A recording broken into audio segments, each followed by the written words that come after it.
So enough of that. I want something good to watch.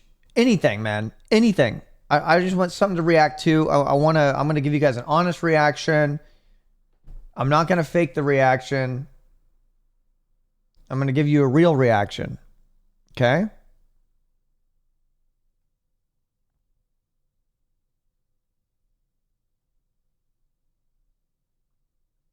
God, my feed sucks.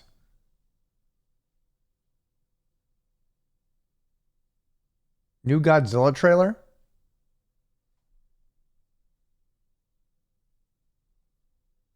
What is this?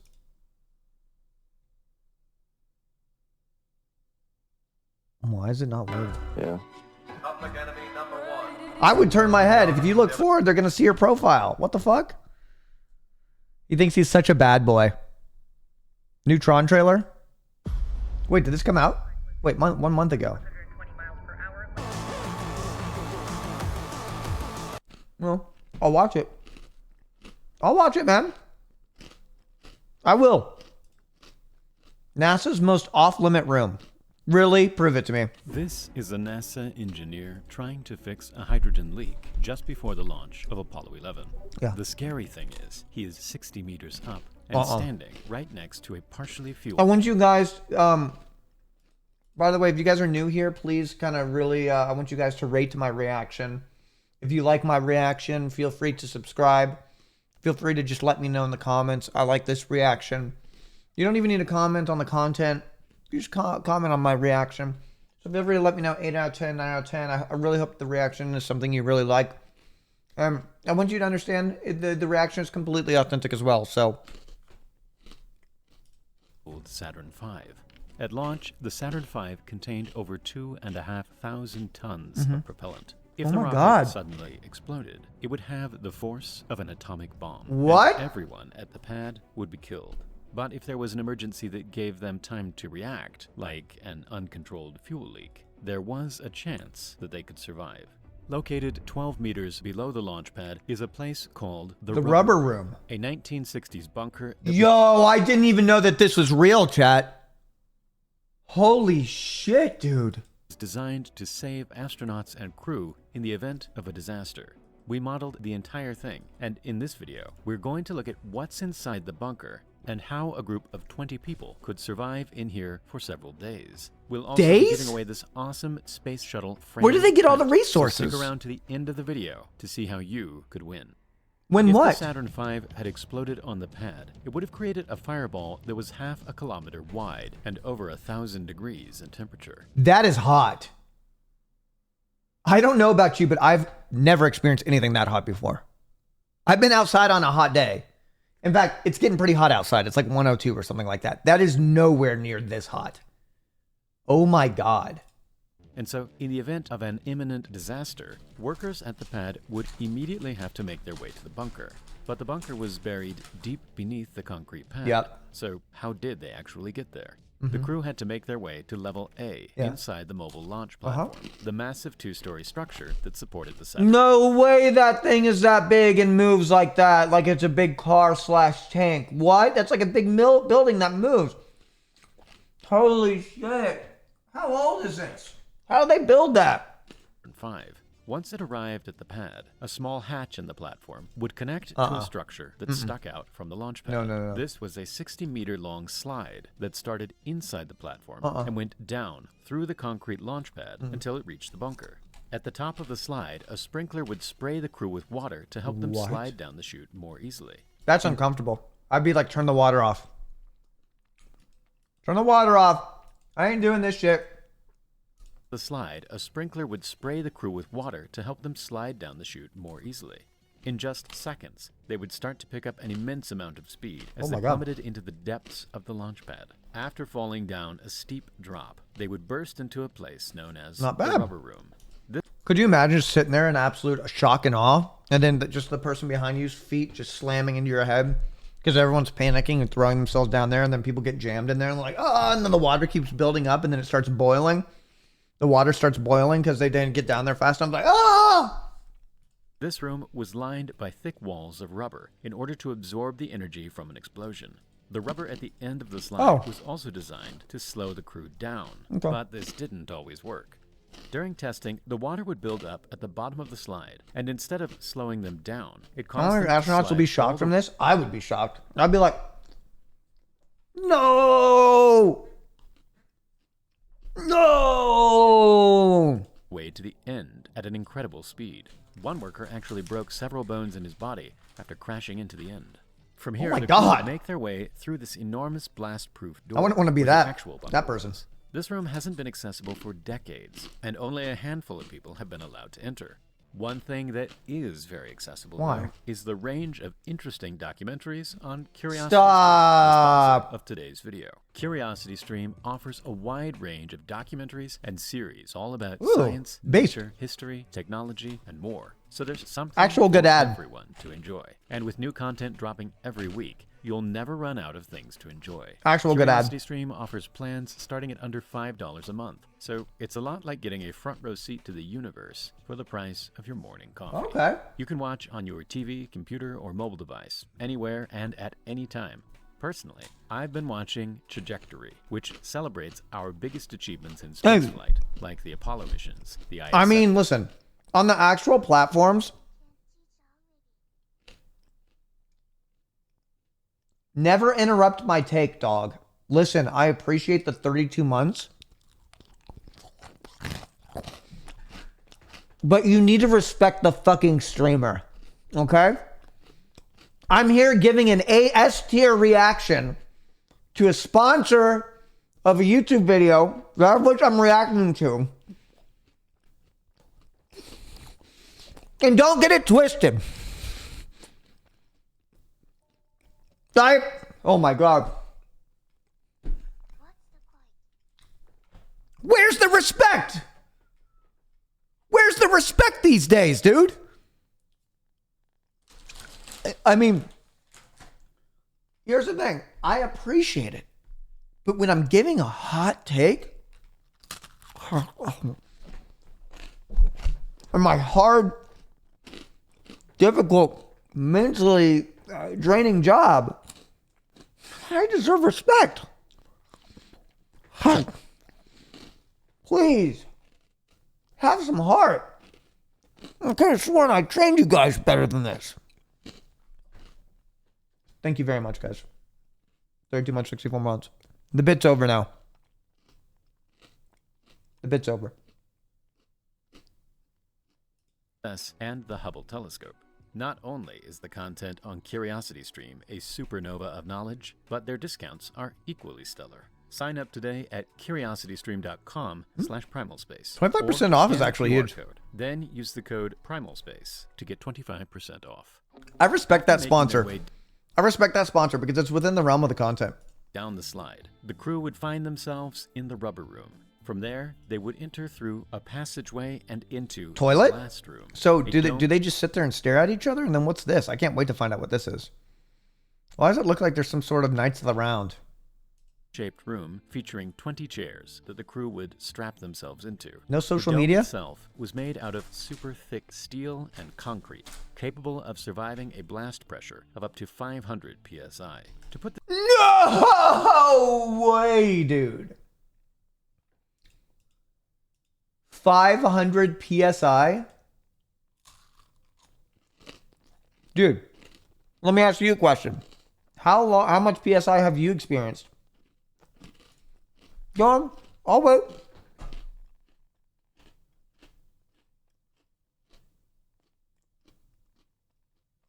See? You can't even comprehend it. This into perspective, the blast pressure from an explosion starts to become lethal for humans at around 40 psi. In order to protect everyone inside from the immense shockwaves, the entire floor was floating on a series of 24 giant springs. Holy These shit. disconnected the room from the surrounding concrete, meaning the vibrations had less material to travel through. The blast from an explosion could cause an acceleration of up to 75 Gs, roughly double what you'd expect to feel in a car crash. These springs would absorb most of that acceleration and reduce it to just 4 Gs, keeping the crew inside perfectly safe.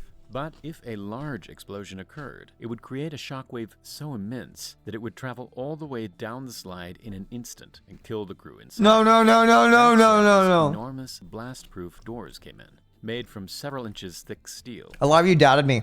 Hi, Cyr. Love the content lately. Keep it up. See? Fake Godlike coming in like that. See, I'm going to gift him a sub now. A lot of you doubted me. A lot of you doubted me. A lot of you didn't think that I had that dog in me. And tomorrow I'm doing another AI driving stream, but I'm doing it with Extra Emily. So get ready. And then following that day, I'm doing a cooking stream with Alinity. And then following that day, I'm going to be doing I'm going to find something crazy to do on Friday. So fucking buckle up, Dorothy, because Kansas is out of here. It's far away. These doors would seal the crew inside and protect them from the shockwaves. These could be locked from either side by turning a wheel which caused 8 giant pins to hook into the wall. Once the crew were locked inside, they would remain in their seats and wait until the danger had passed. This guy looks bored. But with up to 20 people in a sealed room, the carbon dioxide levels would quickly start to rise, and breathing would become very difficult. No, they don't really look like they know this information. And so, to treat the air, a carbon dioxide scrubber was placed Was that in the good center reaction? of the room. This machine worked by passing the ambient air Am I Japanese? Yeah. through a special filter, which would attract the CO2 molecules and separate them from the air. The clean air was then pumped back out of the machine, keeping the CO2 levels low. In order to create more oxygen, there was a supply of oxygen candles, which would burn iron powder. Bill and Nye, sodium the chloride science at around guy. 600 degrees to produce oxygen. Consider the following. Bill. Okay, Bill. Bill. For every 1 kilogram of mixture inside, each candle could produce around 6 hours of oxygen per person. Next to all of this was the storage area, which contained all of the food and Vodka. water supplies. The food was mainly C rations and K rations, Oh. a type of canned food that was developed during the Second World War. Oh. The K rations came in 3 separate boxes for breakfast, lunch, and dinner. Nice Each meal design. contained stuff like AI? meat, cheese, cereal, fruit. Don't support biscuits, AI coffee, and art, chat. cigarettes, giving each crew member around 3,000 calories a day. There was an industrial waste bin in the center of the room and a toilet placed behind one of the seats. Although it would be an unpleasant place to go, the crew could take care of business with a little bit of privacy. All in all, there was enough food and water to last for about 4 to 5 days. But in most circumstances, the crew would have only stayed for a few hours until the toxic fumes around the launch pad had dissipated. But how would they actually escape? When it was time to leave, the crew had 2 main escape routes. After leaving the bunker through the other blast door, they would enter into a narrow tunnel. This was 360 meters long and would take them all the way to an air intake building on the edge of the launch site. This building was essentially a giant fan that would suck in clean air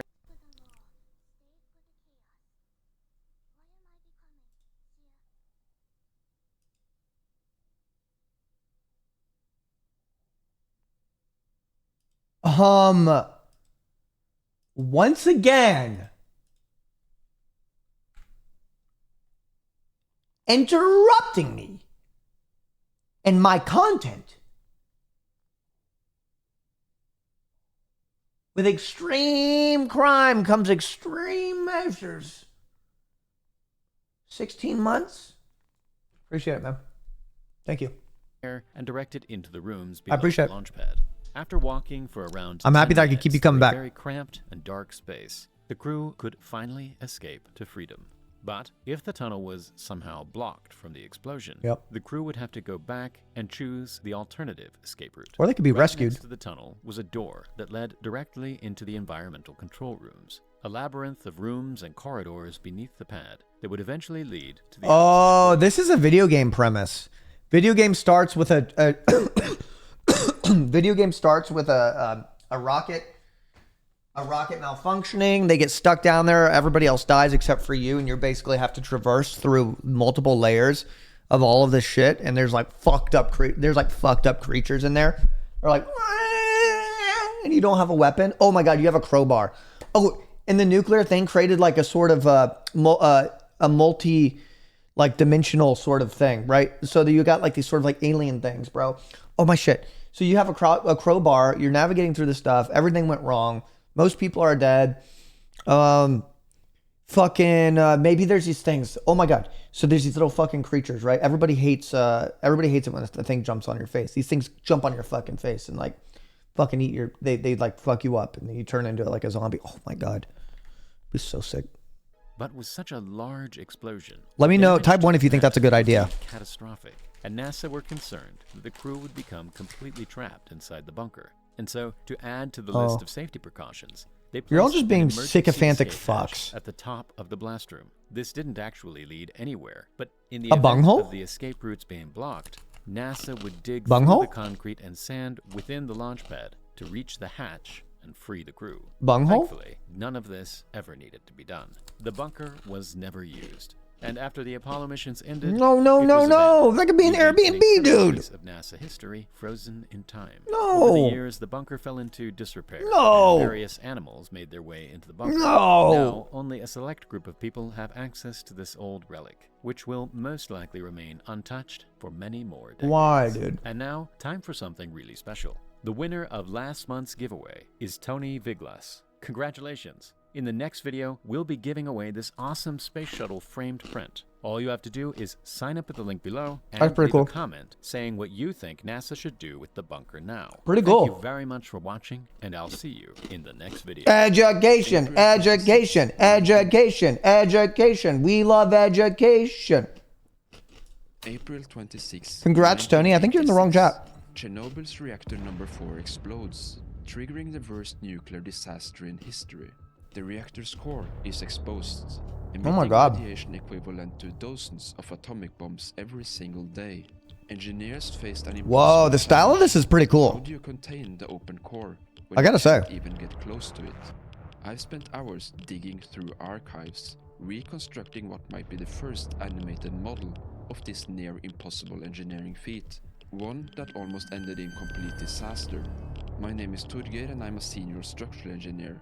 And Holy this shit. is the story of the Chernobyl sarcophagus, the most complex building project in history. After the accident, a team of Soviet engineers, led by Lev Bocharov, was tasked I always with think that finding a this story is kind of structure to contain depressing. Reactor 4. Numerous design solutions were proposed. I'm telling you what, though, don't put me in charge of this stuff. I'm telling you that much. 3 were seriously considered.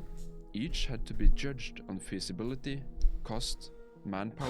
Just because it's Russian? No, I don't know. Maybe it's the whole, Concept proposed burying the reactor under I don't know, the topic, you know, But this would make nuclear reactor 3 disaster inaccessible. part. It could even cause the structure to collapse, potentially triggering another explosion. Just One Russia, of the Russia part too. concepts involved encasing the entire reactor in concrete, turning it into a massive immovable brick. Do But it. there was a fatal flaw. Reactor 4 sat on loose, sandy soil. The weight of the I like the term fatal flaw. There's one fatal flaw on your big plan. One fatal flaw. concrete could send it sinking into the groundwater. Oh, hell yeah. Contaminating drinking water. No. Or even worse, Not good. causing a large thermal explosion. Not good. That left a shelter object, later known as the sarcophagus. Unlike the others, this design wouldn't disturb the unstable reactor. It required more planning, but it was Hear the me out. Build a big hangar. Build tracks, build a big hangar, and then slide it over top of it. only option that didn't risk making That the would be my disaster solution. even worse. Увага! Громадяни Прип'яті. На Чорнобильській атомній електростанції стався That's what they did. інцидент. Damn. Guess I'm a genius. Пошкоджень через пожежу і рівень радіації Guess I'm a genius, guys. периметра 4-го реактора. Didn't know I was a Заради genius. вашої безпеки ми розпочинаємо тимчасову евакуацію. Автобуси прибудуть до визначених пунктів збору протягом години. Будь ласка, зберігайте спокій і зберіть необхідні речі. Влада контролює There's gonna be anxiety and sadness thinking about it. Отримайте подальші вказівки. The older I get, the more affected by these To things build I shelter, get. Workers needed heavy equipment, like cranes and concrete trucks, to access the site. But there was a massive problem. The Turn it into a entire water area was park? buried under deadly reactor Jesus. debris. Lead-shielded and armored vehicles were sent in to push the wreckage closer to the reactor. Did I watch the HBO tight show? spaces. Yeah, the HBO show was fucking heavy, bro. Yo, the fucking concrete covering up their what is it? Their coffins. Yo, at the end of that one episode is so fucking intense. Remote-controlled rovers were deployed, but there was another obstacle. The reactor's roof. Unmanned vehicles were too slow. The extreme radiation fried the circuits in minutes. I would hate to have that job. To be cleared. Oh, I mean, okay, I don't mean that as a joke. Like, God, not the world's best job, huh? But, I mean, like, they didn't know. I mean, they did know, but they didn't know. Like, they were really just fucked, you know? To send in people. This was the deadliest place on the planet, but despite the risk, thousands of men were sent onto the roof. Bro, that roof? They were known as the liquidators. Yep. Вони пообіцяли Bro. по 1000 рублів за очищення даху. Але ми знали про ризик. Наше спорядження було мінімальним. These guys got Жилет був занадто теплим для літа, а свинцевий жилет надто важким. Нам сказали, що він захистить від радіації. Після кожної зміни наш одяг доводилося знищувати через забруднення. Ми могли відчути, де були небезпечні зони. Радіація мала металевий присмак. This is edited pretty well. Біля краю даху. Що б ми не робили, нам сказали ніколи не заглядати за край.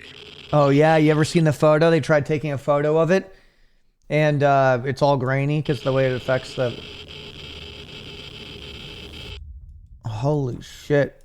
As workers clear debris from the reactor's roof, a concrete foundation is being made around Reactor 4 to help contain the contaminated soil. To separate Reactor 3 and 4, a large concrete wall is cast between them. This was one of the most complex part of the project, requiring thousands of pipes Damn. to be rerouted and reconnected, all while working in a highly radiation environment. At the same time, a perimeter wall is being built I would be a little around the stressed. site, made of steel cages filled with concrete. This barrier provides an initial layer of shielding, making it safer for workers to approach the building with equipment. To get closer to the reactor itself, workers build a stair-like structure. That's wild. Lots of concrete, huh? Layers. Contaminated vehicles and containers are even used as fill material. Staying at lower levels provides some shielding from radiation as they continue construction. Large prefabricated steel panels were used as formwork for the concrete walls, lifted into place with demag cranes, the largest cranes in the world, and 3 are bought from Germany. But transporting them to Chernobyl is a major challenge. The roads and bridges leading to the site weren't designed for such heavy loads. Oof. Some bridges have to be reinforced or even replaced, and materials must be transferred between clean and contaminated trucks before reaching the construction Ooh. site. Most of the trucks used for the operation were of the Kraz model. To protect the drivers from radiation, their cabins were fitted with a specially designed lead capsule, providing an extra layer of shielding during transport. A total of 400,000 cubic meters of concrete were used in the project, enough to form a cube nearly as tall as the Statue of Liberty. That's a lot of concrete, chat. This massive amount of material. 3 dedicated concrete factories were built specially for the construction. I wasn't effort. expecting to react so... The western side of Such the heavy stuff. was enclosed by the western counterforce wall, a structure made of prefabricated modules. Yo, Randeezy, but we gotta finish it. 22 months. These modules were designed to Woohoo! be Oh, filled with okay. concrete. Wow. However, this step was never completed. Once the walls around That the was reactor cheering were at complete, the work successes begins and on the covering this roof, up. the most critical part of the project. Reaction's a solid 8 right now. The section above the reactor's core consists of a massive pre-built structure. Concrete The fixes site everything. lifted into place in one piece. It is kind of an amazing, Was known as the amazing plane. By assembling amazing it in a thing, safe isn't it? location, engineers minimized See the here, risk studying of for the finals, bro. building and bolting, Concrete is goated. reducing worker exposure to radiation. Concrete Structural engineer, is that what CE is? typically Don approach Val, design thank you very much. in 25 two months. ways. One way is calculating a building from the ground up, where every structural element is planned. Can you please and link this accounted for. vid? The second and This more guy's like, God, I want to watch this video without Cyr's fucking loud ass, stupid, dumbass voice on top of this. complex way involves extending. I'm and gonna gift the existing. civil engineer In a this sub. case, engineers must analyze the original Please help building us structural system in anything, in any way that you of can, and design thank you for the work. themselves. This can Okay. be challenging, as original drawings and calculations may be incomplete, lost, or even contain undocumented modifications made during construction. At Chernobyl, this uncertainty was even greater. The explosion had likely weakened the remaining structure. There's a link if you want. But the full extent of the damage was unknown. Adding to the challenge, the roof itself was one of the heaviest structural elements ever built. A collapse could lead to further radioactive releases, or worse, another nuclear explosion. That would be horrible. Failure was simply not an option. Oof. Guys, A specialized device was made for closer inspection. Yo, 3669. This 25-ton chamber, made of lead, equipped with a small observation window, was the only way to examine the remains of the reactor's structural system close up. The volunteers who entered this claustrophobic metallic coffin were called the cosmonauts, a name fitting for those venturing into the unknown. But there are chilling rumors surrounding these missions. I would not want that job. Crisis, the bathyscope's door had to be opened, exposing those inside to direct radiation from the Chat, how much would you need to be paid? Also, a blimp with a 40 kilowatt lamp was used for work during nighttime. The workers nicknamed it the chandelier, and it was later buried, being highly contaminated. During the inspection, engineers found At least that 10,000? 10,000 an hour? shafts had survived the explosion, but they were never designed to support the immense weight of the plane beams. In a rather A gift sub from my favorite streamers here. Filled with concrete. All right, get in there, bud. Meanwhile, on the west side, the plan was to rest the plane beams. Get in there. What was left of the central hall's walls. Good luck.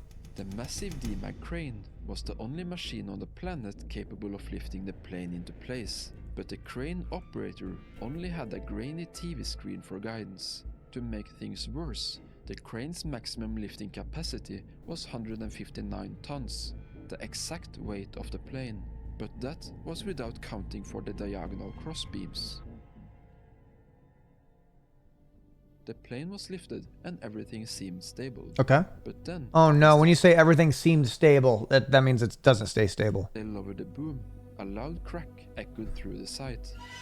I want to see this video. I really want to see this video. Do not interrupt Cyr's Reacts by gifting me a sub. That is true. Guys, I would like for you to take this as a moment. And yes, I'm interrupting the video again. Please don't subscribe. Keep your subscriptions for after the video. You don't clap during a movie, right? Thank you guys. Very much appreciate it. No, it wouldn't be funny. Dude. No, it wouldn't be funny, dude. People turned to see the unthinkable. The rear wheels of the crane... Dude. This is historic, man. Dude. were 1 meter off the ground. Oh, I can hardly focus on the content. Oh, God. Thank you so much. I know this really contrasts everything that we're... Okay, I'll do the suckets after this. It feels wrong switching from a Chernobyl video to doing fucking suckets. The entire machine... I'm gonna fully react to the subs afterwards. Balancing on its toes. For a moment, nobody moved. If the crane tipped over, it could crash straight into the exposed reactor. In a last-second decision, a 40-ton lead-filled container was placed onto the crane's counterweight, Okay. slowly settling the wheels back onto the ground. Okay. Disaster had been avoided. Good. With great relief, Good. the installation Very of the smart. crane was successful. To add another layer of protection, massive concrete pipes were placed on top, originally meant to be filled with concrete. I feel like playing an engineering Because game of the now. extra weight, they But then chat would just think I'm stupid. Next came a web of steel trusses, before the top of the plane was sealed off with heavy shield plates. 4 additional beams had to be installed. 2 ran alongside the main roof, as well as the octopus beam and the mammoth beam. You think I could use The Jane mammoth in beam Kerbal was the Space largest Program? beam in the entire project, weighing 50 tons. These beams would support the final shield plates and the so-called hockey sticks. The project is then finished off by reinforcing and covering up the remains of the turbine hull roof. In November, almost 7 months after the explosion, the sarcophagus was completed. What if I ask her to Project explain it to me like I'm required stupid? almost 90,000 workers. A 35-year-old The streamer. workers celebrated their completion by signing the last element that was installed. The sarcophagus was never meant to be a permanent structure. With an expected lifespan of only 20 to 30 years, it is now crumbling. That's why the entire sarcophagus is now enclosed by an even larger structure. Holy, The new that's Safe just what I Confinement, suggested. or NSC. Holy shit, they need to This sign me massive up for this shelter stuff. houses a large crane designed to dismantle both the old sarcophagus and the remains of Reactor 4. If you would like me to make a part 2 of this video, deep diving into the largest movable structure ever built, let me know in the comments below. Thank you for watching.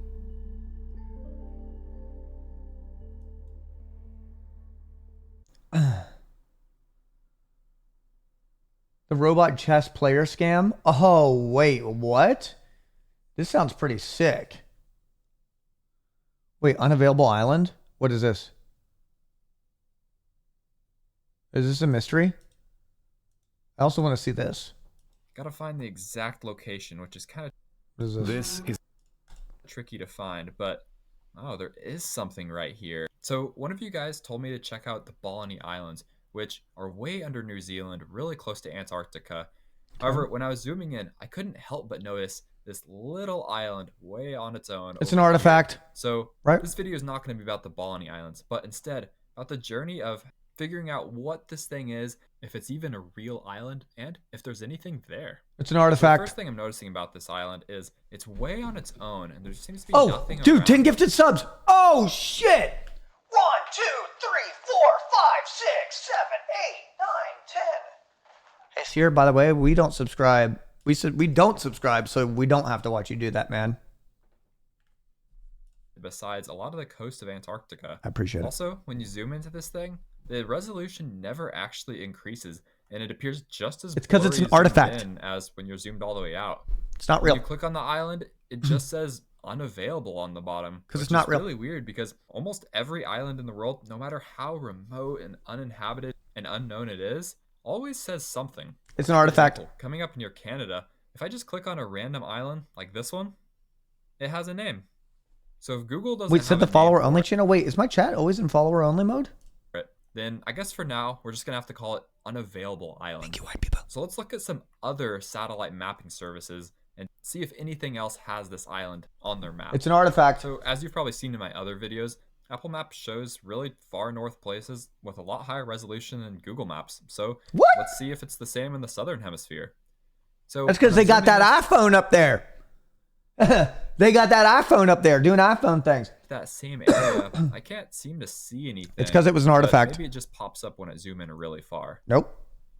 There possibly is something right here. It does seem that Apple Maps wants to show Does it this line up land, perfectly? possibly, or maybe it's a big ravine of some sort in the ocean. There's also a few bumps in the ocean. up Overlay it with Google Maps and see if it overlays perfectly. here, but zooming in on these doesn't show any land as well. So Apple Maps is not going to give us our answer. Let's try Map Carta. So we're in Map Carta. Map Let's Carta. look at that same area. Let's see if we can even see those Balleny Islands first. They don't really show up until you zoom in, but there they are. Let's go over to that same area, that unavailable island. It's an artifact. Yep. Not seeing anything yet. Told you. Yeah, there doesn't seem to be anything on Map Carta's map. It's an And artifact. there's no place names for this thing either. Let's try Google Earth. So I'm on Google Earth, and we just got to rotate back the right way. So zooming to that same area, you can see that same structure, which makes sense. It's on Google Earth and Google Maps. Oh yeah, it could absolutely be an ice piece. Like I would probably, normally I would freak out and investigate it, but I would be like, maybe it's just a big ass chunk of ice, or it's an artifact, you know? It doesn't have any additional I think it's an information artifact. on this place. Let's see if historical imagery will show anything. Oh, So as soon as I click on historical imagery, this thing just disappears Mhm. and never seems to pop up a single time, going all the way back to Does it leave that blue mark, though? 1955. So something is up with this location. There's got to be some secret here, or maybe it's just some error in the it's map. George W. Bush's house. He's sharing it with John F. Kennedy Jr. I told you, I've talked about the Antarctica. There's the entrance down there. It goes into that underground world. George W. Bush goes there with Area 52. Mapping. Let's try one more thing to see if we can find any information on this. So I about gave up on this video, but then I tried to use Wikimapia, which is actually a really good tool for these remote uninhabited islands. Because if you zoom in, like let's go to the Balleny Islands, for example, you can see that it shows Buckle Island, and you can click on it. Gives it a lot of information. Yep. And we'll link it to a lot of different websites. So let's see if we can see that same thing with Unavailable Island. Gotta find the exact location. It was an artifact, I'm telling you. Tricky to find, but oh, there is something right here. Okay. It's labeled as Spirit Island. What the fuck? And when you zoom in, it doesn't seem like there's anything else, and the coordinates do match up to the right place. Click on it. Click on it and see what it says. Click on it. All right, so the mysterious island that remains undocumented, unrecognized, presumably. Go there. Go there. It's a massive iceberg or an ice base. Antarctica. Sector claimed by France. I'm not even going to try to pronounce this, but permanent station of Wait, France. Tomorrow Never Dies? Or Die Another Day? Which one is it? Halle Berry? Bro, it's the fucking... France. It's a mysterious island that remains undocumented and unrecognized. Oh, okay. At this moment, I would go research wild on this. Cities, nothing. And that's all the information. It doesn't even link to a Wikipedia page. So Come on. Let's see if we can just search Spirit Island and see what comes up. Yeah, yeah. So all of the links when you search Spirit Island just goes to some board game. God damn it. Name. But it does seem like on these pictures, there is some island named Spirit Island. So let's look at pictures next. Okay, a lot of these pictures say Spirit Island in Canada and Jasper National Park. But shit, it's got a landmark too, so it's just going to be flooded with landmark photos. Canada. Let's try searching with the words Antarctica. Yeah, Antarctica. We'll get Spurt Island, but that is not the right God, that one. pisses me off. Stuff about Spirit of Shackleton, Antarctic cruises. Nothing about this unknown Spirit Island, parentheses, Antarctica. To find out what's going on. Deep research. So when I was researching my video on the mysterious structure in the Russian Arctic, it was really helpful to find out what the name of these capes were, because then I can more easily locate what's Antarctica. going on all these capes and find out what the different buildings are. So let's try the same thing with Unavailable Island way down here. We got to figure out what these capes are and see if there's any islands near them. So Antarctica. I looked at the detailed map of Antarctica, and I'm going to zoom in right on the area where that unavailable island is. Here are those Balleny Islands. Antarctica. This is about where that unavailable island is, 66 south and 150 east. But it doesn't show anything on this map. Just pop it into deep research. Okay. Where it does show the I'm sure he gets to the bottom of it. Otherwise he wouldn't make a YouTube video. Broken off glacier theory is true. So I wonder if anyone's found this. Oh, you like my reactions? Documented it because it seems like it was pretty big. And I find it hard to believe that no one noticed a large glacier floating through the sea, but it's possible. So let's search if we can find that.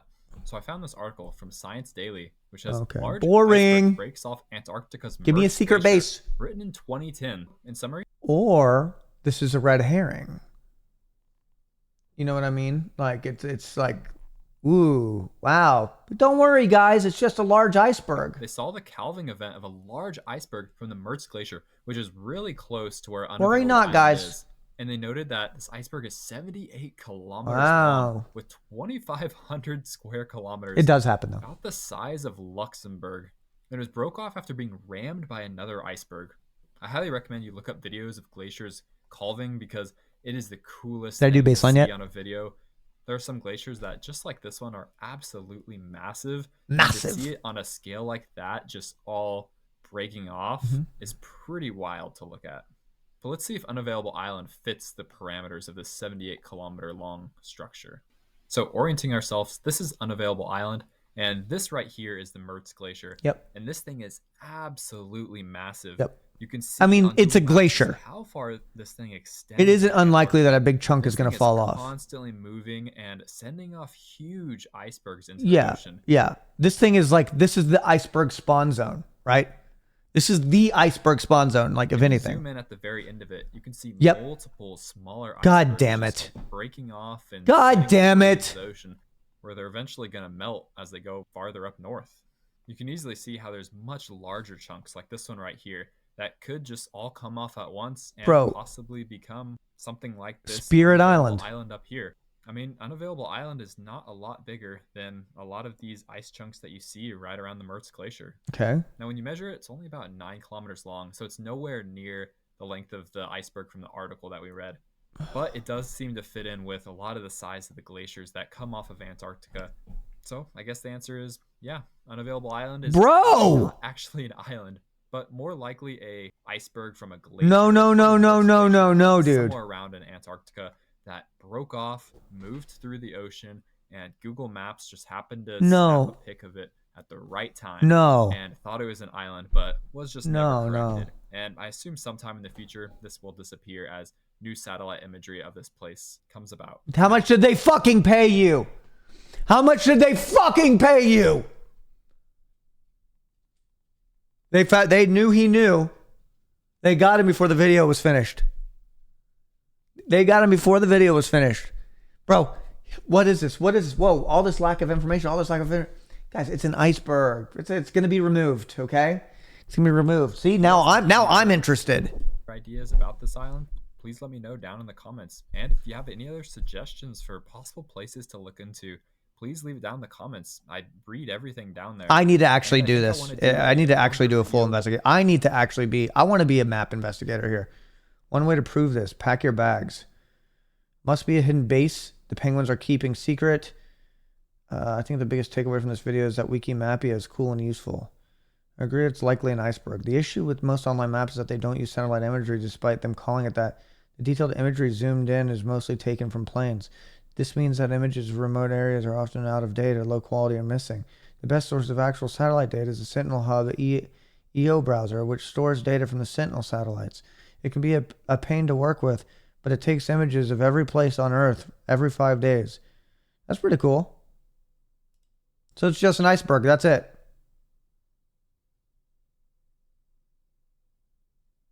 I flew a jet to that location on Microsoft Flight Simulator. Just want to report no iceberg or island. But I can see the odd discoloration in the water around the spot. Why though? Why is there an odd fucking coloration, man? And big icebergs just don't magically disappear, right? Maybe they break up, but like, you know what I mean? Like, why was he so certain that it was going to disappear when there's other icebergs out, like, where melted? Oh, yeah, that part. People's comments and quickly go over a bunch of different locations. So I'm going to make a big compilation in the future. If you liked this video, you probably like this video in the bottom left corner. Kind of pisses me off, though, a little bit, man.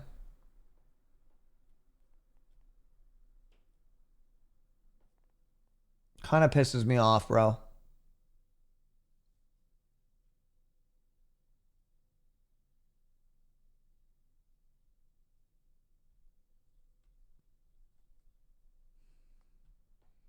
Russian sub defects to the U.S. When? 1984? Day is no different. Oh, I actually read about this. On the United States. Whew, you guys want to... Listen, I actually believe that this is probably good, but I'm going to save that because... Hold on.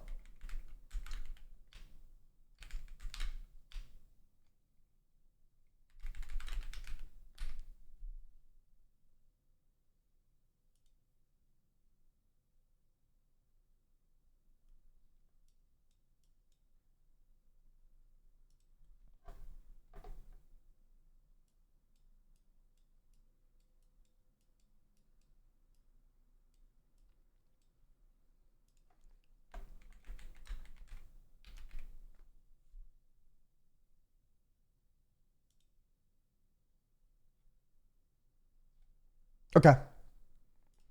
Sorry. Okay, so let's see the robot chess player scam. What is this? The Turk, a mechanical. By the way, guys, thank you for 68 subs today. That's huge. Thank you. This is the Turk, a mechanical chess-playing robot from the 1700s. Ooh, it's got quirky music. Basically unbeatable. It made its own moves, called checkmate, and even laughed in its opponent's face. No, it didn't. No, it didn't. For almost 90 years, it toured the world, facing some of the best chess players and historical figures, and beating them all. Hundreds of articles were written trying to expose its secrets, but no one ever figured out how it worked, or if it was actually real or not. Amazingly, the real secret behind this mysterious machine remained unknown for almost 90 years and was almost lost completely when the Turk eventually perished in a fire. Okay. We modeled the entire thing to show you how this incredible machine worked and how it managed to trick the entire world. Was it a for scam? almost a century. If you were told that the you story can't... begins in Vienna in 1760. Wait, there was a person in there, wasn't there? Wasn't there a really good player in there? The special event was being held by the Empress of Austria. At the event, the audience were being treated to a show by a famous French magician who performed illusions using magnets. While the audience was Dude, blown magic away, back then must have been so fucking sick. You didn't have Google, YouTube, or AI, or a bunch of fucking Reddit nerds around to just ruin the immersion. They were just like, God, I guess you're God. I guess you're God, man. one man was less than impressed. Oh, there's the Reddit skeptic right there. Actually, Wolfgang von Actually. Kempelen. He worked for the Empress and promised that he would come back next year with a much more impressive creation of his own. And so, over the next 6 months, What is this, fucking The in Prestige? the secrecy of his own home, he constructed the Turk. Kempelen revealed his creation at the next event, and it was an absolute hit. The audience watched on in amazement as this mysterious-looking mannequin came to life, moving around the chess pieces and destroying his opponent. Word spread quickly about the Turk, and soon hundreds of people around Europe wanted to take on the machine. 10 years went by, but the demand to see the Turk was higher than ever. Increase the price. Kempelen took the machine. Hear me out. Hear me out. If you can get people to want something at a massive level, you can increase the price. Holy shit. Holy shit. Is that not genius? Hear me out. Is that not genius? Out on the road, starting its first European tour in 1783. This is Wait. We can do that with medicine. Why not buy medicine that people need? Like, really need. And then yoink up the prices. Like, wait, that's fucking genius. Holy shit. Has anybody ever thought about this? Oh my God. That's how a typical show would go. At the beginning, Kempelen would go around opening the cabinet doors and inviting people to look inside the machine, starting with I looked inside your mom last night, chat. It was pretty good. the left door. It would reveal a compartment full of complex machinery. To show that there was nothing hiding behind the machinery, he opened the door at the back and lit a candle so that the audience could see right through the machine. Then he closed the rear door and The real illusion is what's down there. opened up the main compartment, which was mostly The real empty. illusion is With all the doors open, there. Kempelen pulled out a set of chess pieces from the drawer at the bottom. The Turk was now ready to play. Kempelen would challenge the most intelligent member of the audience to try and beat the Turk, and almost always the Turk would come out on top. Kempelen and his machine continued traveling across Europe. I want to do playing some of that. the most skilled chess masters of the time. For the final game in France, the Turk went up against Benjamin Franklin. Benjamin Franklin? What was that guy doing in France? Huh? Look at that. And they say he was good, bro. What was his carbon footprint, huh? They don't talk about Benjamin. They don't talk about Benjamin's fucking private jets. Benjamin Franklin. Despite being a chess fanatic, the Turk quickly defeated him with ease. After this, speculation behind the machine's authenticity started to ramp up. While many believed it really was a completely automated machine, some thought it was also being controlled by magnets, and some thought there was a small child operating the Turk from The hell? inside. But Kempelen was determined to take the secret to his grave. Is that what small And in childs looked like back 1804, then? He passed away at Uh-oh. the age of 70.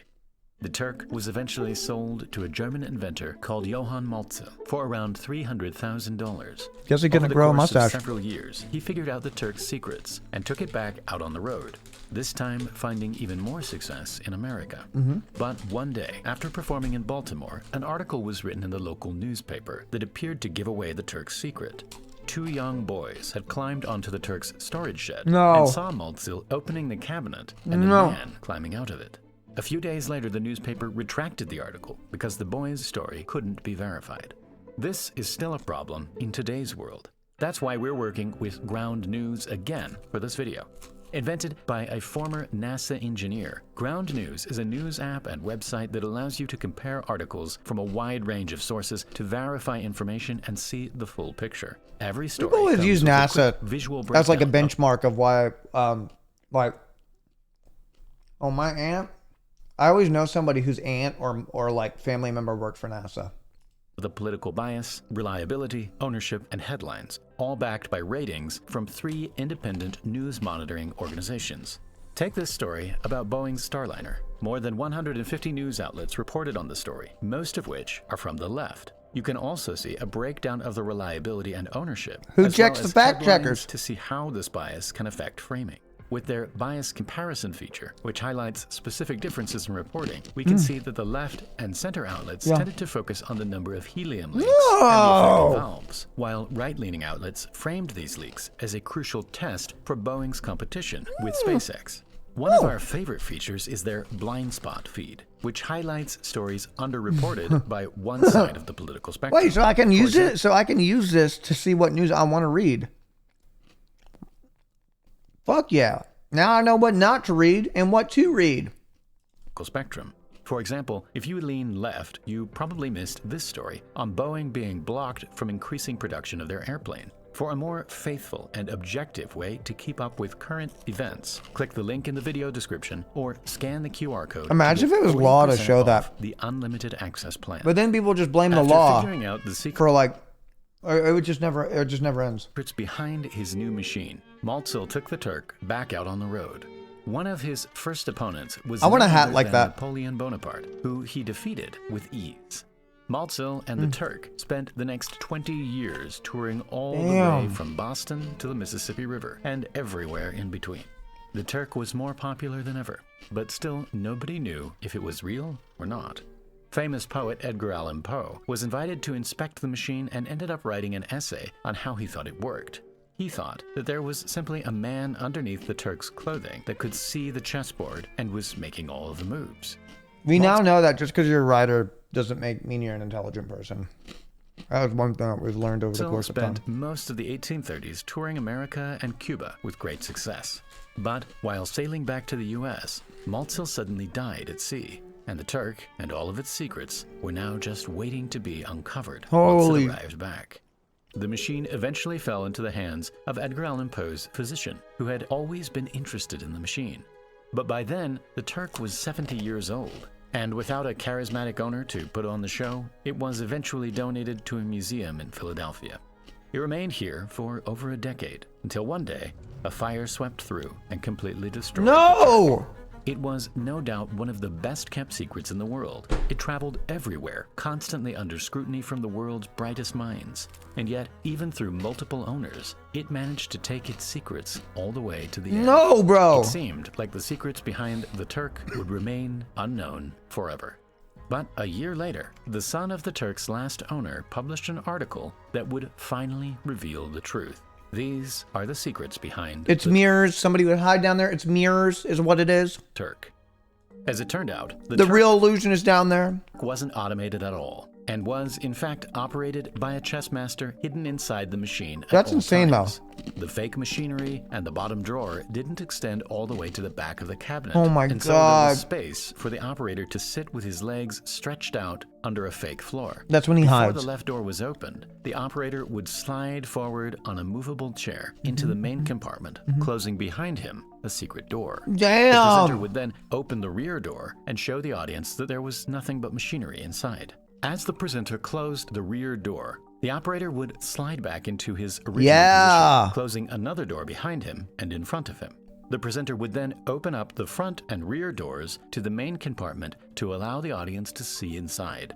Having seen right through the whole machine, the audience would now have full belief that no one could be hidden inside the machine. Nicely the done. Doors were then locked, and the Turk was ready to come to Nicely life. done, my friend. The operator would slide back into the main compartment and open a hidden door inside the Turk's body, revealing a candle, a chessboard, and a mechanical lever which would control the Turk's arm. The lever was in fact a clever pantograph mechanism, using strings that would mimic the exact movements of the Turk's arm. It had a pointer, which the operator could lift to raise the arm and twist to close the Turk's fingers. By moving the pointer over the chessboard, it would move the Turk's hand over the exact same square on the real chessboard. But how did the operator I wonder if he ever see the fucked up moves once. his opponent was making? Above the operator was a fake ceiling that could be taken down to reveal the bottom of the real chessboard.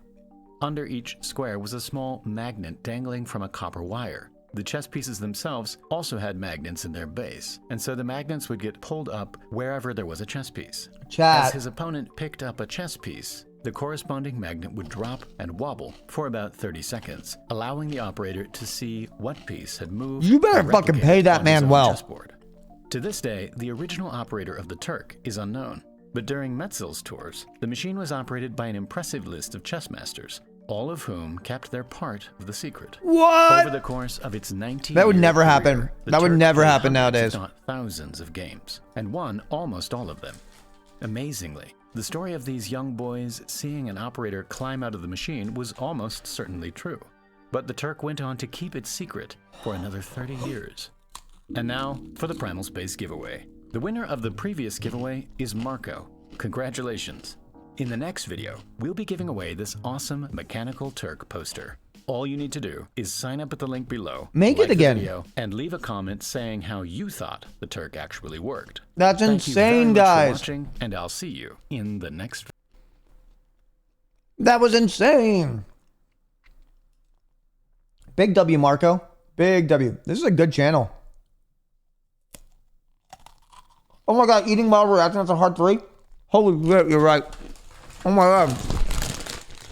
Dude, it's just these pretzels are so good. No, that was a pathetic react. Mm-mm. Mm-mm, mm-mm, mm-mm, mm-mm, mm-mm. Mm-mm.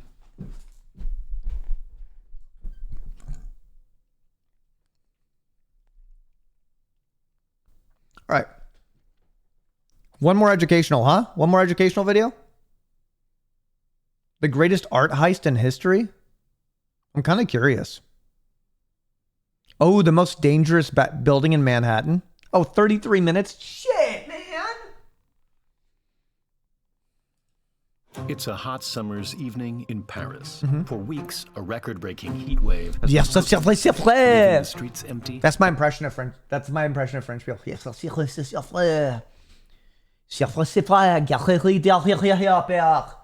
the Louvre quieter do you like than that? ever. Was that good? No one Was that good dares react? to go outside, but for one man, it's time to strike. No, Throughout the night, he pulls off the heist of the century. You'll never be Ludwig. Plucking the Mona Lisa from the Louvre and disappearing into the city. You can't do that. This You set can't off steal a that. worldwide investigation, I'm Mark Pipe. leading French Mark police Pipe. down a 2-year Mark Pipe. rabbit hole of false leads and famous arrests before a mysterious letter eventually gave the thief away.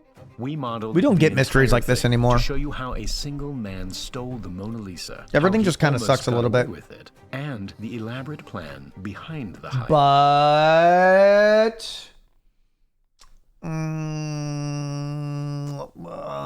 you know, I do have like, you know, I have phones, so it's like kind of worth it, I guess, you know. That was eventually Nah, guys, come on. I lived half of my life without a smartphone. I could do it again. Easy. Oh my God. I fantasize of that world. I really don't though, but I do. I don't, but I do. I don't, but I do. You know? Decades later. As the sun went down that Sunday evening, the last few tourists were trickling out of the Louvre. But just before it closed, a man entered the museum dressed in the Louvre's Yeah, look at that. Not a cell phone in sight, guys. Remember pagers? As Oh an yeah. employee, he quickly found his way into a small storage closet, squeezed his way in, and waited out the entire night. Okay. The Louvre was closed the next day, so very few employees were going to be patrolling the museum. At precisely 7:15 the next morning, the thief emerged into an almost empty Louvre. With no one inside. All I know about the Louvre is what Jesus is under there, and there it right? was. I watched that At one the movie with time, Tom Hanks. The Mona Lisa didn't have its own room, and it wasn't nearly as famous as it is today. But the thief was about to change that. With no one in sight, he pulled Okay, the I'll react painting harder. off its metal pins and carried it to a nearby stairwell. Holy Using a shit. screwdriver, he managed to remove the painting from its protective frame before covering it in a white sheet and heading straight for the No, nearest he didn't, exit. dude. But as he reached for the door, it was locked. At that exact moment, a plumber working for the Louvre appeared Holy out of- shit. Wait, I saw this in National Treasure. He uses it as a bulletproof. He uses that as a bulletproof, right before he gets in the elevator, guys. We saw that. We've seen that. nowhere. He assumed that the man was a Louvre employee, and so he helped him open the door. And just like that, the thief disappeared into the city with the Mona Lisa. That's genius, dude! Holy shit. I could have never have pulled that one off. That's absolutely insane. Chat, type 1 if you would have pulled that one off. The plumber, bro? Dude! His arms. The whole heist was over in just a matter of minutes. That's but insane. It would take another 28 hours before anyone realized the painting was really gone. Well, because you got to take the chewing gum and you got to stick it on the button, man. I've seen the movies. You have to... And then you got to go back through the lasers. Then you got to go back through the lasers, man. And after you go through the lasers, then you go back up. Yo, Frumius, thank you very much for the 13 months. That week, photographers had been going through the museum and taking the paintings to be officially photographed, so blank spaces on the wall were completely normal. But when the photographers showed up the next morning without the Mona Lisa, it became clear that something was extremely wrong. Uh-oh. The Mona Lisa's gone. Somebody gonna get fired today. It's time to fire the plumber. Lisa was officially missing. The police were called and a team of detectives descended on the museum. France closed its borders and stationed tanks around the Louvre. Stop! Just kidding. These tanks weren't used. But they can be used. I was gonna call it! I was gonna call the fucking sponsor, bro! Fuck, but I didn't see a segment change here. Fuck! Bro, I knew it, man. Well, you know, I use your content. I watch your sponsor. In War Thunder. War Thunder is a free-to-play epic military action game where you can fight in dynamic battles using land, sea, and air vehicles spanning an entire century. War Thunder recreates the scale and intensity of battles with a wide range of iconic tanks, aircraft, helicopters, and ships, as well as rare prototypes from the mid-20th century. The new Storm Warning. Give us Microsoft's Flight Simulator, but with military vehicles and like RTS style on a global scale, actual scale. So you actually got to march across the actual distance of the world to launch an attack. Wouldn't that be wild? Update now supports ray tracing and brings in a bunch of new vehicles and maps. With War Thunder, you can choose your own tactics, breaking through the front lines in a tank, providing air support from a helicopter, dogfighting high above. What's your take on the energy allocation disputes in the Nordic countries, especially the tensions between TikTok's data center in Norway and the arms manufacturer and ammo? Yeah, it's just absolutely, it's just absolutely crazy. Physics and sound all create an impressive visual experience and fully immerse players in the battle. Whoa, that's a little too real. War Thunder the only time I ever see anything that looks like this is when someone's about to die. And like I'm watching real footage of somebody about to die. Immerse players. Oh, that almost triggers me. Download War Thunder for free on PC, PlayStation, and Xbox by using the link in the description. All new players and those who haven't played for half a year. He's reacting to an ad. Special bonuses. You can also play War if I use your content, I play your ad. Download it for free so you can benefit iOS from it. Or Android using the link in the description. When the I mean, it's the least I can do, huh? One of its prized possessions it only takes one person. It sent shockwaves all around the world. Yeah, I'm shocked. And the question was, I'm shocked. Where did it go? All the police had found was the wooden picture frame and a fingerprint left behind by the thief. To get the investigation going, local newspapers started off. Look, I'm Mona Lisa.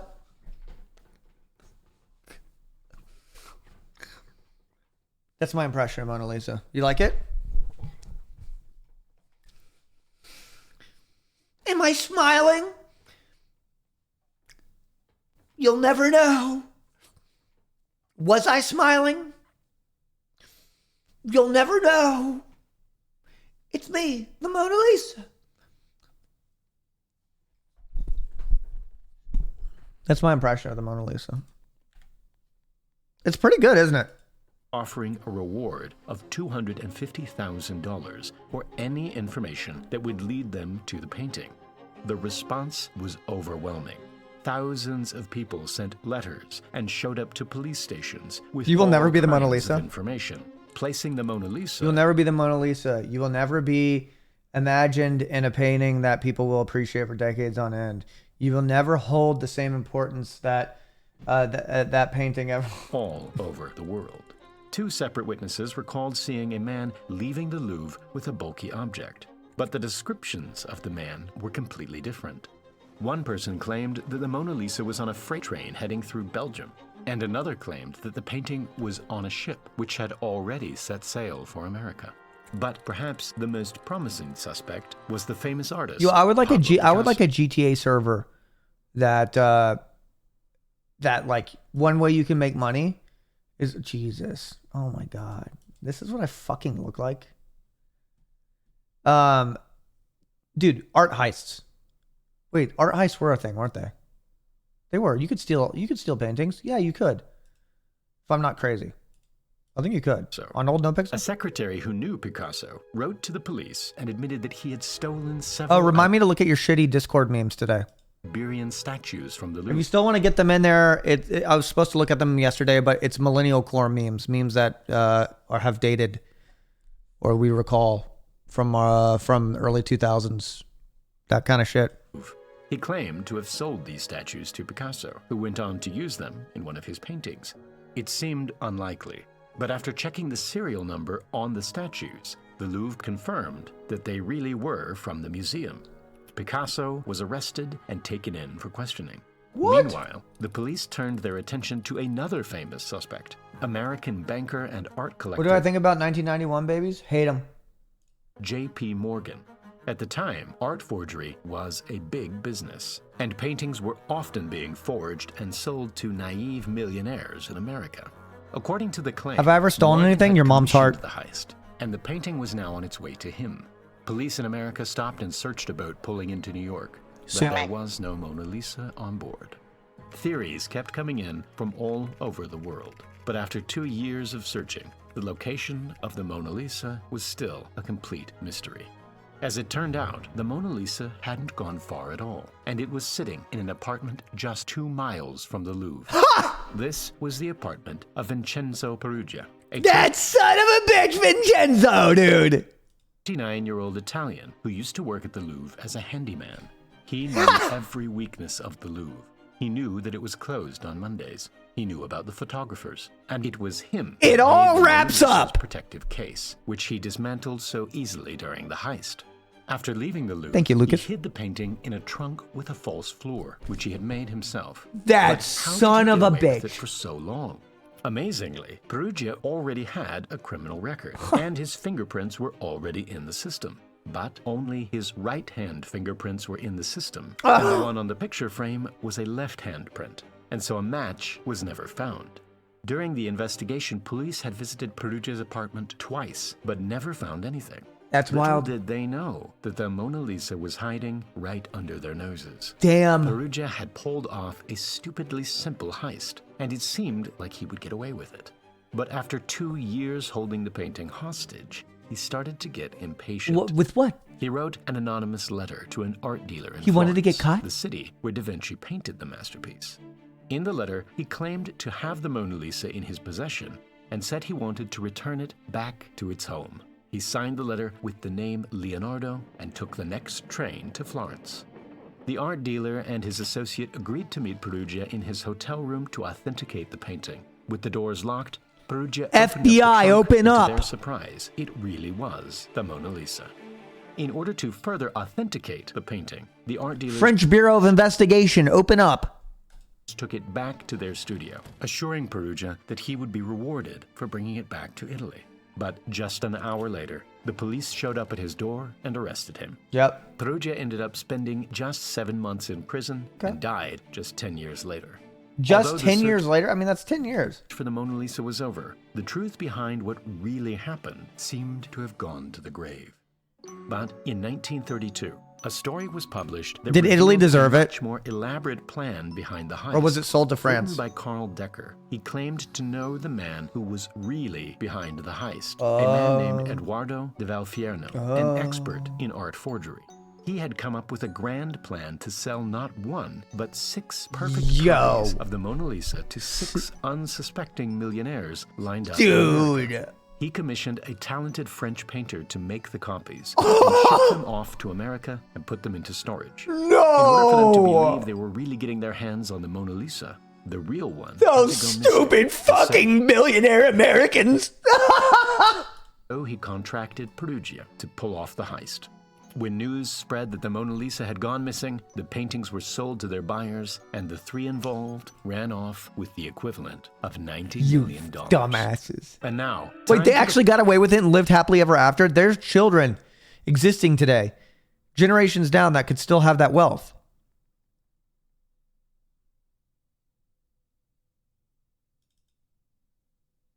That's crazy. Shave your beard. You're not my fucking mom. If you gift 100 subs right now, I'll shave it. And I don't want to, man, but you're not my mom. But $20 is $20. This was a good one. This was a good banger, man. The discovery of King Richard III. Oh my God, wait, this one's actually insane though. King Richard III is insane. Please, guys, we have to watch this one. Please type one if we can watch the discovery of King Richard III. Some mysteries are just waiting to be solved, and some end up... Yo, this one's insane. Wasn't it found like underneath the parking lot of a church or something? Like, okay, Cyr, stop spoiling everything. By the way, today's subs have been 69. It's incredible. Do not interrupt my content, all right? Some mysteries are just waiting to be solved, and some end up revealing themselves. When the King of England, Richard III, was thrown into his grave 500 years ago, it started one of the That's biggest amazing to me. Centuries. That's the kind of history that fascinates me. I love this shit, man. I love this. Felt so good, but it is so wrong. What would you get when you fuck your mom? You get a brother and you get a do-do-do-do-do-do-do. Son.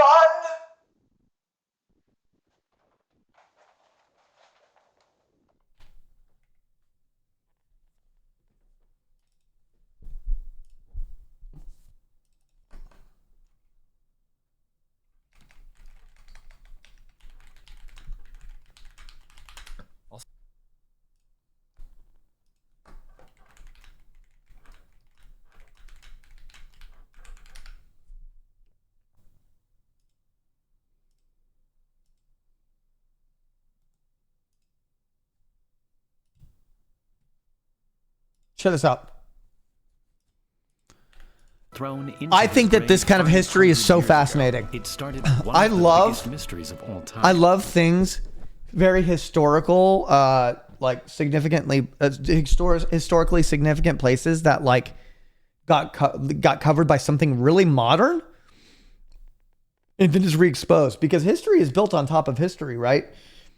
There's a lot of things that can happen, right? Buildings, they fall apart, they become rubble, and then things get built on top, and cities and villages get built on top of themselves, guys. I don't know if you know this. Layered, literally layered. They're like fucking, if you know about like Troy, the city of Troy, man, they fucking, bro, it's just a hill now because they had built on top of themselves so many times over the course of so much time. Yo, it's insane. Centuries of lies, rumors, myths, and mistakes led to his burial. This is crazy. Shrouded in mystery. This must have been amazing to find it. Where did he go? All of this led one lady to a small parking lot in England, where all of a sudden an enormous clue revealed itself. Stop. This is the story of how one of England's Stop. No way. I didn't know about that. No way that there was an R on the parking lot right where they stopped. That's not a fucking thing. This is the story of how one of England's most famous kings vanished, and the incredible work that went into tracking him down. We modeled the entire thing to show you how his body was found and the 500-year-old... Come on, Cyr. No. Hear me the fuck out real quick, bitch. I want a movie.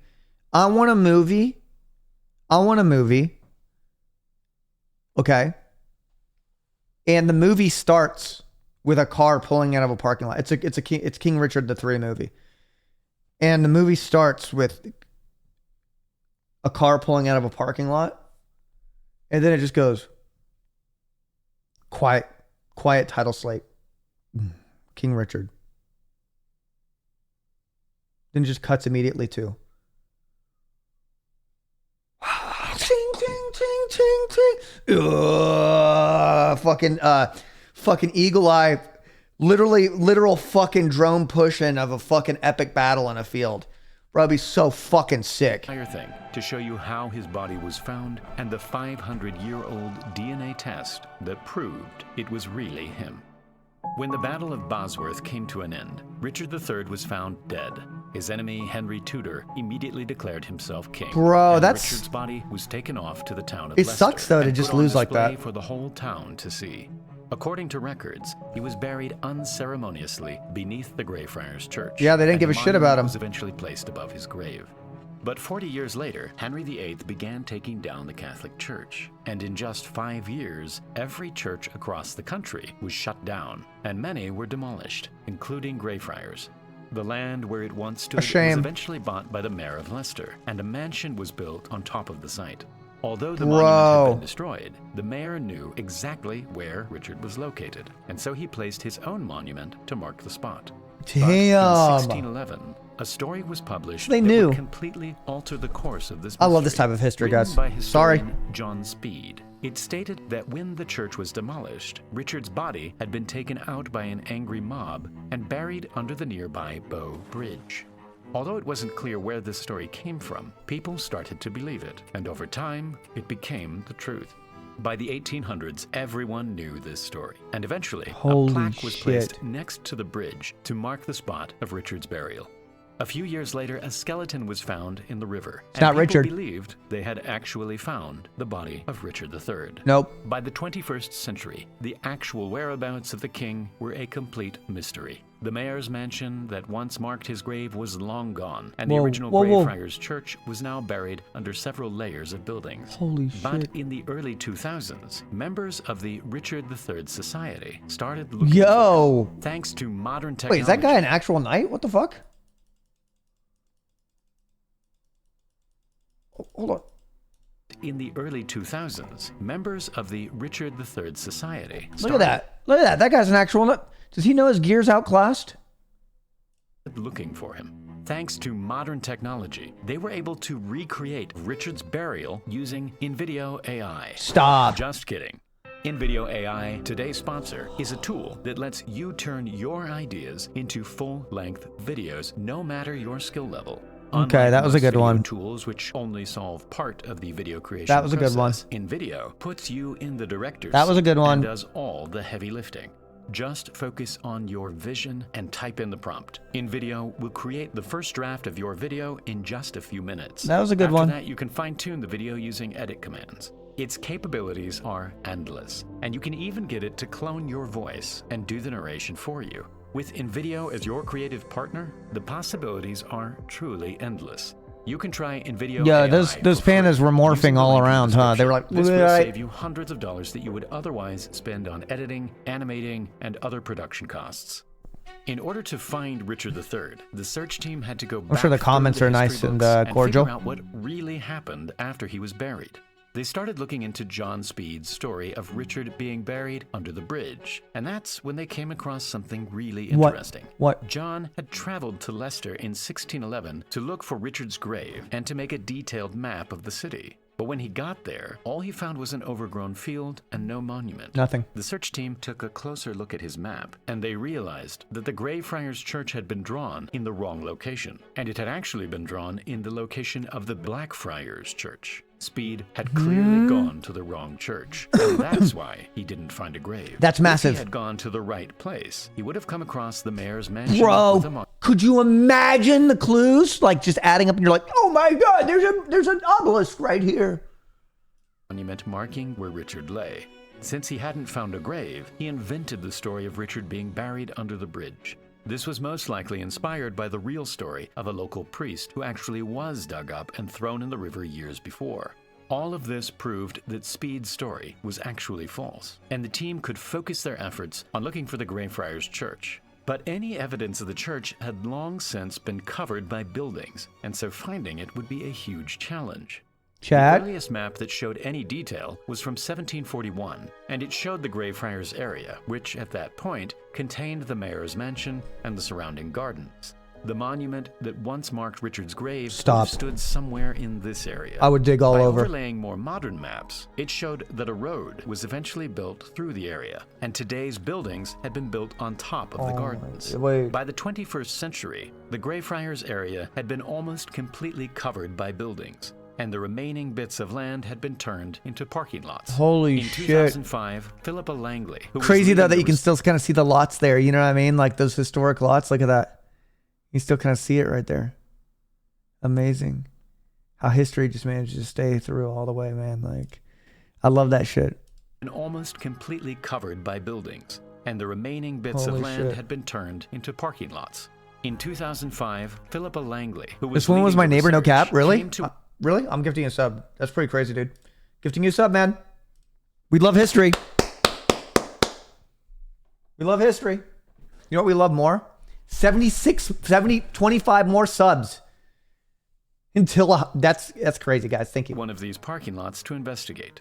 When she was there, she had a strong feeling that she Did was she in look the like right this? place. And then, as if by magic, a sign Bro. revealed itself. Stop. Although this R was obviously just a reserved parking spot, Ah. she felt like this was the place to start digging. Stop. And so, several years later, No way there was a an team actual of R there. archaeologists led by Philippa finally got permission to dig. But they only had enough money to dig up a fraction of the parking lot. and so they shit. had to be very efficient. Oh my God. Churches were typically positioned from east to west, and so they planned to dig 3 trenches that would hopefully overlap. Bro, with that'd be part of so the church. fucking... On the 25th of August, exactly 527 years since Richard was buried, the team started digging the first trench. The whole project was expected to take around Whoa, 2 actual weeks, footage? and the chances of actually finding a grave seemed almost impossible. Yeah, I would have been But discouraged. Amazingly, just 6 hours into the first Right next to the R? Bullshit. Suck my dick. That's somebody knew the entire time. This had been passed down, and they was still pettiness, still fucking pettiness, bro. they came across a skeleton just a few meters away from the letter R. It had major damage to the skull and a uniquely curved spine. Yep. Richard was often referred to as a hunchback, with one shoulder being higher than the other. This curved spine and the damage to the skull was a big sign that they had just found Richard III. But in order to really prove it was him, the team had to use every modern technique imaginable. One method was to take DNA from the skeleton and see if it matched with a known descendant of Richard III. One of the best chances was to look for the mitochondrial DNA. But this type of DNA only gets passed down by mothers. I did see that Pure And so the Energy's back, and I'm so excited about it, bro. team had to hope that there was an unbroken line of female generations that led all the way to Richard III. Amazingly, there was. By looking instead at Richard III's sister, they were able to track down 16 generations of females, all the way to Holy a woman sh- called Joy Brown. Joy? Sadly, she had passed away. No, but her dude. son, Michael Ibsen, Okay, was Michael? still alive. The same DNA that Richard got from his mother Holy should shit. also have been passed Does he down even to know that Michael. he's related? Could you imagine not knowing you're related and then like being told and then like they dig this bad boy up? But if just one of these points in the family tree was incorrect, it would throw the whole thing off. And so, to make it more certain, they traced down another line of females, which led to a woman called Wendy. By Wendy? comparing her DNA with Michael's, they were able to confirm that they were both Mate, related they were finally able to make a new King George or King Richard. to each other, and therefore Sorry, not King George. direct descendants of Richard III's mother. Before they could get Yes. DNA results from Richard's Remake skeleton, King they sent Richard. it off to do carbon dating tests, which would determine the age of the skeleton. Our bodies absorb carbon-14, but when we die, the carbon-14 starts to decay at a known rate. By calculating how much carbon-14 was left in the skeleton, the scientists could determine how long the body had been dead for. Carbon dating. As it turns out, the results initially showed that the body was a few decades older Carbon dating, guys. Carbon dating. than Richard's. But what the results also showed was that whoever it was, they had a protein-rich seafood diet. They had a skeleton's diet. You guys ever tried the skeleton's diet? It's kind of like fasting. Which would have only been possible for someone living a high-class life. This was a crucial bit of information, because a diet like this would have altered how much carbon-14 was lost. Factoring this in, the new results showed that the skeleton was almost certainly from the time of Richard's death. At the same time, the results from the DNA test were in, and they showed a clear You're a match wizard, Michael. and the skeleton, proving that the search for I want to see an Richard III interview with was Michael over. going, And my mom was blown. My mom was blown. I can't believe it. I couldn't fucking believe it when they comes up to me and they telling me they... Time for the Primal Space giveaway. The winner of the previous giveaway is Landon. Congrats. In the next video, Job, we'll Landon. be giving away this awesome Richard III framed print. All you need to do is sign up at the link below, like the video, and leave a comment saying what you thought about this amazing discovery. Thank you very much for watching, and I'll see you Who was so mad they just buried a man in a field? I mean, they kind of went over that. in the next video. But I kind of need a little bit more of... I need more of that. Like, King Richard... Yeah, I mean, like, I need more of that. That story gets my nut. 3 months ago, fresh. 41 minutes. Oh, 48 minutes. Oh, 45 minutes. Oh! Closest known living relative. Michael! Ibsen. If you look at the DNA of Michael... Blow, love! Me? Royalty? Fucking right! Mate, I've been waiting for this day for so long. Could you imagine?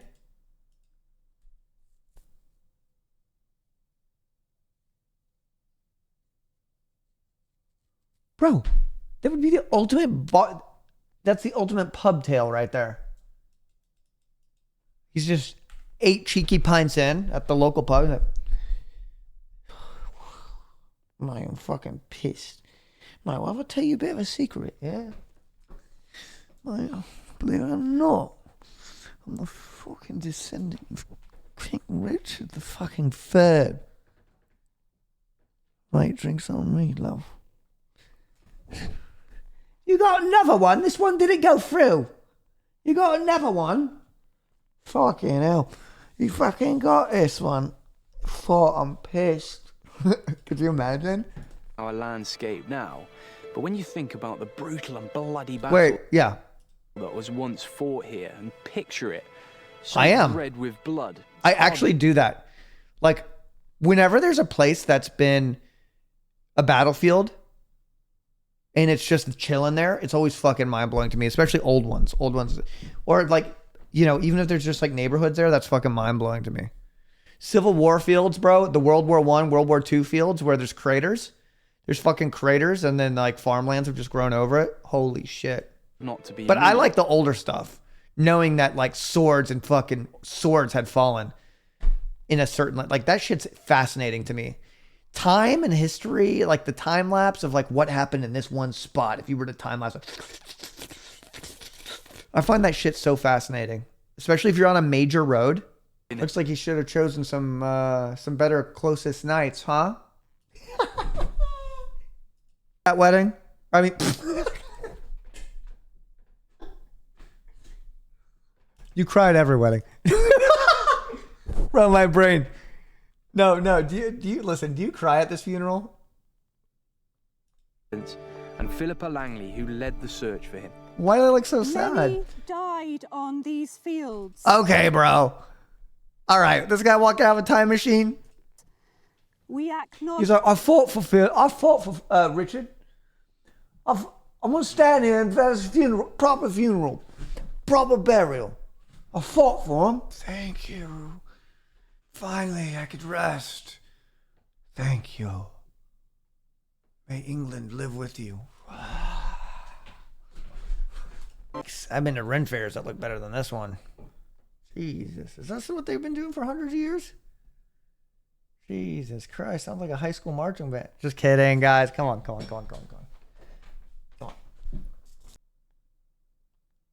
I'm confused. Did people take this as an opportunity to, like, dress up? Or is this like local? Is this like local? Is that how they dress locally? Or are they actually dressing up and then they're like, we're going to be sad? No, they're dressing of the time? Okay. But why?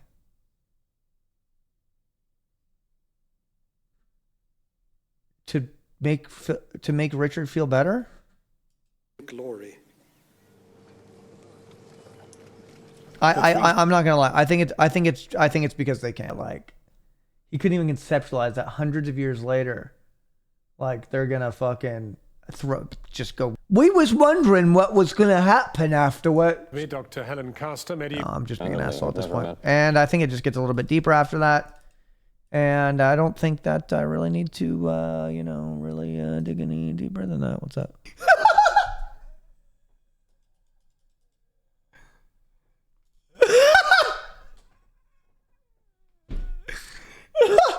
I'm never gonna see that. I'm never gonna unsee that, man. Holy shit. Look, they know that. They know what the royalty. They know what the royalty is. Wild, bro. That is crazy.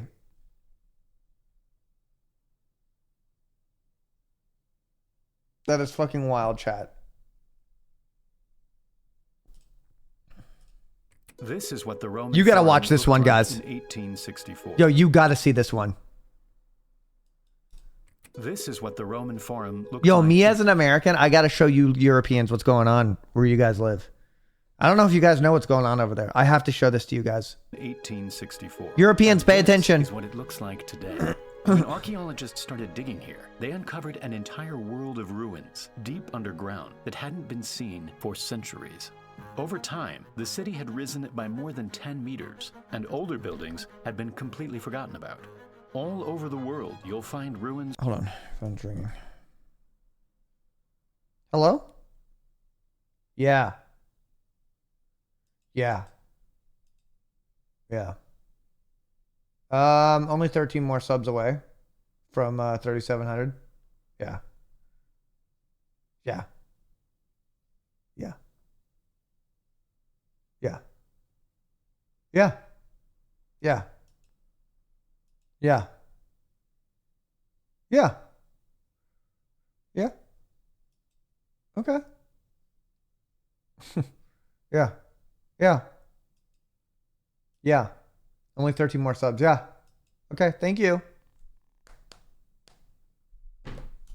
Sorry, guys. Business. Slowly being left behind by the constant rise A lot of of the questions. streets. And modern cities Hamdalorian. on top Thank you. of old ruins. Thank you so much. The ancient city of Troy was rebuilt 10 times, forming 10 distinct Holy layers, shit! You get a brother and you get a son. 4, 5, 6, 7, 8, 9, 10. Thank you so fucking much, dude. You are not like the others. You are not like the others. Don't let anybody tell you that you are. You are not like the others. That was fucking incredible. That shit you just pulled off right there, Durf?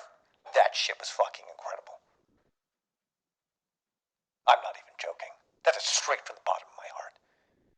Holy fucking shit, dude. That's crazy, dude. 10 fucking gifted subs. All right. The crazy part is when they move the headstones and build on top of grave sites. There are so many parks and soccer fields built in the UK, built over cemeteries. Holy shit. Okay. I will finish this. No pauses. Cities that have been built No matter what on happens, no top of pauses. old ruins. The ancient city of Troy was rebuilt 10 times. Dude, forming see, we don't 10 got this in distinct America. Layers, all built directly on top We of don't each really other. got this shit. Even Actually, the just city of kidding. Seattle has an entire We do have it in network. Seattle. I've seen that before. Just kidding. Joking, guys, but not in the same way. Not in the same way. We only have like one layer. But you guys in Europe, you got like you got like thousands of years of layers. Yo, down to Fiesta. Yo, smoke on me. We are officially at 3,700. I know a lot of you don't give a shit. I know a lot of you don't give a fuck because it's a streamer who's subscribed, but guess what? I genuinely do appreciate it. Thank you very, very much. I'm now going to play the Final Fantasy VII fanfare music, and I'm going to do a moment of silence.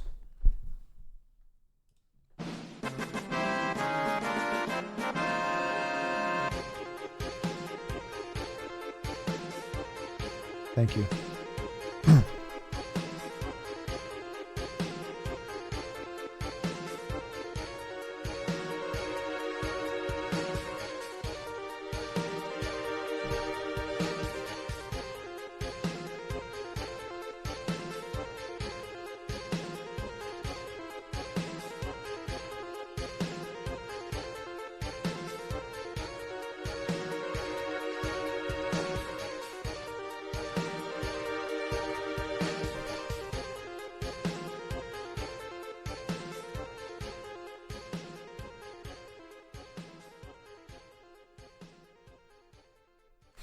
Thank you. Now back to the content.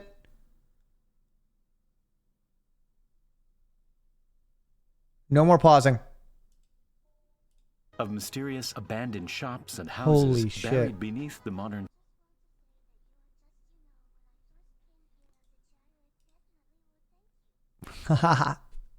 Hey. Hey. Arigato. Arigato. Arigato. Arigato. Arigato. Arigato. Arigato. Guys, I'm sorry. Can I help it that chat loves me?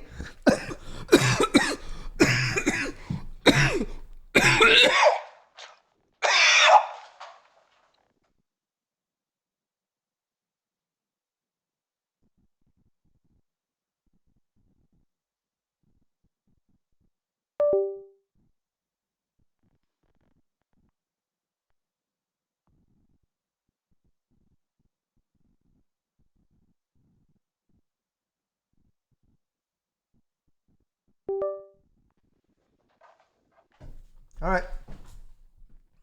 That was weird. Streets. But why are cities built on top of each other? Holy Is shit. the street level actually rising? And why does history always end up buried? Bro. We modeled the entire thing to show you how civilizations No, you build on didn't. top of each other. We'll also look at the crazy historical layers beneath Rome, these strange hills all over the Middle East, and the mysterious city purposefully buried beneath Seattle over 100 That's kind of years ago. creepy. There is no single reason why cities are built on top of each other. After the Great Fire of Rome in the 1st century, most of the city had to be rebuilt. But instead of clearing away the rubble, it was quicker and easier to simply flatten it out and build on top. This meant that new buildings were about a meter higher than the street. And so, to match the new height, the streets were raised and resurfaced, using rocks from the surrounding debris. With every fire and natural disaster that occurred, this process would repeat itself, raising the city and leaving old ruins buried underground. One of the clearest examples of this is the Basilica of San Clemente. That's kind of wild. The structure we see today is from the 12th century, but it was built directly on top of an old church from the 4th century.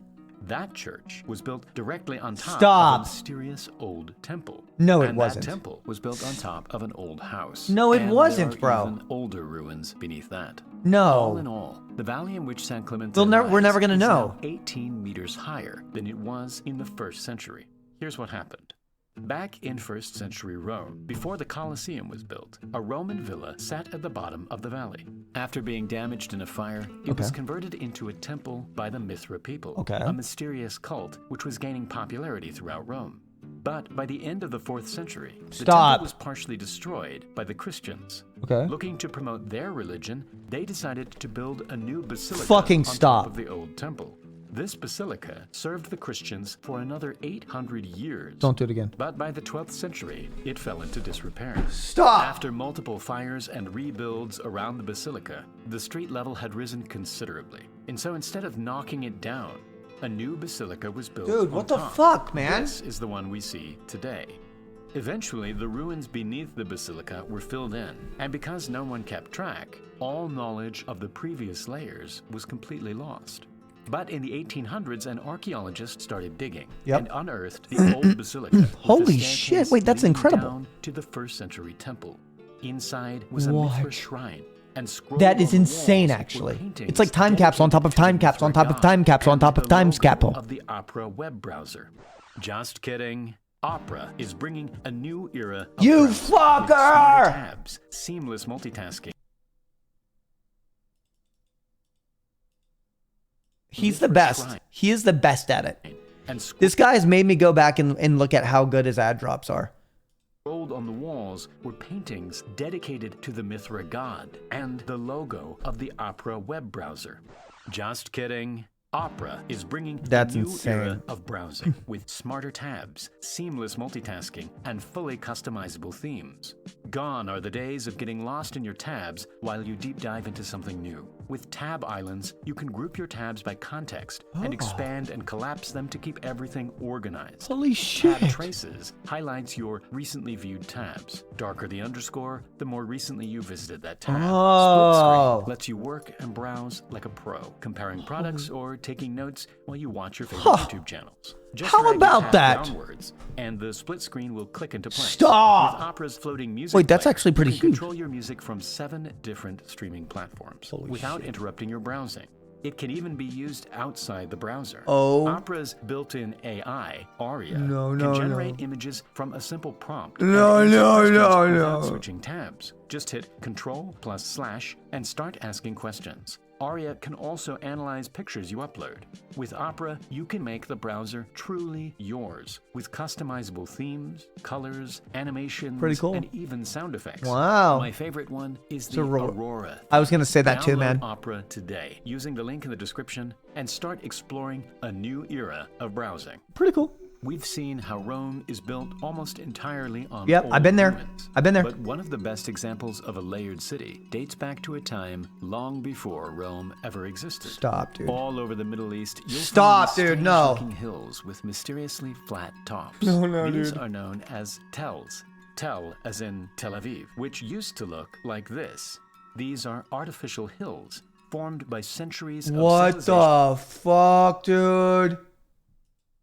building. Did on you top guys of know each this? other. Inside each tell is a world full of old ruins lost in time. Perhaps one of the most impressive of these is the ancient city of Troy, which first began as a small settlement back in 3000 BC. I was always wondering what was going on with that big wall and where that big wall went. How does a big wall like that go missing, huh? The buildings were mostly made from mud bricks, and when they were destroyed, the material decomposed and covered the ruins in soil. Then a new settlement came along and built on top.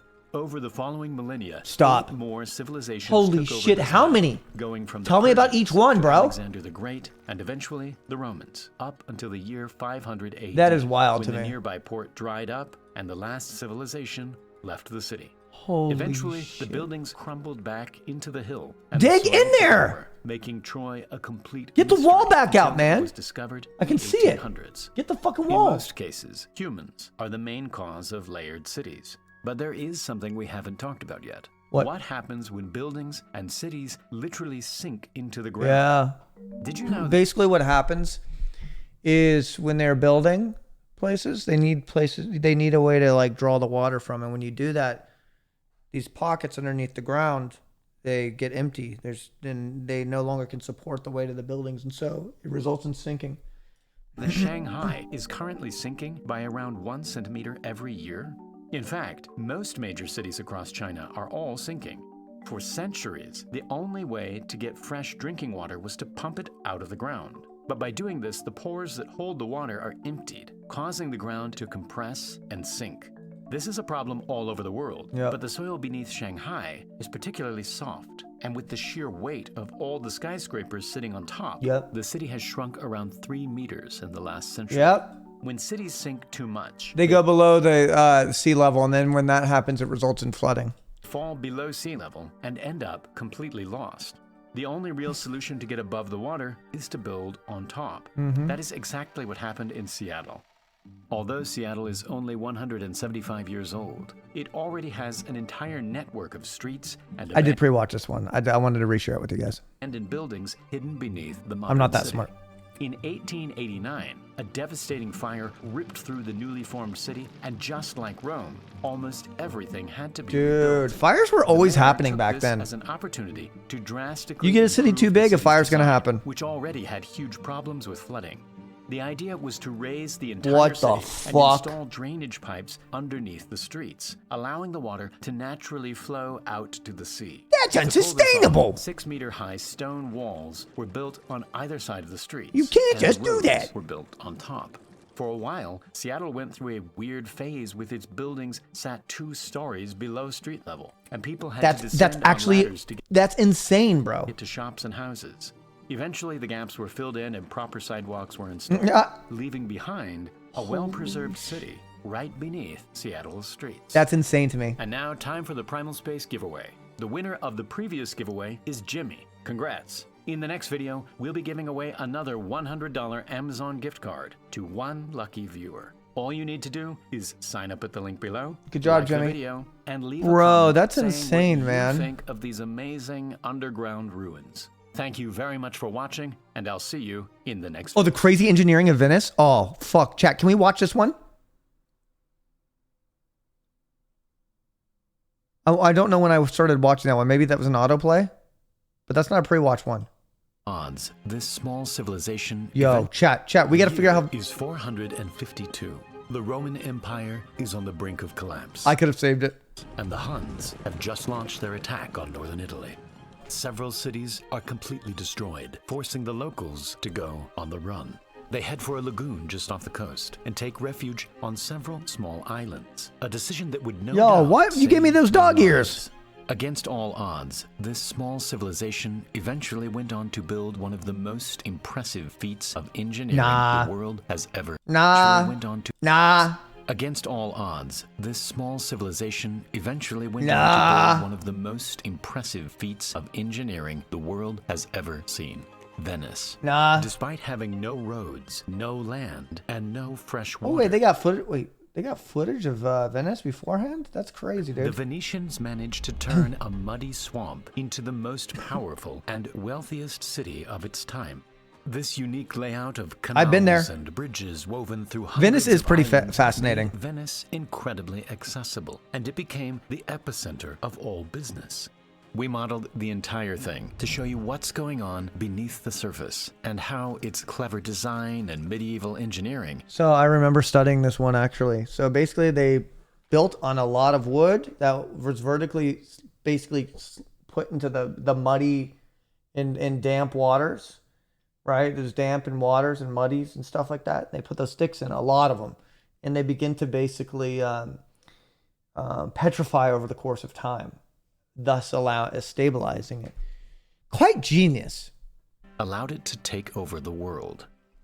When the first refugees arrived to start their new lives on the islands, they had the worst possible surface to build on. The small marshy islands. But they had no choice, and beggars can't be choosers.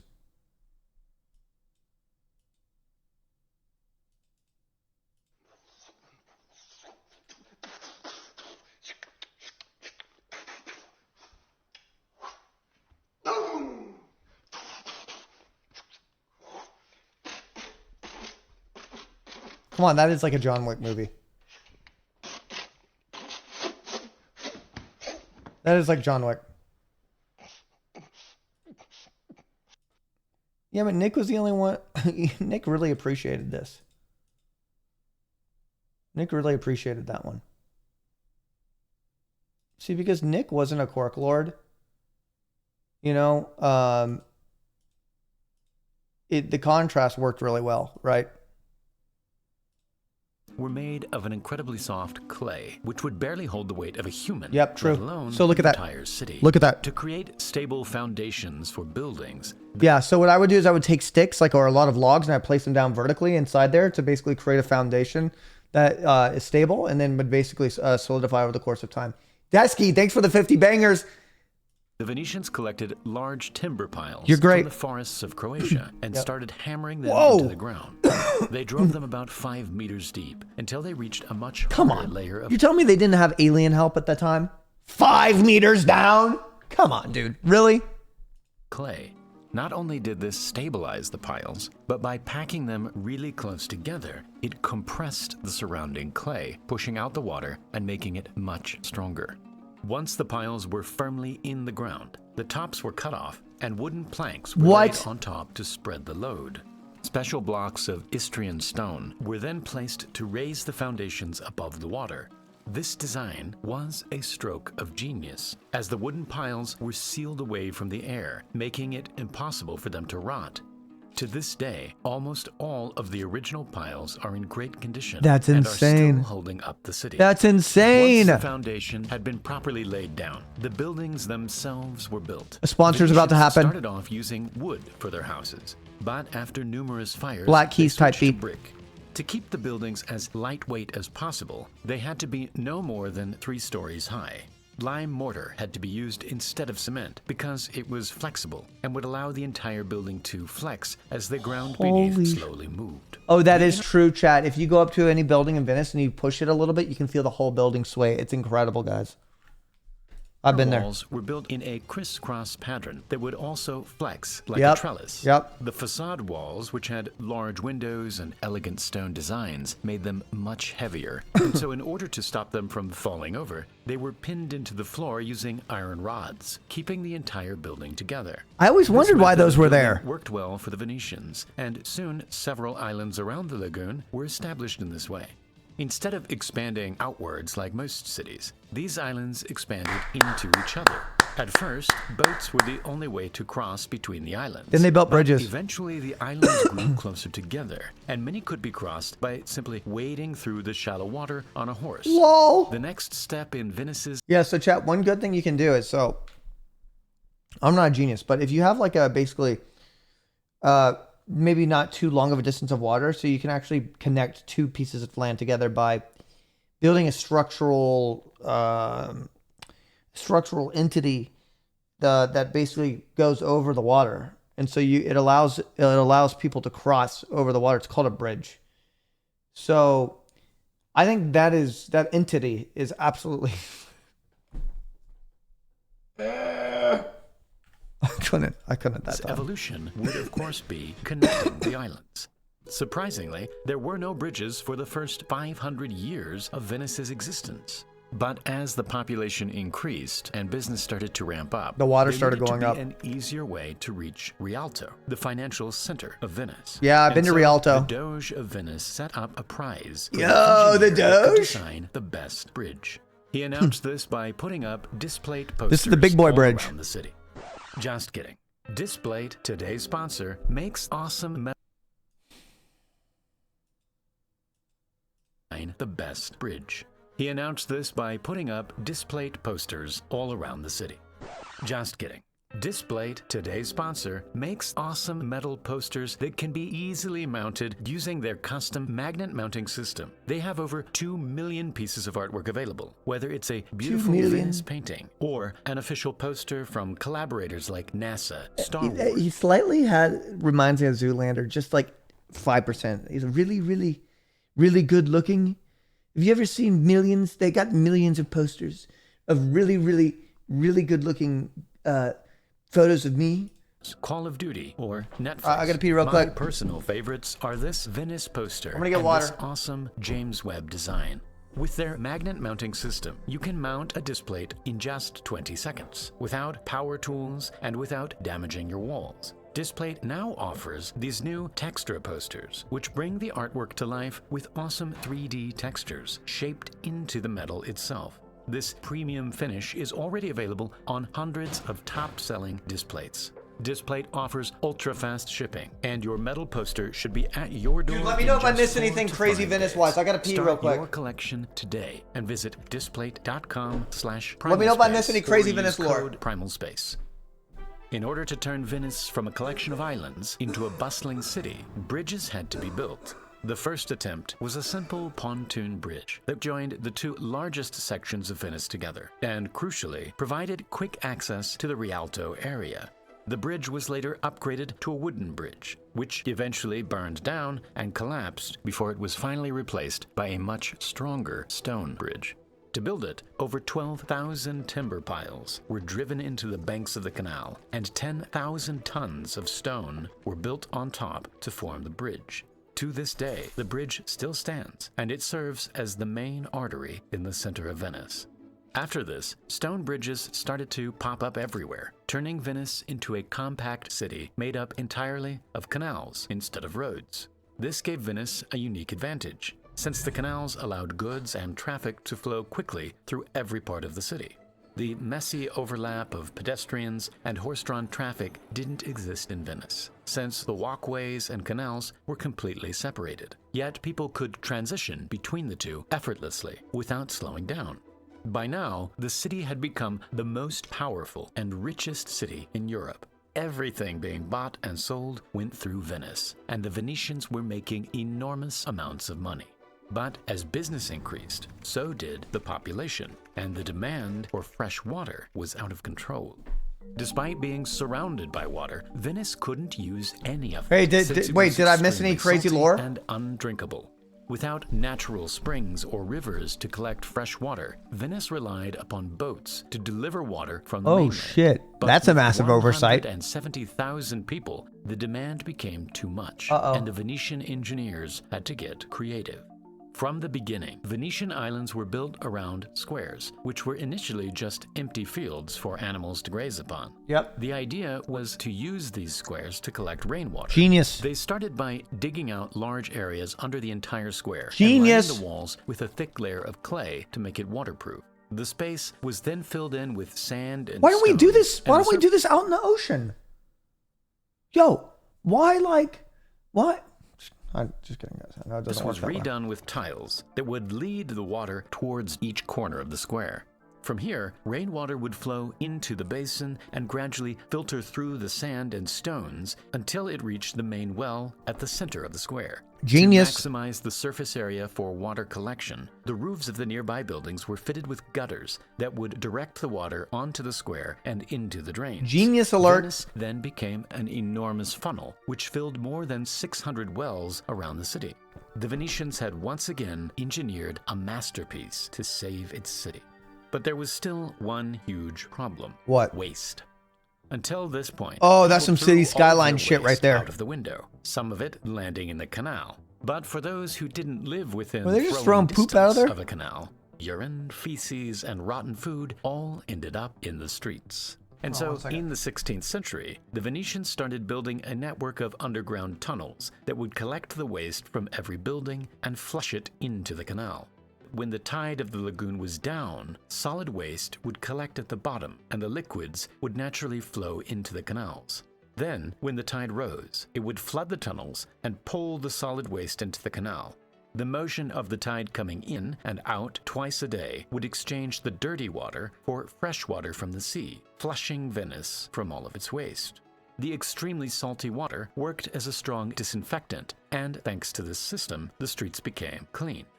Amazingly, almost all of the incredible engineering that made Venice is still around today. The bridges, the canals, the buildings are all ancient relics sitting on a forest that has held up the entire city for over 1,000 years.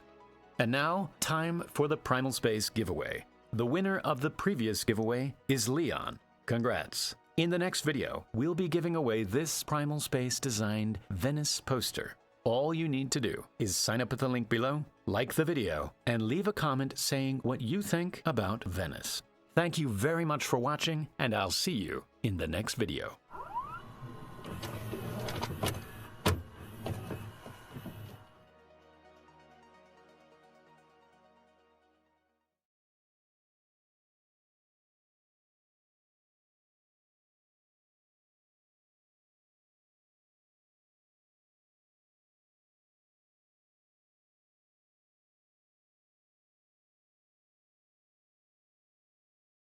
Yo, no, what happened? Yo, what happened? Dude! No, dude! Engineering I had a phone call. Venice I've been there.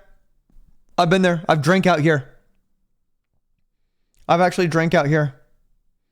I stayed in a hotel that was like right back here. Still around today. The bridges, the canals, the buildings are all ancient relics sitting on a forest that has held up the entire city. Yo, for Lodge, over thank you, man. 1,000 years. 1,000 years? And Come now, on. Time for the Primal You want me to believe that they did that shit back 1,000 years ago? Pfft. Space giveaway. The winner of the They previous used giveaway aliens. is Leon. Congrats. In the next video, we'll be giving away this Primal Space designed I love Venice Italy. poster. All you need to do is sign up at the link below, like the video, and leave a comment saying what you think about Venice. Thank you very much for watching, and You run a good channel here, Primal Space. I'm impressed. You run a good channel, man.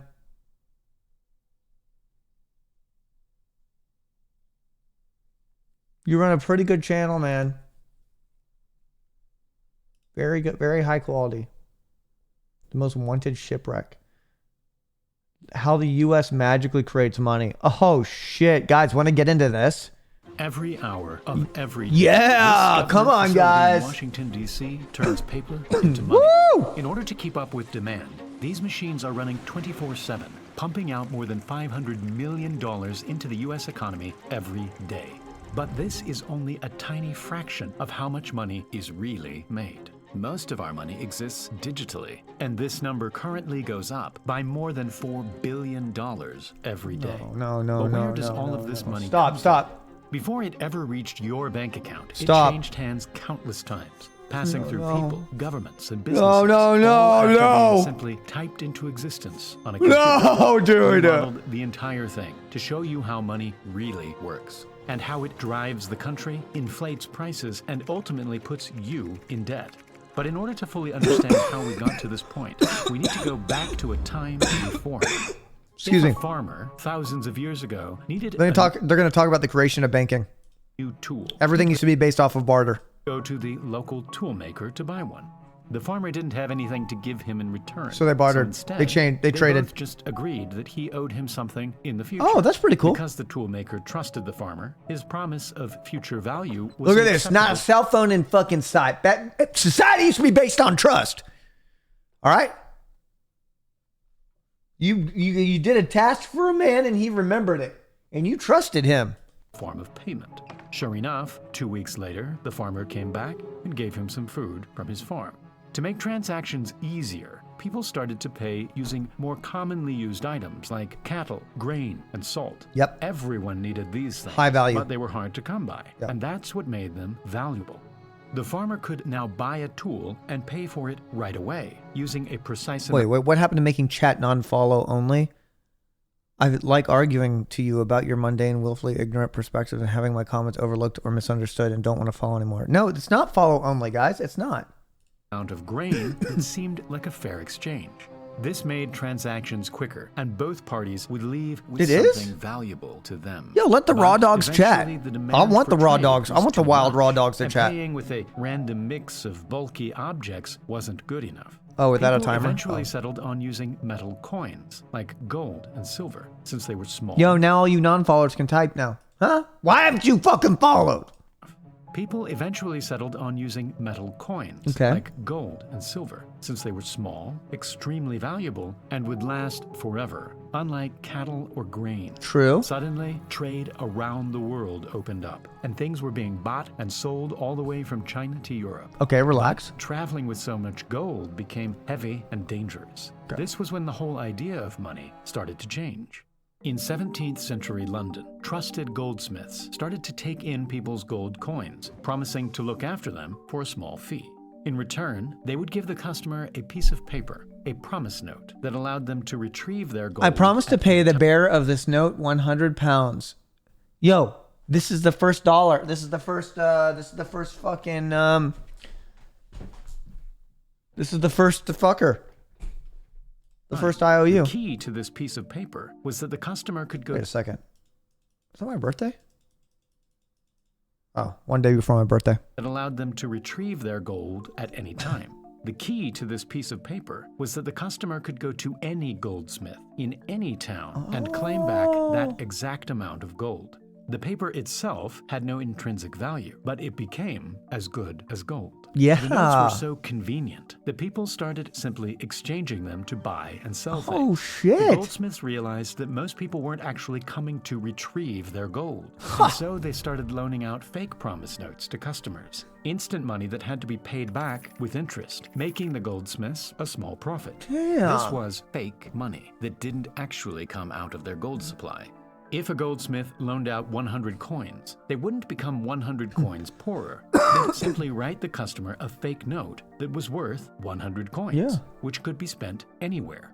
Eventually, the customer would pay back the loan plus the fee, making the goldsmith 105 coins richer. Genius. On top of that, the customer would spend their money by paying someone for goods, making them richer. Yeah. From that single loan, the total money in existence increased by 100 coins. Holy shit. Yet no new coins were produced. This meant that more money was in people's hands than actually existed. Yo! As long as everyone didn't come to cash in their notes at the same time, everything would be fine. If we replace the gold, Some random guy started this? Yeah, John. promise notes, think his name was John? John Cash? Everything would be fine. If we replace the goldsmiths with banks and the promise notes with digital money, we have today's system of money. It just got Nowadays, Doomer. Almost everything It just is got bought and Doomer core. sold digitally. But did you know that data brokers buy and sell your own personal data? This could be used against you for things like scams, identity theft, stalking, and harassment. Bro, you're not On top looking of at anything that, on the when phone. marketing agencies get a hold of your data, they start sending you a Oh never-ending wait, King of supply Nigeria? I got spam. that too. The good Take news biddies. is that you have the right to protect and remove your personal info. All you need to do is sign up with Delete Me, today's sponsor, and they start searching and removing your personal details from hundreds of data brokers. You'll get a breakdown of how much data Yeah, a lot has of been information for removed me, and man. where it has been removed from. Delete Me will work continually throughout the year to keep your data now away Delete from Me. these data brokers. They also have a family plan to protect your loved ones from the same problems. To remove your data and protect yourself, visit joindeleteme.com/space and use the code SPACE at checkout to get 20% off. Cool. When the 17th century goldsmiths started handing out fake money, it had a profound effect on the economy.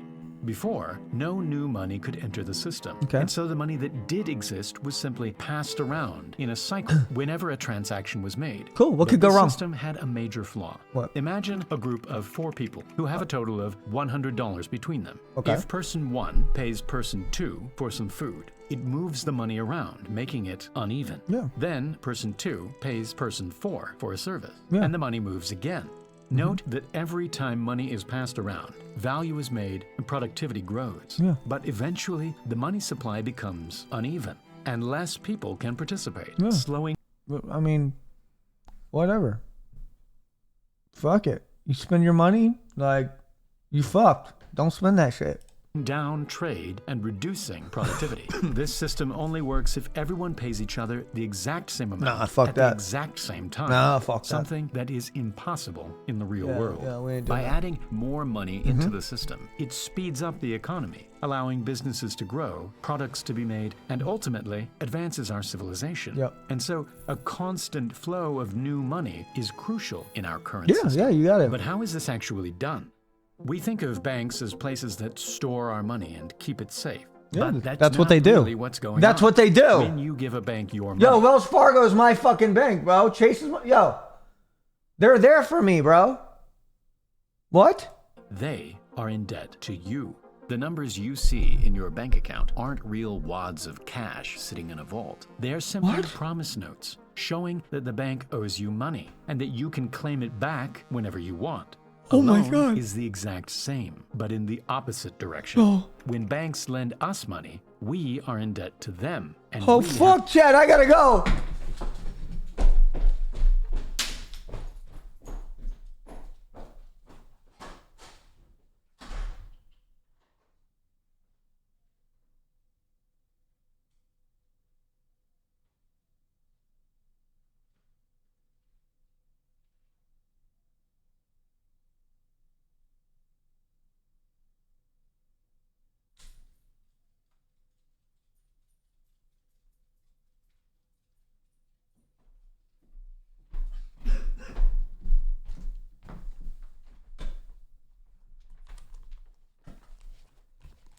What the fuck? They said they don't.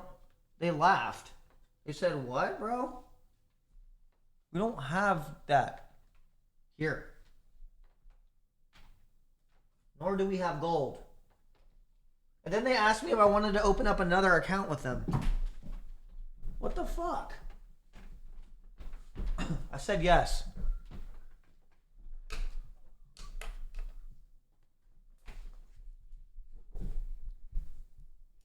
to pay them back. This is where money They really said I just needed to put $10,000 of business money into it. So I was like, okay, fuck it, dude. gets And made. there's like a fee and stuff. Just like the goldsmiths, But like it's when good a for me. bank gives out a loan, they don't get poorer. They simply type new money into your bank account. That's insane. It's brand new money that didn't exist before. Yep. The only difference is that when you pay it back, the money gets canceled out and the bank only keeps the interest. But with that loan, you paid for a new car. Yeah. And that money eventually made its way to the employees of the dealership. Then they spent that money and it continued to create Trickle down. hundreds It's trickling of new down. transactions. You see it trickle down from bank to building and camera. You see? Powering Trickle down, guys. creating new technologies, and providing us with food. All of this value and productivity would never have happened if new money hadn't entered the system. The problem is that productivity doesn't necessarily increase when we create new money, and that can cause inflation. If society starts producing fewer goods, but more money is added into the system, prices will go up, since there is more competition for fewer goods. No. Because of this, banks have to limit how much money they create. Okay. In the past, they could only lend out a portion of the actual cash they had in their backup supply. Nowadays, though, banks have almost complete freedom to create as much money as they like. If they are running low on backup money, they can simply go to the central bank and ask for more money. And that's where things get. I was wondering if maybe I could have some more gold. I would like a chunk of gold, please.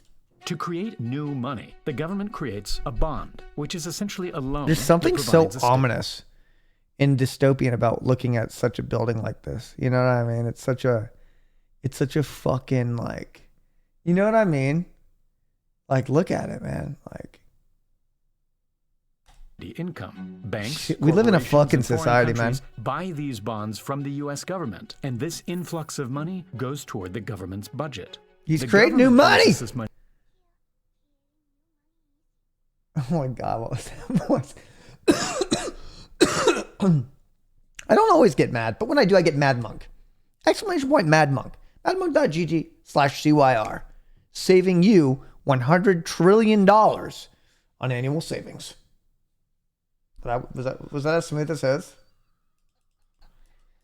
20 to 30. Bro. That's 20 sockets. Each one brought to you by Mad Monk.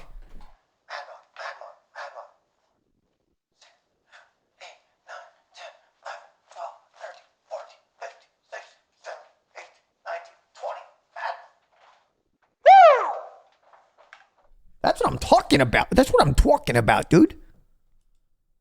Cash infusion for the Mad Monk Reserve. And foreign countries Imagine getting 20 subs every time he says that line. These bonds from the U.S. government, and this influx of money goes toward the government's budget. Wait a second. Politics? Consider me unsubscribed. I liked your channel until it started getting political. So, you're a fucking Dem? You lost me now, brother. You lost me now.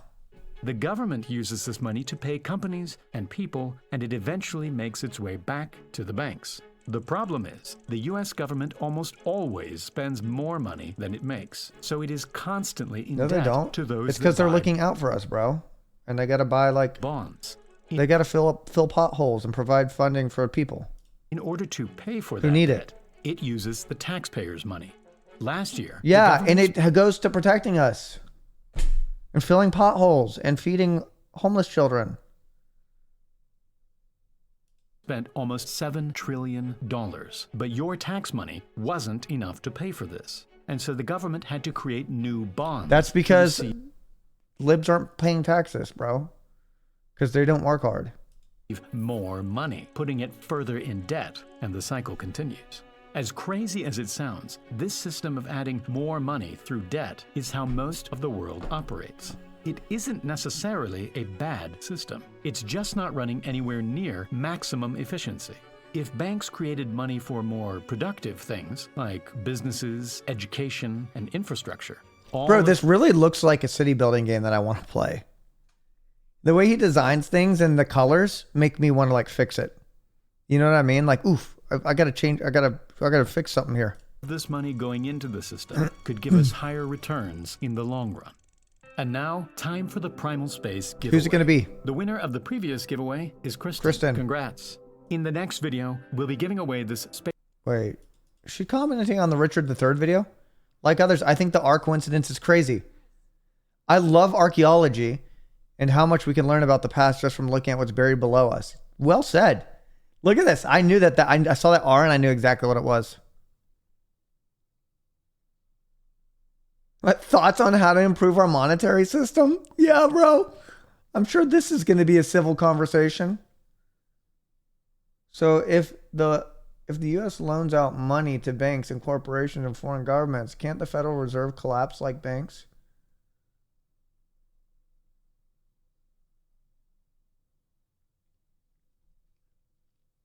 It's crazy that the whole system is based on trust.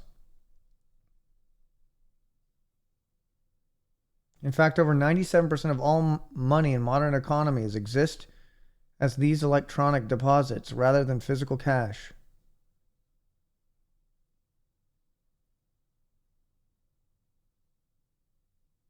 Guys, I have an idea for a crazy prank. How about on February 15th, we all go to our local banks and cash out all our money? It's going to be so funny.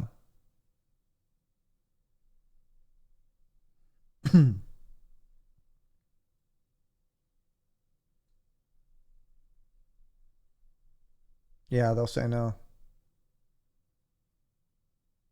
They'll say no. Some people really think they got some big bangers, but it just shows how naive they are to the system and how much they own us. We're actually owned, guys. What you want to do is you want to go to the bank and withdraw approximately a percentage of your money over the course of time, right? Or you can rob it, which I wouldn't recommend doing. Who else felt the sponsorship coming? But did you know that data brokers buy and sell your own personal data? Yeah, I mean, obviously. That was a good sponsor. Okay, there's got to be one more. The hidden engineering of Mount Rushmore. Didn't Richie Rich do some crazy shit over there? You guys remember that? Bic Crystal, Chasing the Eclipse, the Underground Clocks of Paris. That's pretty amazing. Compressed Air. Damn, this guy makes bangers. Mount Rushmore is really fucked. The self-balancing monorail? Stop. That's not a fucking thing, bro. I don't even want to think about that one. That's crazy. 8 minutes? I think I can hash that one out real quick. The mysterious 30-year journey of Apollo. What if we turned on Voyager 1's camera? Ooh, that seems fun. Why doesn't the sound of a rocket launch kill you?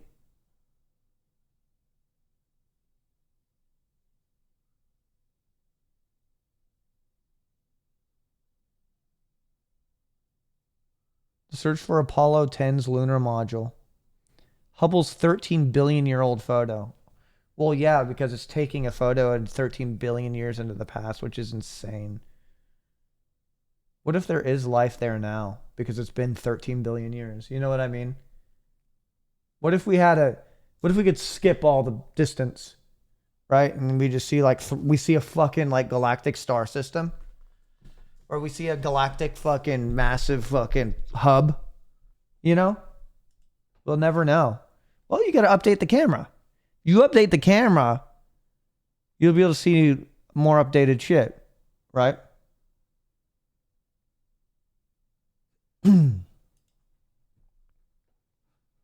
Let's see if he says about how we fucking yoinked a special mountain.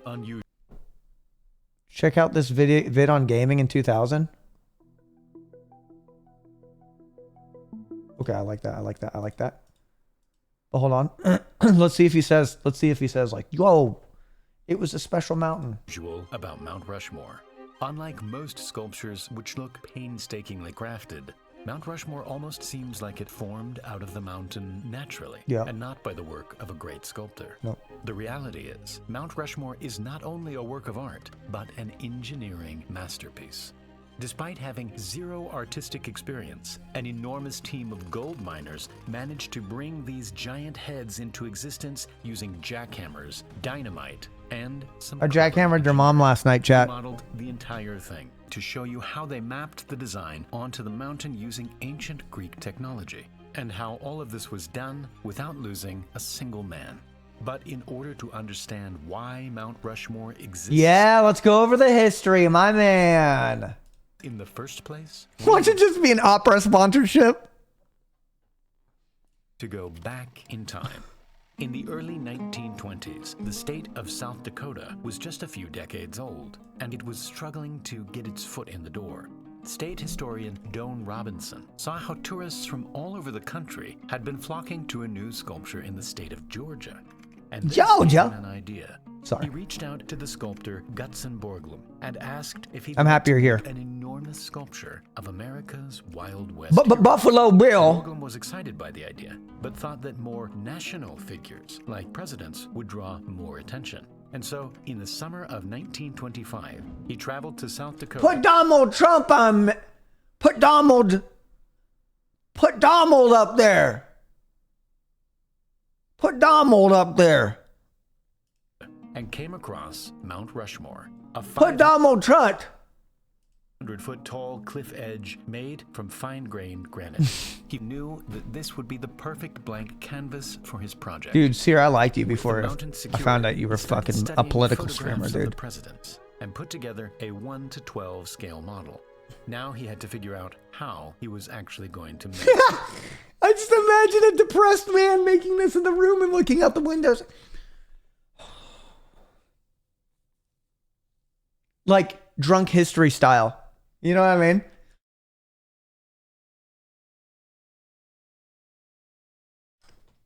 Oh, John C. Reilly just sighing and looking out the window going, and then taking a drink.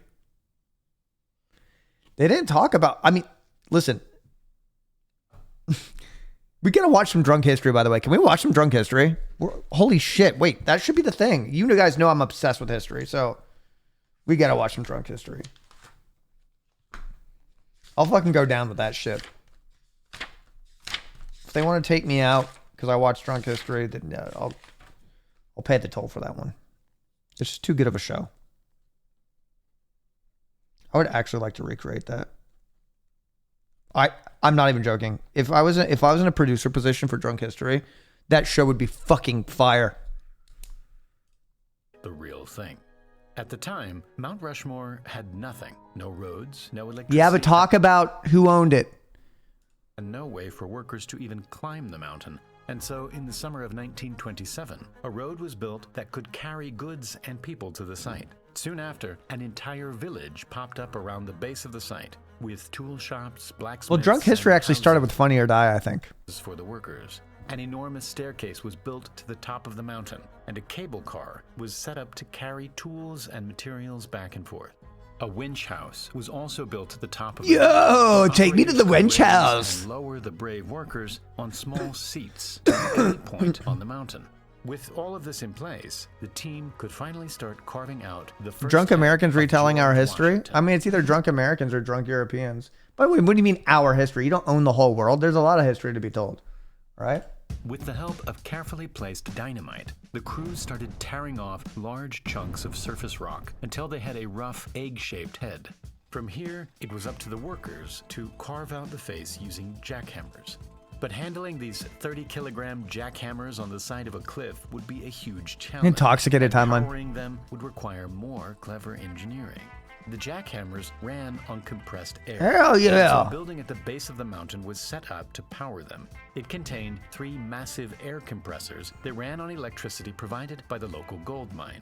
These would run all day, compressing air into a pipe that ran for... Good thing it was just free land. Up the side of the you know what I mean? And into a building it was just a free mountain, just ready to be carved. 16 jackhammers could be connected at a time. To stop the jackhammers from jumping all over the rock, they developed their own techniques, sometimes installing chains to grab onto, and sometimes using their own feet to guide the jackhammer. Yeah, but that's jackhammer life, workers became isn't experts at operating the jackhammers. But without any artistic or sculpting experience, how did they know where to drill? On the Stone Mountain Memorial, Borglum used a large projector to map out his design. But Mount Rushmore was much larger, and the 3D nature of the faces would make this method impossible. he had to figure out how to transfer the data from his model onto the mountain. Did you know that your own personal data is being transferred? All right, into the okay, hands we've of done marketing that. We've done that. agencies We've done who it. then fill your You inbox fucker. In order Very well to done. turn Mount Rushmore Very into well a done. reality, Borglum had to figure out But how yeah, to I've let you map do that his spot. 5-foot model onto the 60-foot cliff edge. He took inspiration from the Greeks, Beautiful. who were able to make identical copies of Roman statues using a pointing machine. Nice. This was a tool that could measure specific points on a sculpture Rogan? relative to a reference point. Rogan? This could then be transferred onto a different sculpture, giving the artist a guide to Dad? carve to. By doing this for thousands of points, the exact shape of the sculpture Oh could my be replicated. God. This worked well for replicas of the same That's pretty size, genius. But in order to scale up his design, Borglum would have to get creative. He came up with his own pointing machine, which was essentially a metal arm with a weighted point at one end that could swing around a fixed axis. By placing the weighted point somewhere on his model, he could get 3 measurements: the angle of the point, its horizontal distance, and its vertical distance. By simply multiplying these measurements by 12, the exact same point could be transferred onto the mountain. Okay. But for that, Borglum would need to make a much larger pointing machine on top of Mount Rushmore. And so that's exactly what he did. Using this giant machine, thousands of points could be marked directly onto the mountain, showing the workers where to drill and exactly how deep they should drill. Instead of carving out the entire part, the workers would drill a series of holes close together in a honeycomb pattern. Okay. Then the rock between the holes would be hammered out. After a couple hours of solid drilling, a steel worker would come down on a harness with replacement bits to keep the workers drilling. The work was tough, and the men spent 8 hours a day dangling over a 500-foot cliff edge for just 50 That's cents pretty an crazy. hour. I mean, we saw Richie Over the next Rich. few years, work progressed. Richie and Rich was there, man. I don't know if you guys saw the Washington's scene. head was done. Borglum had assembled a well-oiled team, and so he turned his attention to the finer details. One of the trickiest parts about the sculpture was the eyes. Typical Greek sculptures have perfectly smooth eyes, which look flat and lifeless. To give the eyes a realistic shine, he cut out a hole that was deep enough to always be in shadow. Then, at the center of the pupil, a square section would be left uncut to give the impression of a reflection in the eye. This was an extremely risky process, since the rock could fall under its own weight at any moment. Its effect was amazing, and when viewed from far away, these square sections gave the eyes a shiny texture. To finish off the heads, workers would do a Anime process eyes? called bumping, which would smoothen out the surface and pulverize it, turning it into a whiter color. The carving of Mount Rushmore went on for 14 years. But in Jesus. the end, it was never quite We're going to talk finished. about The original politics? plan was to have each president carved down to their waist, and a secret tomb designed with lavish decorations had only just been started when the project came to an end. The Second World War took away all of the attention and money from Mount Rushmore. And just a couple years later, Gutzon Borglum passed away. Ooh. Ultimately, Borglum and Robinson I achieved mean, that's their enough. goal of putting South Dakota on the map. And now, time for the Primal Space giveaway. The winner of the previous giveaway is Sam. Congrats. Damn.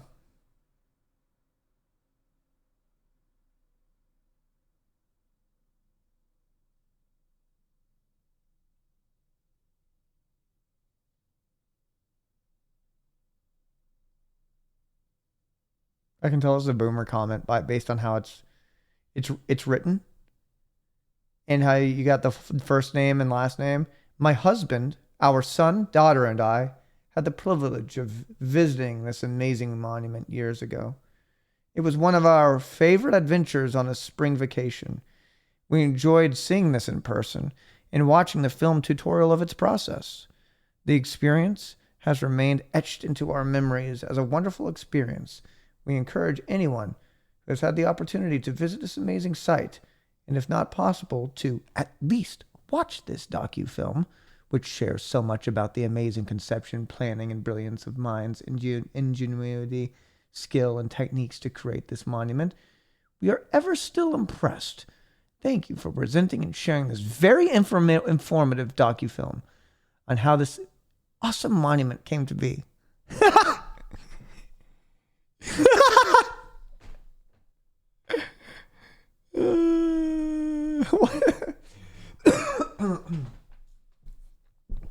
I'm seeing if anyone's going to talk about the history of it.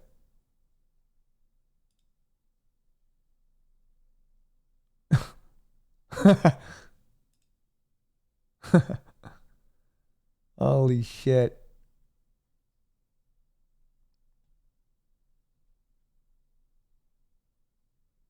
I've never been there. Put Donald. Put Donald on there.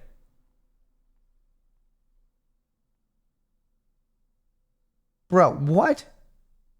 Just watched your video, and now I can't stop thinking about Mount Rushmore in a whole new way. The way you broke it down made me realize how crazy it must have been to create something that massive. It's not just a monument anymore. It feels like these giant faces are staring back at us with untold stories. You really got me thinking about how much more there is to history than we actually know or see, hoping that I can see that in person in USA. What is that?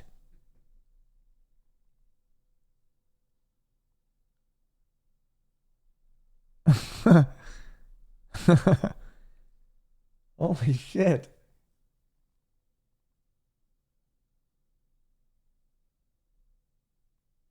I want more uncanny comments.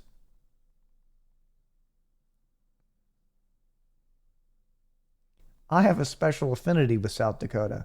Although our Scottish family settled in Canada in 1820, my grandfather, born in Ontario, set out to the U.S. territories to farm for himself and became motherfuckers doing their own docu-film. My father was born in 1895 near Webster. I was born in Toronto in 1949. It has only been in the last few years that I've had the time to travel to see where the farm was located. Imagine settlers' hardships and visit some graves. I always wanted to see this monument and did so the same trip. Almost a surreal experience.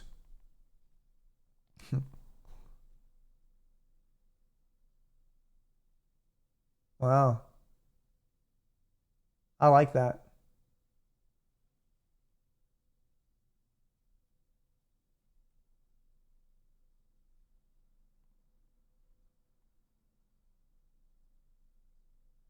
Curious about it. I looked into it and found that the mountain and the land was illegally taken from native tribes of the region for whom the region had cultural significance.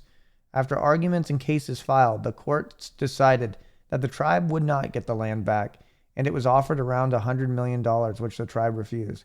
This all resulted in a shrine of democracy to be criticized and called the Shrine of Hypocrisy. So much history around it. Damn. George Washington had multiple heads. First head of George Washington.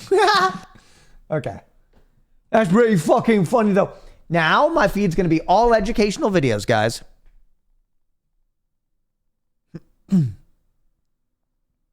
How Hoover Dam works? I know how a dam works.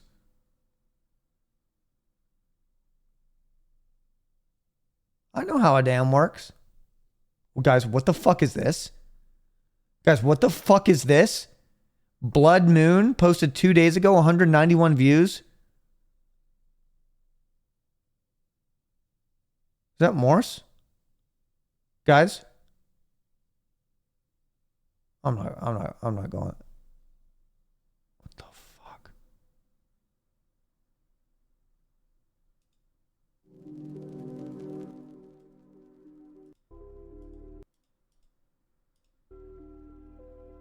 No. I don't like that. 0 players online. I spent 30 days in a dead game. Wow, excuse me. The world the world depends on a collection of strange items. They're not cheap. Inside Apple Park. Ooh, Freaky Deaky. Thank you, Freaky Deaky. Thank you. Whoa.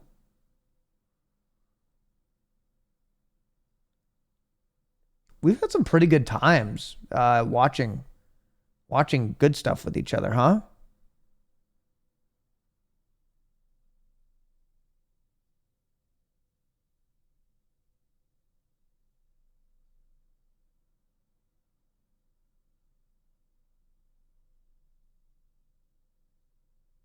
Nothing hits like Antique Roadshow.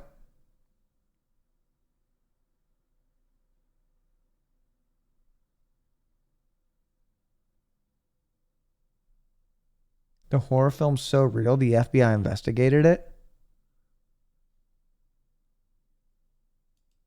You know, in the 80s, I was obsessed with...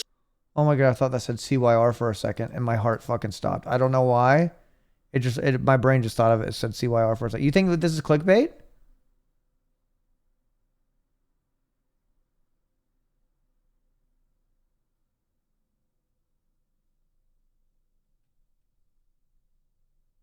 $12 minutes.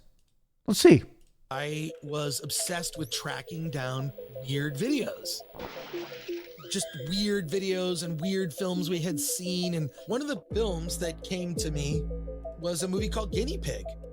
And I promptly made a copy of it, and the FBI said, you need to hand over the original tape.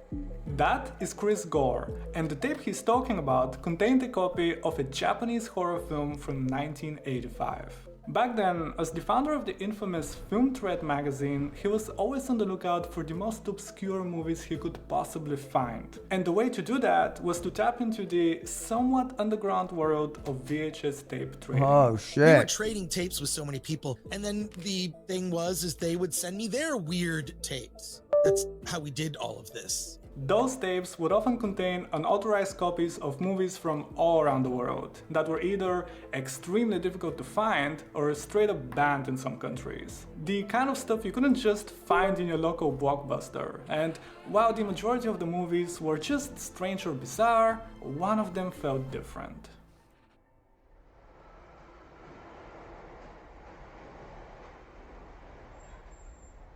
There was no music, no more than a basic title graphic, and not even the standard practice of opening credits. It almost felt like someone's private home video of a man observing strangers in front of a train station in Tokyo until he eventually sees a young lady and proceeds to stalk her, slowly driving his car behind her, and as soon as they get far away from the busy streets of the city, he chases her down and abducts her. The rest of the movie takes place in some creepy makeshift slaughterhouse, and since I mean, to be fair, serial killers were doing weird shit like this back then. Possibly show you what happens next, instead, I'll give you some context with, let's just say, dramatic reenactment.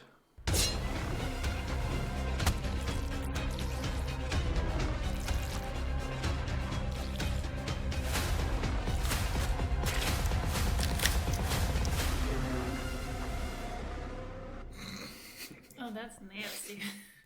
Yeah. All of that happens, and it is shown in great detail with very intricate close-ups right in your face.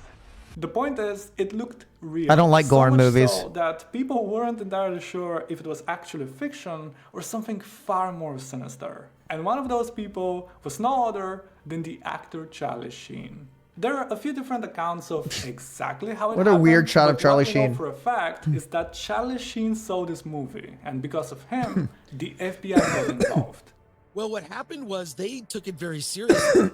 I had all these videos confiscated. I had to be interviewed by the FBI about this video and where I obtained it. The guy who gave me the video got investigated. The guy was probably tripping on drugs. All I did was just make a copy of a tape and give it to Charlie Sheen. They weren't the only ones either. Around the same time, a lawyer in Sweden had found that exact same movie and had also reported it to the police. That's so random. And over in Britain, a man entering the country with a copy of it had gotten arrested and taken to court because of its possession. Clearly, everyone took this extremely seriously. And looking back at it now, you might think it's a little bit silly, right? I mean, supposedly it's just a movie. Yeah. But the thing is that those concerns were not entirely unwarranted. In his 1971 book about Charles Manson, author Ed Sanders included an interview with a member of his cult who claimed that they had once videotaped a murder they've committed.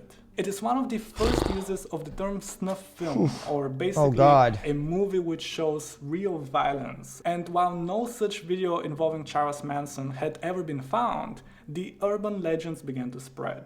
With consumer cameras becoming more widely available back in the 70s, people began to speculate that the possibility... Who is this, Russell? Who is this? Who is this? Only God can help you here, Russell. Part of me actually likes this part of the job. Russell, lift up your tongue. This one's going under there. It hits hard. I lost. Did Daddy and Daddy come home too drunk? You're lucky my partner likes you.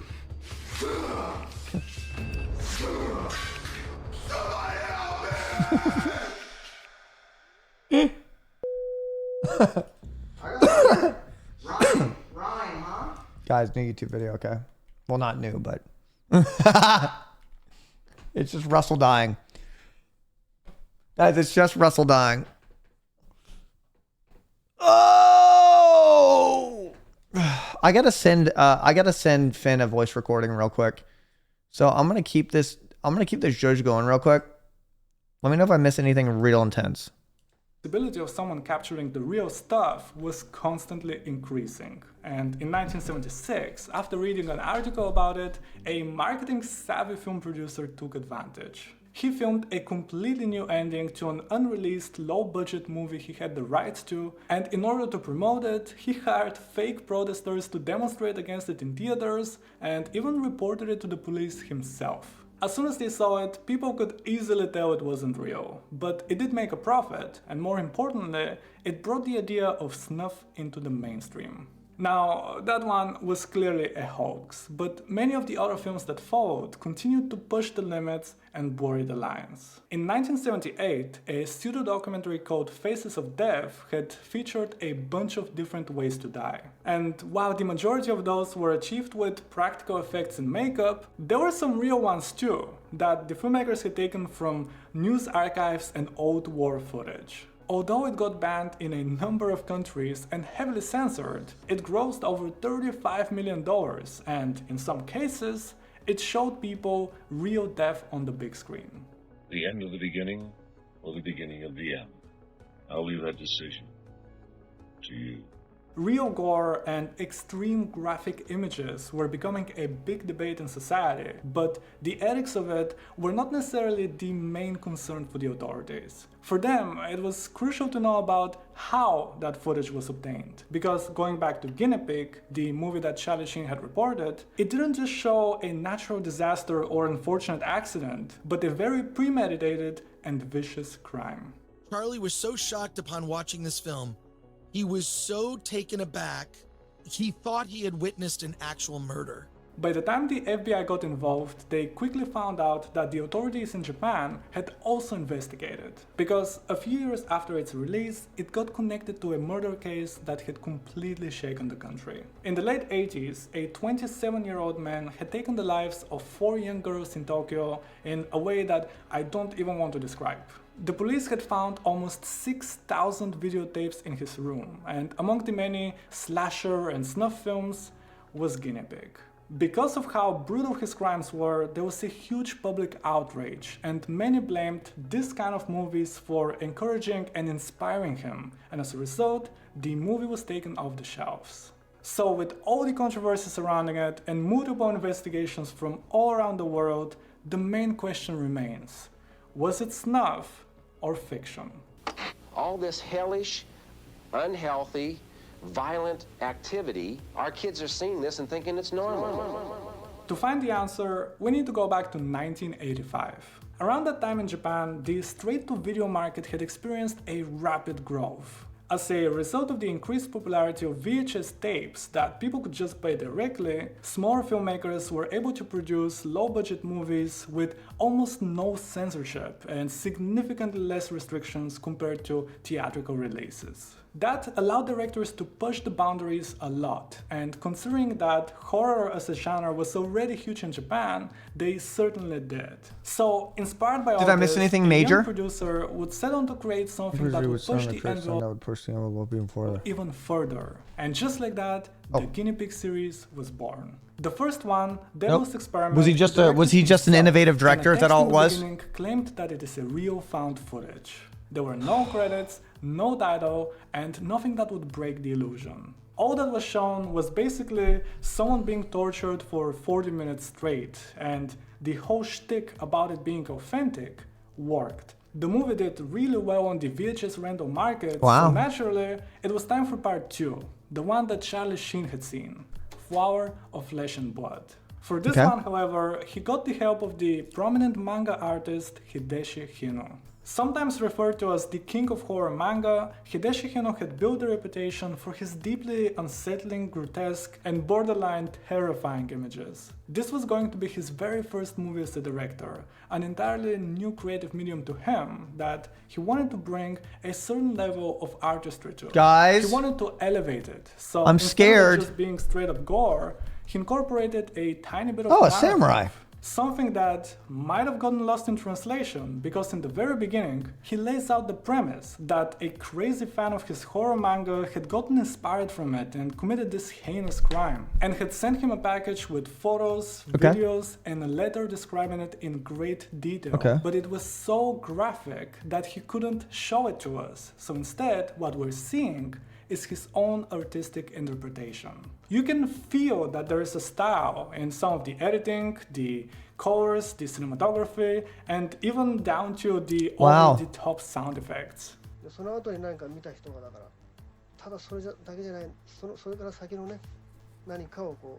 Damn, such an artist. Sunglasses inside, shit. As opposed to everyone else, I want to be an artist. Hideshi Hino I want to be had sunglasses never inside. claimed that what was shown was real, but he had done such a good job at making it look convincing that to some people, it was. A year later, the filmmakers released some behind-the-scenes footage and showed exactly how it was done. Okay, there you go. They experimented with different techniques, materials, wire work, practical effects, and have created over 50 different body parts until they got it just right. Well done. It is genuinely a really good showcase of practical effects, if you're into that kind of stuff, of course. No, I'm not. The backlash surrounding it, though, had permanent Yeah. People are like, no. Okay. I feel like, oh, Jesus. Okay. I feel like we've watched a decent amount of history, guys. All right.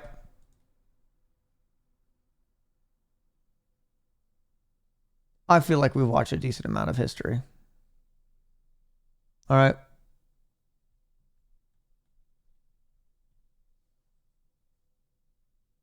I feel like we've done it.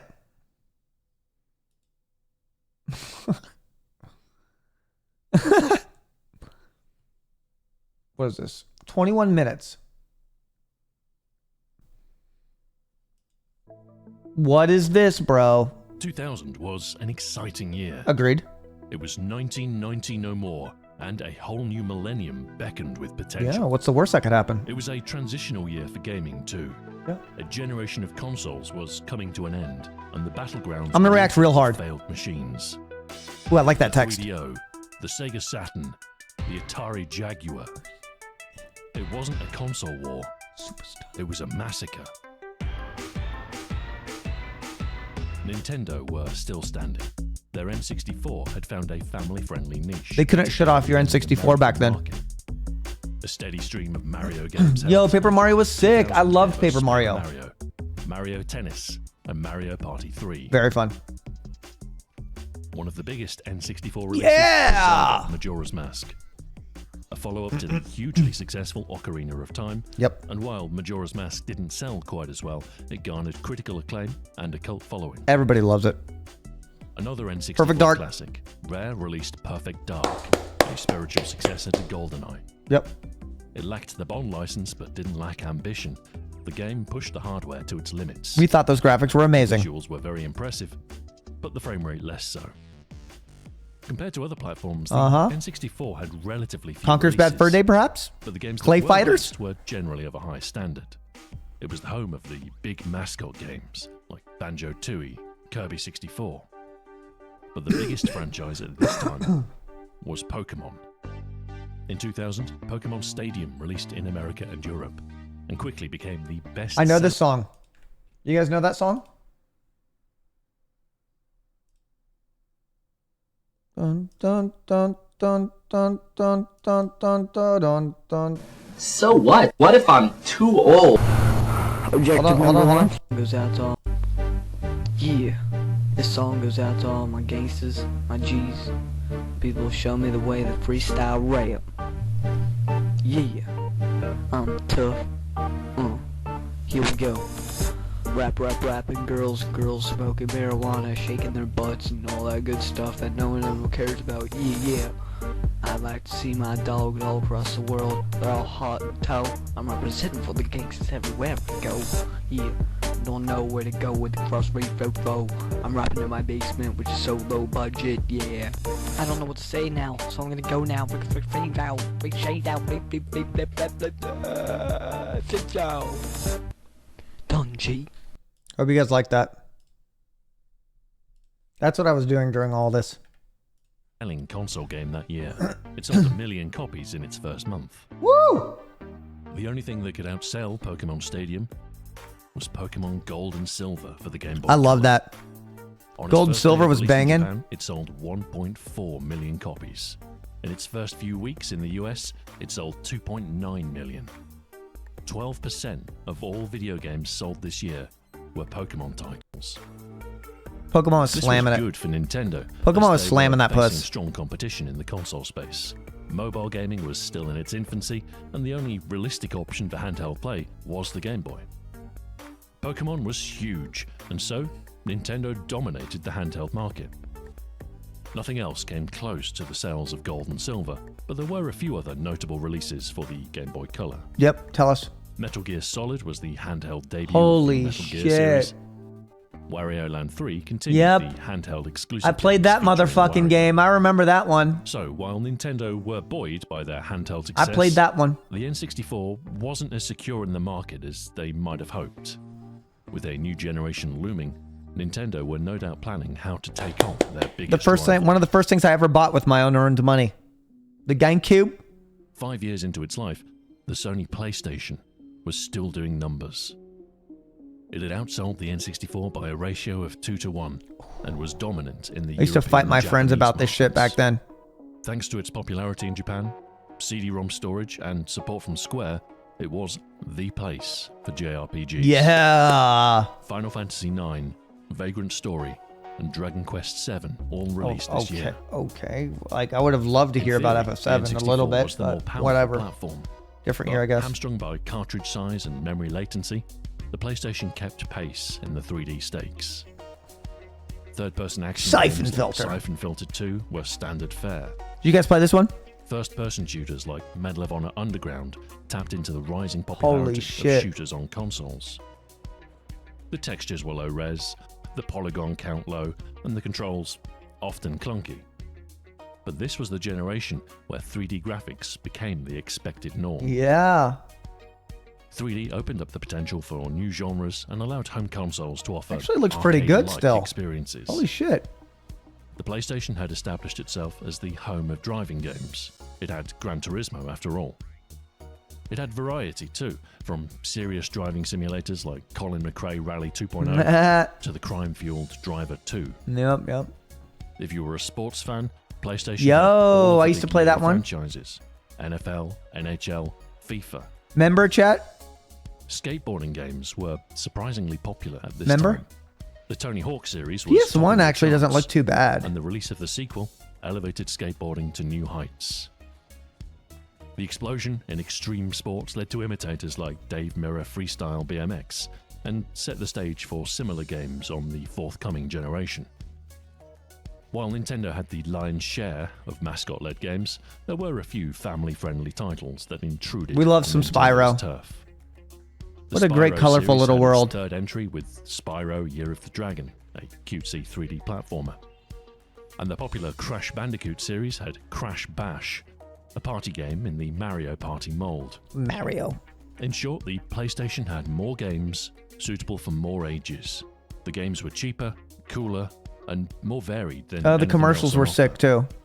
It also helped that it was easier to find pirated games. I Sony remember were that. newcomers to the console scene, and in less than one generation had installed themselves as king. Yep. And if that wasn't enough, they were preparing to unleash a devastating blow to their rivals. Demo discs, man. I remember getting those Meanwhile, bad the boys. PC was See, you doing- could get demo discs. You could get demo discs out of cereal boxes. I would get demo discs out of cereal boxes. You couldn't get Nintendo 64 demos out of cereal boxes. quite well. While the console wars were brutal, computers had long since consolidated to IBM compatibles. The closest rival was Apple, who had been struggling for years and were only starting to make a recovery. Yeah, the original Halo game was made for Apple. Did you know that? As computer gaming was concerned, the PC was the only choice, and over the last decade they had become a common purchase for the home. So with an install base in the tens of millions, there was a sizable audience for PC games. The biggest selling PC game of 2000 was The Sims. I played that one. Life simulator I game played that from one, the chat. creator of SimCity. Did you? It was a unique game that appealed to an unusually wide audience, and it did rather well as a result, selling 6.3 million Holy copies shit. by 2002. Damn. There were many expansion packs and sequels Many. that followed. Another hotly anticipated game was action RPG Diablo 2, Woo! Blizzard's follow-up to 1997's Diablo. I can eat you. RPGs had long been a staple of PC Evil gaming, beware. and Blizzard had a great reputation at the time with the success of Warcraft and Starcraft. So it's perhaps unsurprising that Oh Diablo no, we're 2 gonna get into ended World up of as Warcraft the soon. fastest-selling computer game ever. And we're gonna have to hear about fucking World of CRPG Warcraft. players were spoiled for choice, really. This year also had Baldur's Gate 2 from BioWare and Holy Icewind Dale shit. from Black Isle. Another classic PC genre was strategy, and one of the highlights of the year was Shogun Total War. Yep. A meaty slice of turn-based planning with 3D real-time battles. These ones are and fun. The opening entry of the Total War series. The popular Command & Conquer series had a return to form with Red Alert 2. Yeah. After the divisive Tiberian Sun, the alternate Cold War setting was welcomed, although it wasn't quite as good as the original. Insane. 3D stealth action games were en vogue Holy too, likely shit. due to the popularity of Metal Gear Solid. IO Interactive gave us Hitman, codename I didn't 47, realize that it and was that opened old. Assassinate 'em Up. Fuck. And Looking Glass Studios released Thief 2: The Metal Age. Thief! A Hail Mary from I a struggling studio. loved which, Thief. Despite critical acclaim and I used to healthy play Thief all sales, the time. failed to save the company from bankruptcy. But I mean, look at that dark and darker ass gameplay. One key advantage of Literally. PC gaming that the consoles hadn't yet usurped was online play. The internet was rapidly becoming more and more popular, and for most people, the first, if not the only, device to be connected was the PC. Games like Quake 3 Arena, Unreal Tournament, and Team Fortress Yep. Classic had installed themselves as I used to online play Team essentials. Fortress Classic. And this was the year that Counter-Strike One point. made its debut. Backed by Valve Yep. and the Half-Life I used to name, play this. found I used to play this instant one, chat. popularity. The I was a kid with a round-based high-pitched tactical voice. FPS remained popular for years afterwards, topping play count rankings. The PC market was challenging, however. The sheer breadth of software available meant that many games, no matter how critically acclaimed, didn't sell particularly well. Take Deus Ex, for instance, a first-person action RPG that was hailed as the pinnacle. No, I thought it was of called PC Deus gaming, Ex. festooned with Holy awards shit. and retaining a I didn't cult realize how following old today. these games were now. It sold about 138,000 copies Holy in the US shit. in its first year. There was a lot of competition for shelf space, and the big boxes didn't help. The PC market had a lack of cohesion, and the consoles were starting to gain ground. Even PC stalwarts like the point-and-click adventure were struggling. The golden era of LucasArts was over, replaced with an endless string of Star Wars games. Many great PC exclusives of this era failed to gain the traction they deserved. The operative, No One Lives Forever, was a deft blend of What the Camp f- 60s I don't remember this. espionage with first-person stealth action. Oh my And god. it was very good. It the- received critical acclaim, with some reviewers comparing its innovations to those made in Half-Life. I don't recall that. It sold 36,000 copies. You play that? Of course, some flops were more deserving than others. Dude, do you guys remember Hexen? Hexen was insane, bro. Tana came out this year too. It was supposed to be the next big FPS from John Romero to exceed Doom and Quake. A promise the game couldn't uphold. Iron Storm forecasted sales of 2.5 million, but its poor reviews scuppered any chance of a hit. No? It sold just over 8,000 PC copies in the US in its first few weeks. History remembers it as one of the biggest commercial failures of the era. There was just no room for mediocrity.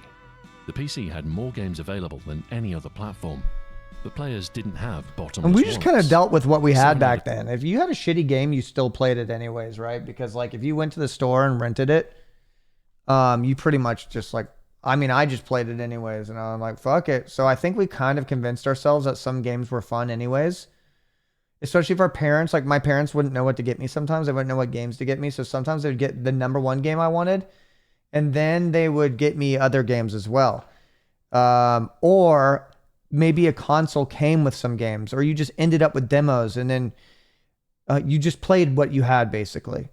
So you kind of would find a way to have fun even with the shitty games.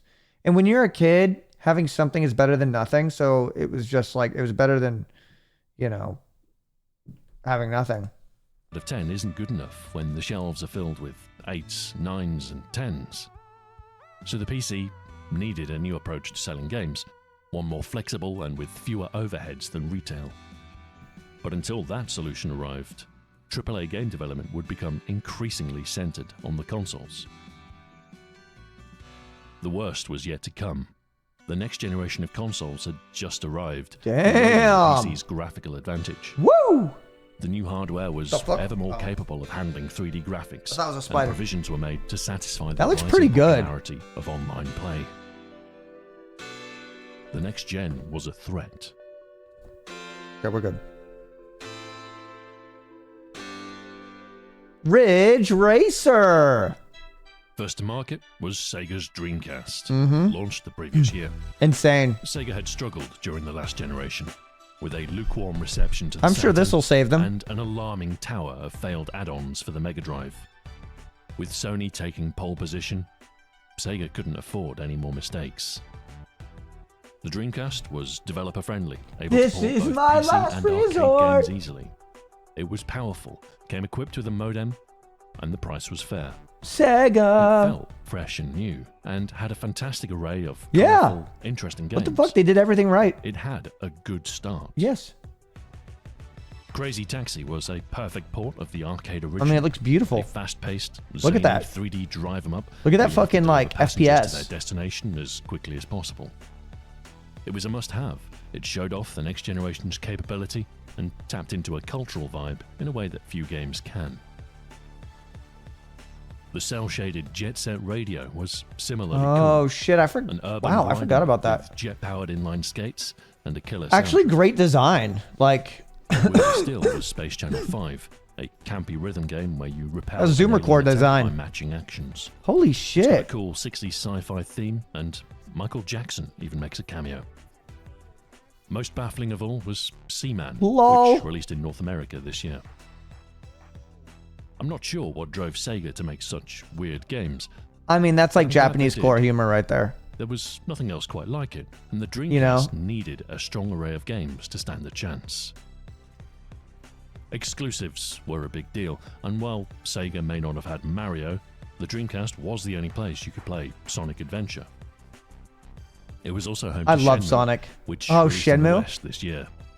Member, An guys, ambitious member? action-adventure life simulator game that was the most expensive video game ever developed at the Oh. time. Wow, I didn't know that. It was good, certainly unique, but not quite good enough to recoup its costs, despite selling 1.2 million copies. Still, it was only on Dreamcast at the time, so it served as a pretty good incentive to adopt the system. The PlayStation may have had Gran Turismo, but the Dreamcast offered a strong alternative in Metropolis Street Racer, a racing game with an open world and innovative kudos scoring system. Wow. In fact, the Dreamcast had most of the PlayStation favorites covered. There was a port of Tony Hawk's Pro Skater 2, and it had its own exclusive version of Resident Evil with Code Veronica. Okay. There were a slew of sports games. with Dude, all of my the brother was major obsessed with sports this covered. one. Some major franchises were notably absent, but passable alternatives existed. Honestly, the Dreamcast had a really solid library, especially considering how young the console was. But despite their best efforts, Sega couldn't instill confidence in the Dreamcast's future. EA weren't interested in developing That for was the a cool platform, fit. nor Squaresoft. The Dreamcast was good. Great, even. But it wasn't a PlayStation. Sony had built a very powerful brand over the last few years. Yeah. In a time awash with bad decisions and risky purchases, the PlayStation was always a safe bet. And now, It was time for the PlayStation 2. Uh-huh. The PS2 launched in March in Japan, I love this October motherfucker. in North America, and the following month in Europe. Anticipation was sky high. Chat, I love this motherfucker right here. $250 million in revenue taken on the first day alone. 1.4 million were sold in Japan in its first month, and 10.6 million consoles globally in its first year. Cheer, check it. Yo, Sega got the already knew PS. They were in trouble, but the strength of PlayStation sales by the end of the year made it clear that they couldn't continue. So soon, the PS2 was left standing as the only next-gen console on offer. It was the logical choice. It could play DVDs after all.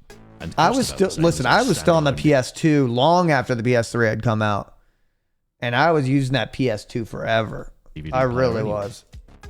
Unusually for a new console, it was backwards compatible with the original PlayStation, so you could carry on playing your favorites until something new arrived. The complement of launch games for the PS2, bro, the GameStop used to seem like Disney World to me as a kid. But the best was still on the way. The annual sports games were perhaps the most important for the launch checklist. Yeah, remember NFL Blitz? Midway presents NFL Blitz! Had the NFL, NHL, and FIFA franchises ready to kick off the next generation.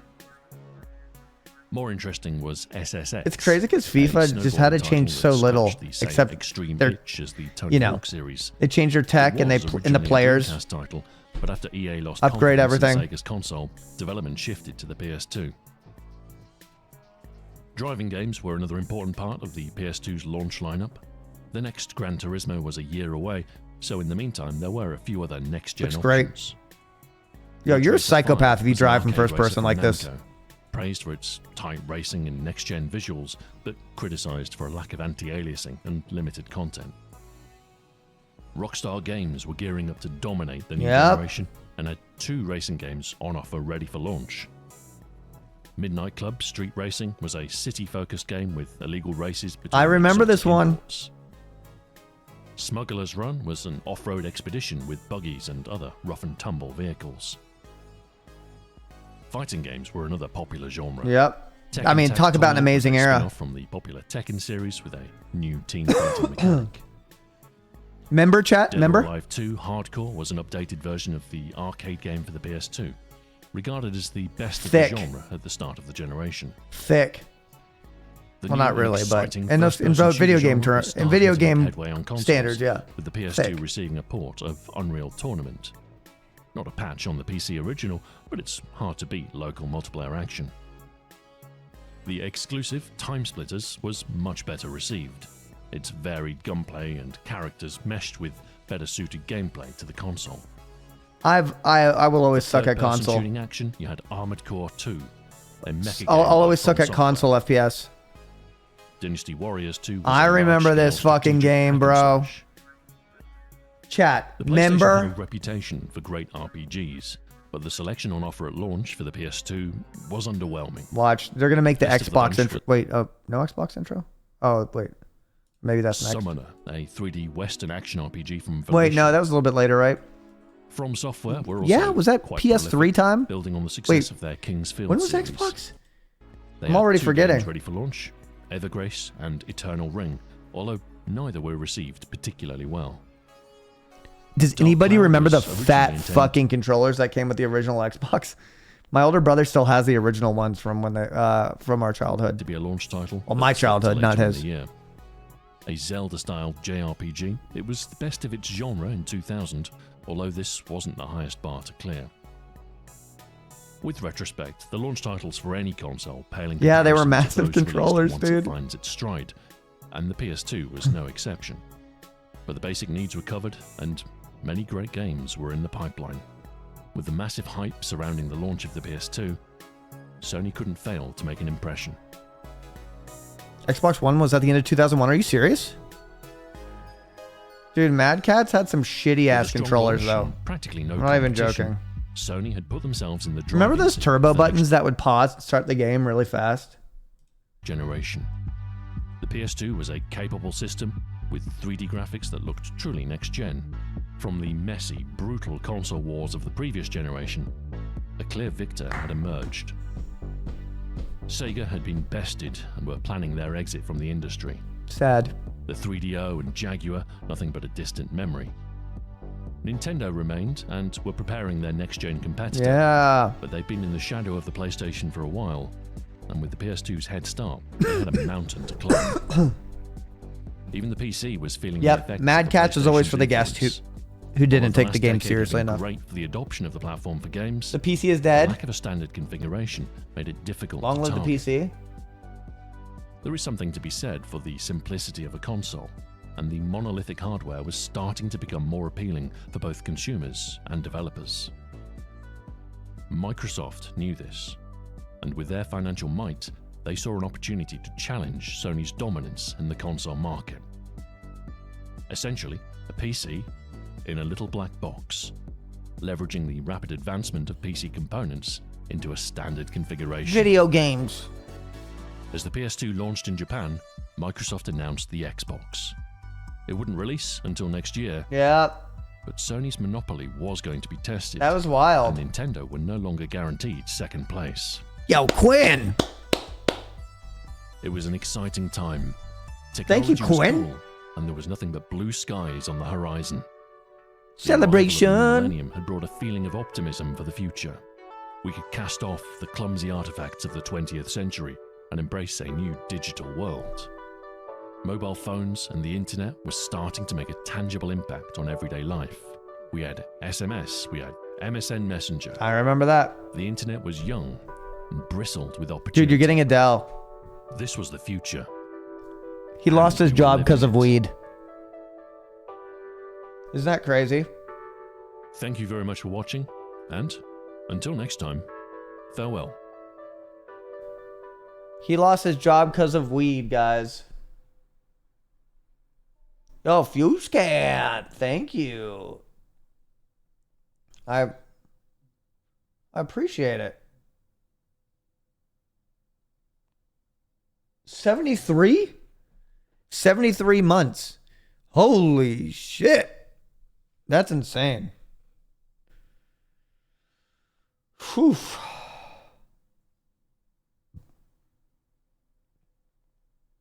$73 months. Tried living as a 1950s man for a week. That is insane. How? Yeah, you've lost your brain at this point. Yeah, that's me. My name's Brandon. I'm living my life as a 1950s man. What? You might be asking yourself why do you get the fucking Giga Chad face? You see, life wasn't always like this. So to clear things up, let's take it back from the beginning to where it all started. Okay, so I wanted to try an interesting challenge for this video, and that is living like a 1950s man for a full week. The 1950s, that was a long time ago. That was over 70 years ago now, and it is the baby boomer generation. Yeah, they're living their lives, guys. And times were good for Maybe some not. people. And really, I mean, a lot of people can look back on that generation or that time period and romanticize about it. I mean, you could have a single income, afford a house. This is what I'm saying, though. All the YouTube comments, every time there's 1950s footage, they'll be like, back when it was good, back when America was incredible. Now, those times are long gone. Can't quite do that today, and that's why people look back on it and be like, man, that's when times were good. But in this video, I don't want to concentrate on economics or the social politics. What I do want to focus on let's dig into really it. The lifestyle, the clothing, the nutrition, the workouts, and what they did in their pastime. So this is going to be really interesting. I want to see how difficult it is to try to implement the 1950s lifestyle into the modern times.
quite a bit of good clothing that seemed to match the 1950s look.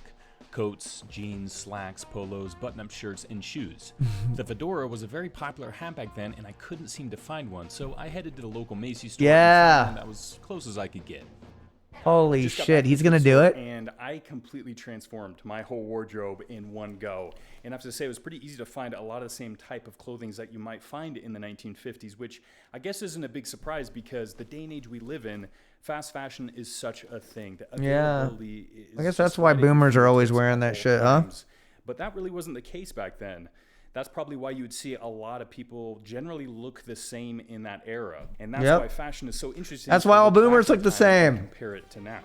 Fashion is ever evolving and has changed over They got those flannels tucked into some blue jeans. Their own unique style into the next. And looking back on different eras, you get a peek into people's mentality, the way they lived, and what the world was like. Looking back to the 50s, there was a sense of pride, cleanliness, and simplicity. With a small variety of different styles depending on your age, occupation, region, and climate, there was one thing that stood out even today, that the 1950s had class and sophistication. Okay, bro. Stop. Fucking stop, bro. What the hell, man? Get it, you're a god, man. Was simple. Wake up early, you make your bed. You get it, you can fuck my wife, bro. And then eat a hearty breakfast made by your wife or your sweetheart while you sip on some black coffee and read the newspaper. The 1950s. That was the Reddit back then. Eggs, bacon, that was the social media feeds. Jelly, but golly, was it delicious. After finishing breakfast, it's time to get ready for work. Okay, bro. Okay, so I don't have a typical job. Back in the 50s, it was common to have a blue-collar job like steelworking, farming, or a car mechanic, or maybe a white-collar job like you see in the show Mad Men. And this is where it gets a little complicated. Because I work from home, and do a majority of my work on this. Incoming sponsor. And on this. Me and my brother own an online business where we create YouTube content and also manage a fitness app that we built from the ground up called Buff. We built it to help you track your progress in the gym. Damn. It integrates gamification a businessman? with a unique leveling system from experience points you earn from each workout and medals you can unlock for Damn. achieving certain milestones. You can create your own workouts or use our pre-designed programs that range from PPL, 5x5, or our classic physique, which was inspired by old school bodybuilding. We specifically designed the app to ensure you're getting the most out of the time you spend in the gym. If you're interested in trying it out for yourself, you can find it on Google Play or the Apple App Store. But they didn't have things like this or like that in the 1950s, so I got nothing to do. I guess it's time to get a workout in. Okay, bro. Physical wow, must be nice to not do work. Significant cultural and governmental focus in America. I guess I can't do my job, so I'm gonna go to the gym. Eisenhower creating the Presidential Council on Youth Fitness in 1956. Schools began incorporating structured physical educational programs focusing on calisthenics, team sports, I'm ready to do sound effects. Ready? Fitness equipment was being created to capitalize on this trend, like the vibrating belt that was promoted to vibrate your. I want to get one of those. And other ridiculous products. But with the help of Jack LaLanne's hit TV show, where he emphasized the importance of strength training and healthy eating, and movie stars like Marilyn Monroe using weight training to help maintain their physical appearance, there was one thing that was for sure. Physical fitness was more important than ever and here to stay. Now there might have been some gyms in the big city. What? There's nobody here. There's nobody here. It's squirrels. It's squirrels. It's squirrels. It's squirrels. It's squirrels. It's squirrels.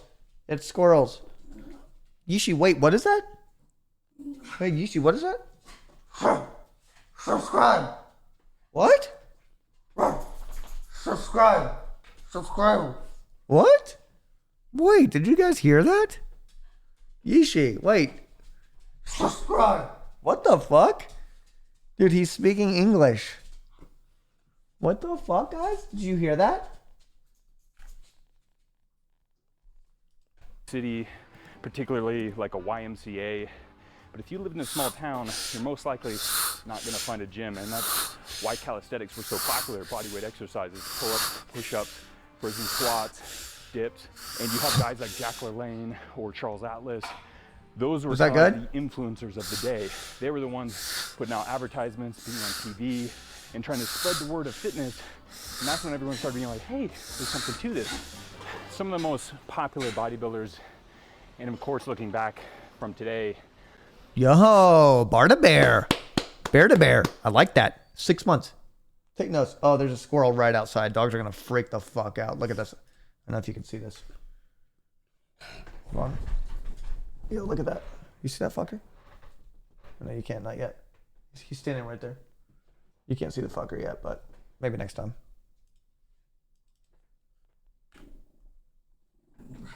Yeah, relax. Still legendary bodybuilders like Steve Reeves, Bill Pearl, Okay. Rich Park, Vince Granda. Yo, Yishi. Hold on, I'm trying to see this guy. Is he gonna live in the past? Has titled that. I think there is. So. Wait, this is a Canute stream.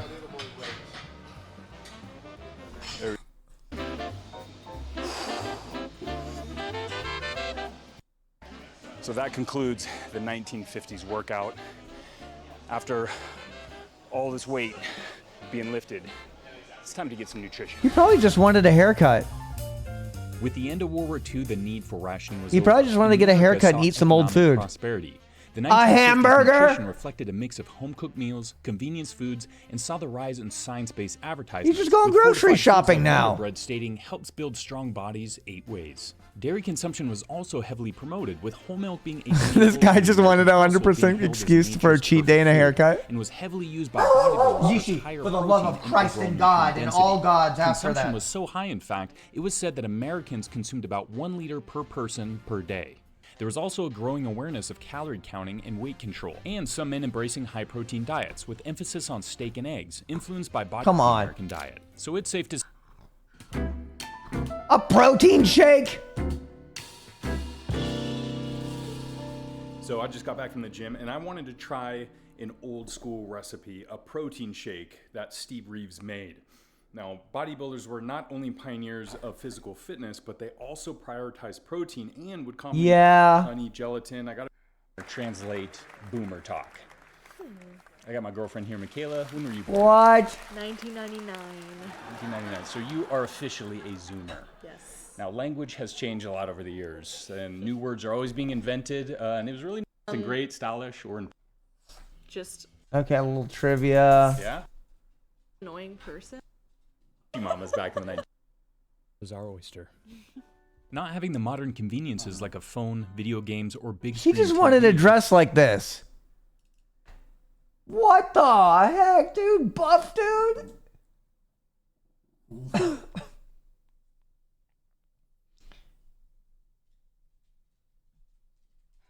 Holy shit. No. I wouldn't pull that off. I wouldn't pull off those times.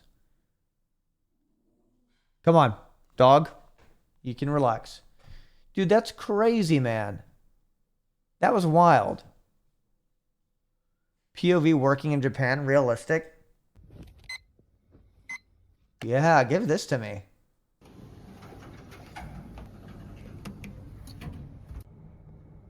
What? No cigarette before breakfast?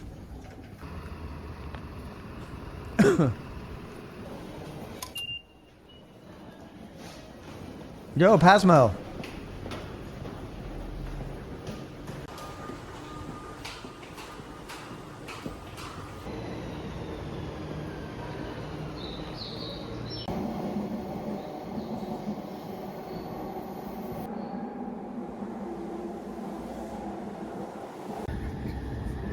Okay.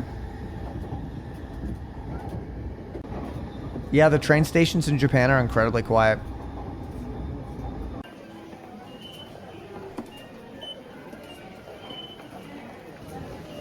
The field of view is making me uncomfortable. I feel like I'm looking down with a field of view of like 50. There we go. Oh, here we are, back to the field of view of 50. He's being respectful. I know.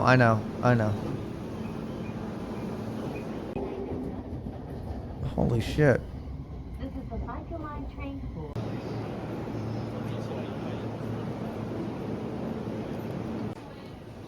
Okay. All right. Let's see this workplace. Combini life?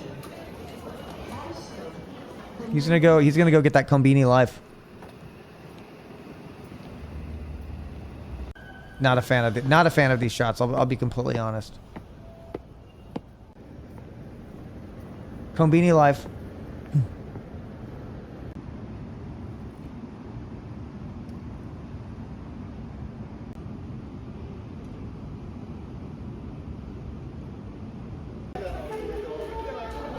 Let the games begin. Many black companies focus on hiring fresh graduates because they are inexperienced and less likely to resist harsh working conditions.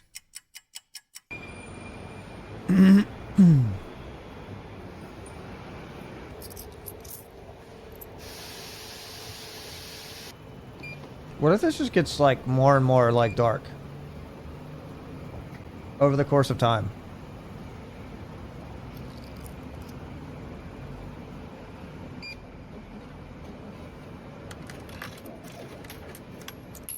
Oh.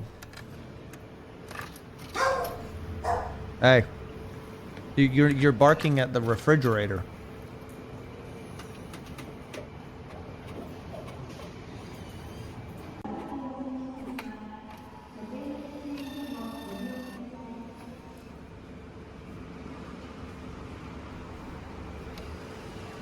Strong zero life, baby. Pyroclastic flow, 24. Woo! Arigato gozaimasu. All right. I thought I wanted to see some of that work life.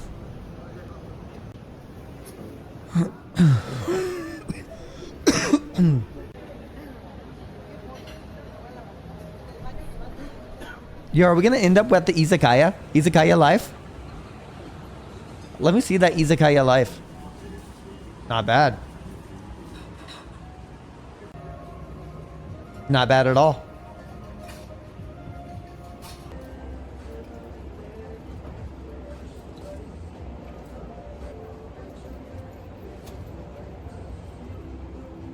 Okay. Okay. Okay. Okay. He's exhausted. Time to go to the pub? Bar? Going back home? Bar? Bar? Izakaya? Izakaya?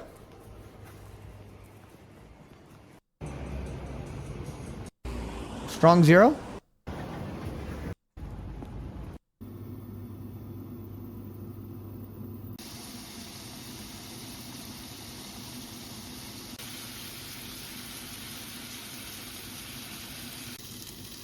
I gotta say I didn't like the format of this video. I found it to be slightly frustrating. What is this? What do we got over here? Let's see. We got a white chocolate macadamia nut cookie sitting right here, and it looks really good. I'm looking at it right now. Just picked it up from Walmart, the Market Side brand. And like I said, we always appreciate what Walmart puts out for us, and the food industry workers following all their protocol and cleanliness standards for the food industry. Thank you very much. We're going to check this out. What do we got over here? Sorry, excuse me. POV, you're in the United States every decade. You doodle dandy. My fellow Europeans, if you're here, yeah, look at us doing it. Times were just a little wild back then, guys.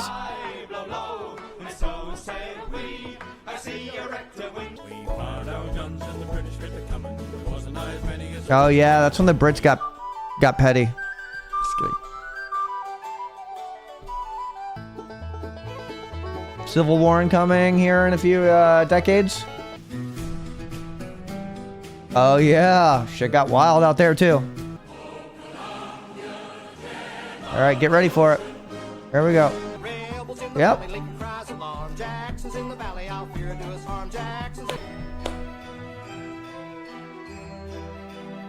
Yep. Ah, the Gilded Age. Hello, fine.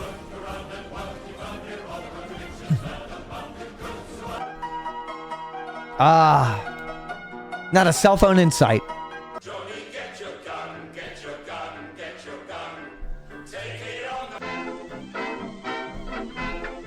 It's crazy how fast things are going to change in just 100 years.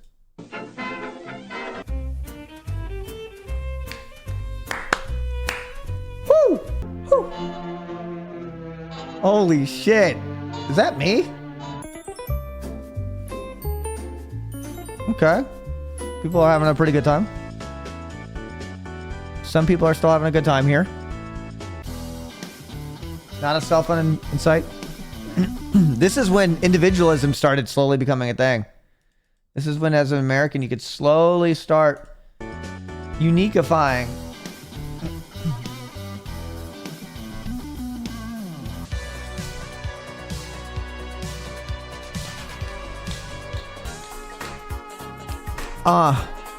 Yeah, break it down.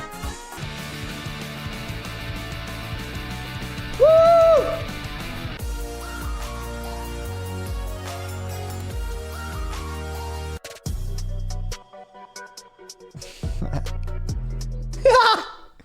It's funny because the last decade seems like it's the outro of the video. Like there's no more.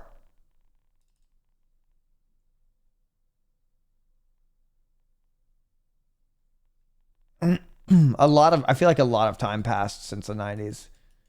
More than some previous decades, but you know, that's what every old person says.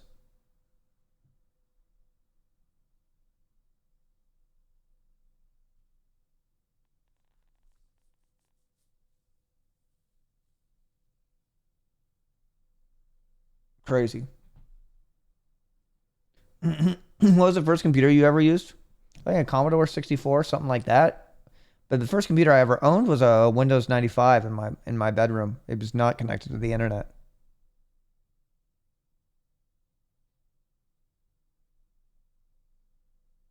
Why do UK supermarkets have clock towers? Why do they, chat?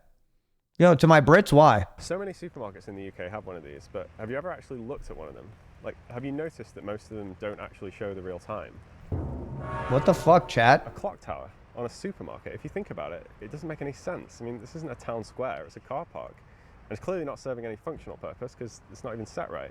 Chat, what the fuck, dude? Supermarkets built in the 80s and 90s have one of these. And is it just a coincidence that that's also the time the supermarkets basically took over our country? Our story starts in 1964. Holy shit. If I ask you to imagine what a supermarket should look like, you'll find it pretty easy because you've seen hundreds of them. Love myself some British Bath. Designing Britain's first edge-of-town Faith. supermarket Whatever. in Nottinghamshire, it was a blank slate. And although people didn't know what a supermarket should look like, they decided pretty quickly that it shouldn't look like this. Nope. These early supermarkets were based on designs from America. Yeah. Fuck. For a while, You guys got rid of that novelty shit? The store that sells everything was enough to make people look past the ugly exterior. They claim that everything here is cheaper, but how much cheaper? And how frightened are Caerphilly's small shopkeepers? I don't see anybody in town going down to the hypermarket in the middle of the week for a cauliflower or a couple of pound of potatoes, you see? Unfortunately, that's exactly what was starting to happen. Once the stores were built, people seemed to flock to them, but as the 1970s rolled around, it was getting harder and harder to get them built in the first place. People didn't like the way they looked.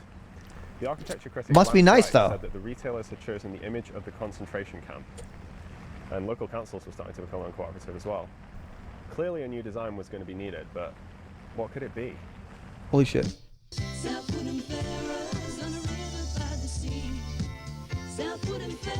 That's wild. Yeah, that's insane. Over in Essex, a new town was being built, and the council wanted Essex? to put a supermarket right next to the town Wait! square. Holy shit! Bro, King Charles V is buried there, man! Let's start digging! But they had a very strict design guide, which required all buildings to have specific Essex characteristics. And so Asda came up with an idea. 15 miles away, in a town called Coggeshall, there is a 14th century barn and a Victorian clock tower. Holy I haven't shit. found solid proof that this is where they got the idea, but these two buildings are suspiciously similar to their final design. I like it, I like it, I like it, I like it, I like This it. was the first supermarket that looked like this, and now the clock tower makes sense. Yeah. It's next to a town square, so it fits in perfectly. Yeah. It still wasn't working when I went there, but Still, Asda was onto something here. They need to power wash Turns that. out if you want to design a supermarket that fits into a local area, you've got to go out, do your research, find some local references, build something that really fits. I mean, good job on the UK for not keeping the fucking huge ass fucking stores, right? Those are depressing. I actually hate going in Walmarts, Targets, Costco's, Home Depot, fucking Lowe's. I hate massive retail places. They depress me and they stress me out. I do not like them. Design that was tailor-made for one community. I like small markets. I actually go shop. I'm such a hipster. I go shopping at small markets around here. I'm not even joking. The original reason for the clock tower was forgotten, and the design became known as the Essex Barn style. Oh. In 1979, Asda was using the South Woodham Ferrers store to try and cast off the image of the ugly supermarket. If you're of the opinion that a superstore means an eyesore, we hope the evidence from South Woodham Ferrers will make you think twice. Nice. By the mid-90s, supermarkets had taken over retail. This design had served its purpose, so it was done away with, in favor of designs that are easier and cheaper to mass produce. No, you guys are doing the dystopian stuff over there too? Markets occasionally have clock towers, but that's just because it's kind of an expected thing now. I mean, yours don't look as depressing. At least yours aren't gray. At least you don't have like fucking black and gray Starbucks, black and gray Taco Bell, black and gray McDonald's, fucking, you know. More recent supermarkets occasionally have At least clock you got a towers, little bit but of... that's just because That's not too bad. You actually got some brick going on there. Sometimes have clock towers. And sometimes, if you're really lucky, they might even show the correct time. And it might not rain. That'll do. Wow. Kind of like learning about the UK over here, Chris. Holy shit, Chris.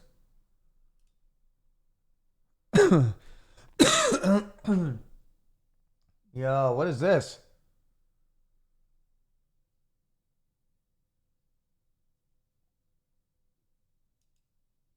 If you live in the UK, you have passed symbols like these thousands of times. Oh no, those look old too.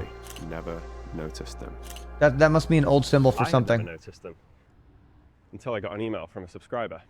They're called benchmarks. No one knows exactly how many of them there are, but we know it's at least 100,000, and it might be as many as 500,000. If you're in the UK, no matter how remote you are, you do have one of these hidden in plain sight around you right now. What? Why? They were installed by the Ordnance Survey, Britain's national mapping agency, starting in the 19th century.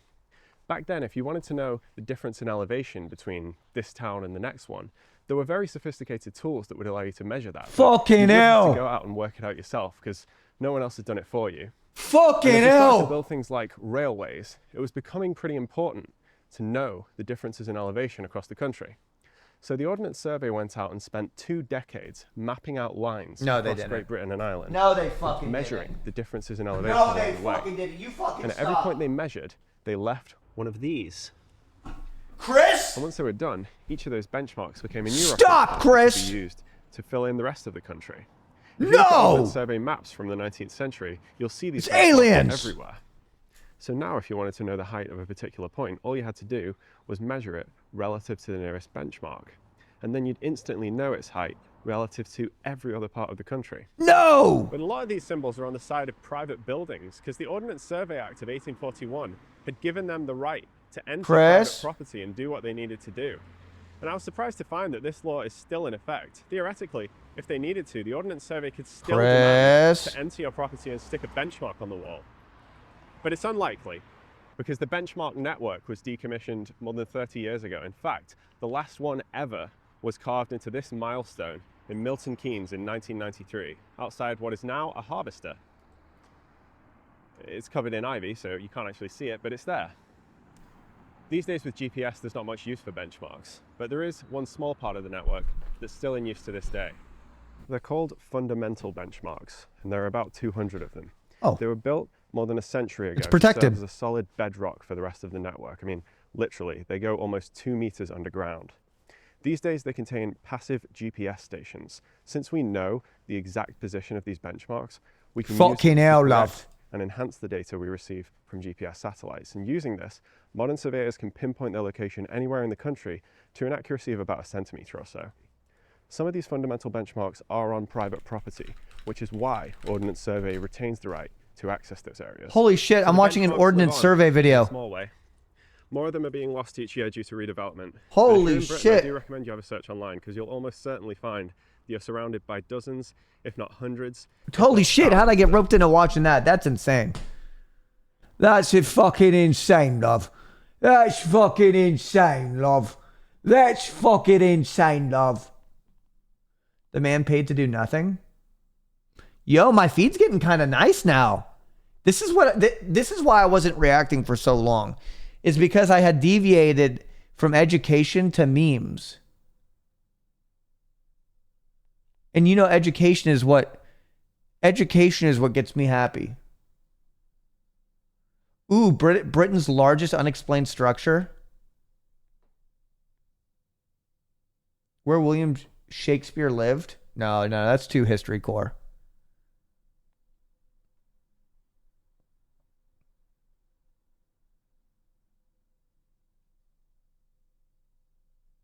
Oh my god, I realized I need to eat something immediately. My stomach, my shit's getting a little messed up right now, guys. What the fuck is that? Inflatable nightclub? Jesus Christ. Amsterdam's pissing video? I was kind of interested in that as well. Where's that pissing thing at?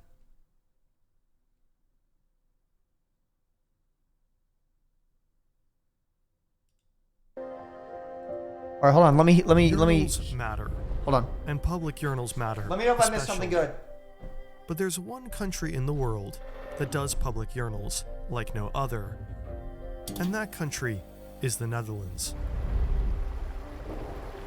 Going back centuries, the Dutch have had an intimate relationship with water management. And in cities like Amsterdam, the Dutch had to construct specific forms of water management hardware to withstand drunk British males. Holding all other variables equal, when presented with an open environment and the need to urinate, certain locations have a much higher probability of being chosen. This includes common objects like trees or alleys. But in the Netherlands, there's a unique object that presents a unique danger. On a late night in Amsterdam, a man finds the slow gray running water of the canals a bit too hard to ignore. He walks over, disoriented and unstable, and also a bit too confident. He unzips his fly and releases, only to get lightheaded and stumble, and fall into the cold canal below. There's no way back. Cold and increasingly aware of what's happening, the noise of other loud British tourists drown out the sounds of his drowning. Amsterdam's red light district is a notorious tourist attractor. Since alcohol consumption increases the need to urinate and self-confidence, there have been multiple piss-related drownings in the Netherlands. Piss-related drownings are one of the most significant causes of drownings each year, with victims easily being identifiable due to their unzipped flies. Alcohol reduces your blood pressure. Emptying your bladder quickly reduces it even more. Combine both with unstable footing, and a wandering drunk tourist has a much higher risk of falling into a canal. Once fallen, they have the added problem that a canal is not easy to climb out of, and being inebriated reduces motor function while making you more likely to swallow dangerous amounts of water. In an attempt to reduce piss-induced How'd they fix the piss? The Dutch have had to come up with a genius solution. This is the plaskrul, also known as the piss curl, a phenomenal example of Dutch urban planning and design. When looking at this map of Amsterdam, you can see that the plaskrul is strategically built near water and at places with the largest number of British tourists. Okay. The highest concentration of kruls can be found in the heart of the red light district. So British people piss on the ground is what I've gotten. You miss hardcore lore? Shit. All right. I'm going to watch. I'll watch it 2 times. You ready? I'll watch it 4K 2 times. You ready?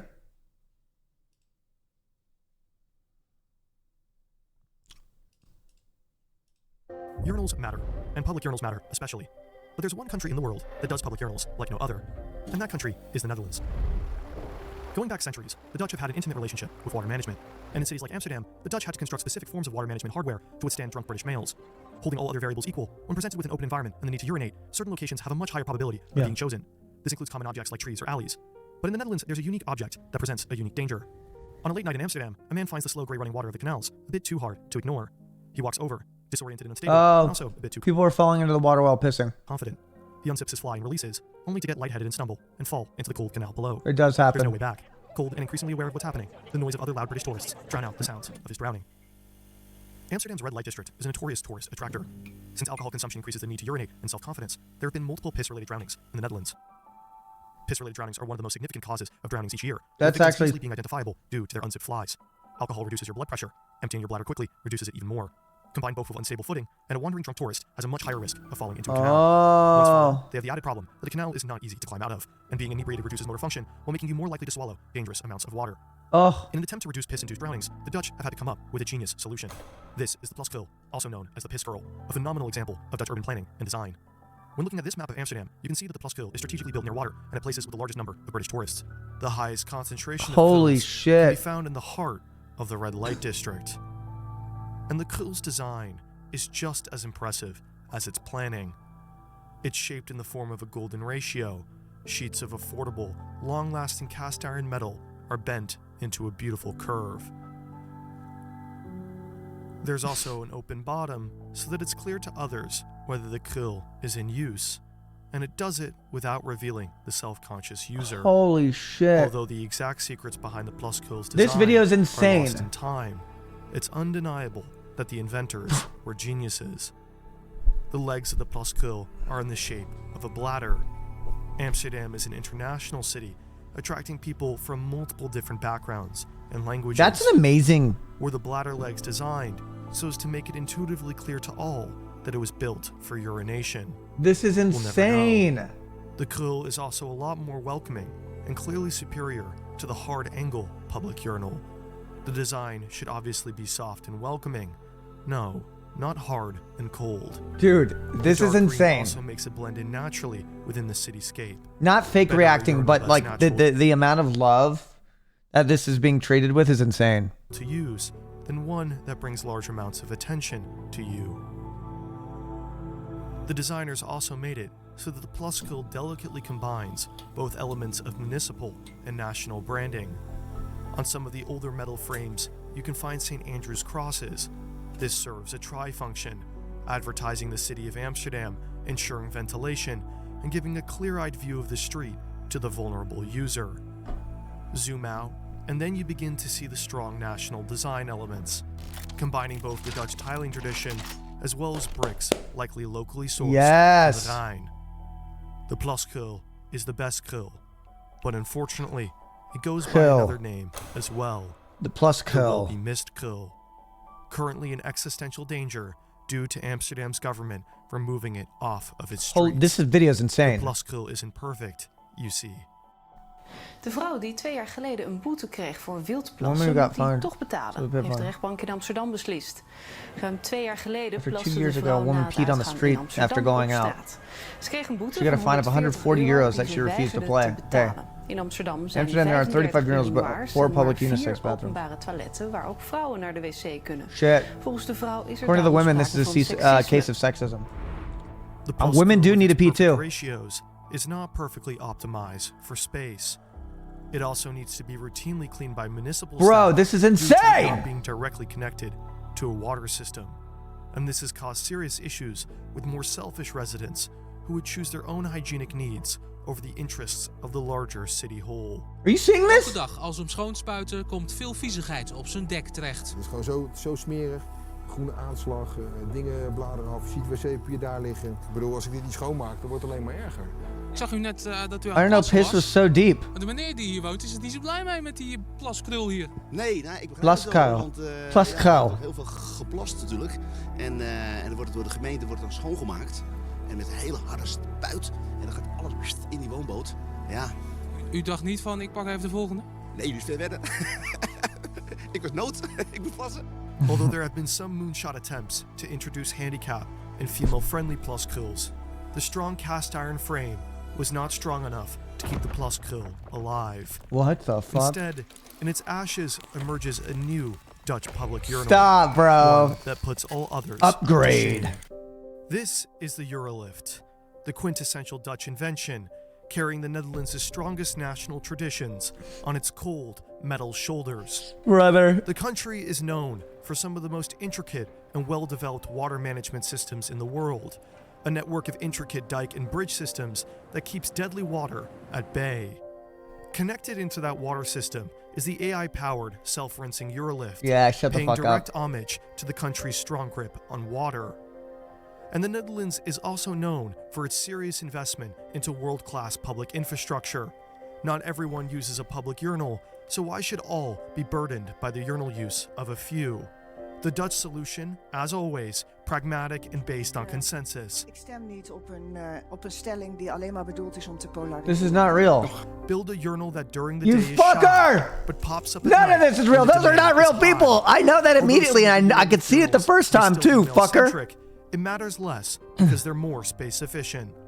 The single pillar, borrowing more from the oldest French pissoir, is designed to have 3 urinators simultaneously. And the design also intelligently cuts out of the cylindrical frame to carefully mask out self-conscious urinators. This is a beautifully made video. It's This is my exactly the type style of right here. brilliant engineering that you would expect from the This is country, my fucking home to style right here. companies like ASML. The brushed stainless steel frame communicates seriousness and a respect for civilians who need to use the urinal. Stainless steel is also a significant upgrade to the cast iron model because stainless steel. This guy needs to make a fucking Netflix or Apple show intro with his visuals and music. Resistant to corrosion. And the symbolism. Steel also comes off professional and clean. And the top of the Eurolift, once not in use, is designed to blend in with the natural landscape like a chameleon. But the Eurolift improves upon everything. It has multiple models, so unlike the Pluskrill, some iterations of the Eurolift are unisex and also handicap accessible. Okay, so I know what some of you guys are thinking. How do you model and animate a Dutch public urinal that comes out of the ground? Well, the answer is actually really simple.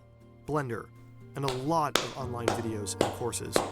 If you Maybe wanna I learn how should to make a start video learning like some this one, Blender, huh? Right now on Skillshare, there's already hundreds of videos. I could YouTube that shit, huh? In fact, I picked out a few courses that you can follow so that you can learn how to make this type of 3D video as well. I also highly recommend checking out Shima Bulgaria's work. This guy is a genius. Holy and he just shit. happens to have multiple underrated Skillshare courses explaining his work. Also, credit where credit is due, Skillshare is honestly the only reason I can make these videos. More than a year ago, if I hadn't followed Polymatter's courses on thumbnails, you probably wouldn't be watching this video. Also, if video editing isn't really your thing, there's of course thousands of other courses, and the best part is that you can try all these videos without paying anything. You did a pretty good job, fucker. To use my link in the pinned comment and description. You did a pretty damn good job.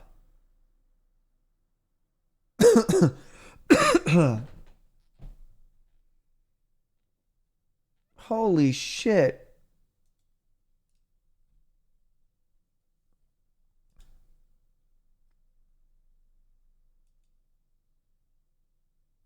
Wait, what the fuck? How to defend yourself against a robot dog. The evil design of Japan's death penalty. Rogue autonomous weapons are caused by misaligned artificial intelligence. They are like ordinary weapons, Guys. only many times more powerful. They are highly intelligent and are difficult to outrun. They can navigate complex terrain. They can track and identify targets using thermal imaging and facial recognition. These are the 3 dangers. Surveillance. They gather valuable intel. Sabotage. They destroy vital infrastructure. Strikes. They can be deadly dangerous. Yeah. You can protect yourself and your family. Later on, we shall show you what steps to take. To accomplish their objectives, they can be deployed by air using vampire drones. They I can think be equipped with jujitsu. mobility features I think like a jujitsu. robotic arm or outfitted with one of these That's weapons a difficult one though. an assault rifle, a sniper rifle, Yeah. an anti-tank rocket launcher, Yeah. or a flamethrower. It's a whole video in this format. Although they hunt alone, they can also be deployed in a pack for maximum Oh damage. no, that's so This is unfortunate. called a swarm. a swarm can communicate and coordinate to achieve its objective, killing sentient life. If you are being attacked by quadrupedal autonomous agents, these are the sounds you must recognize.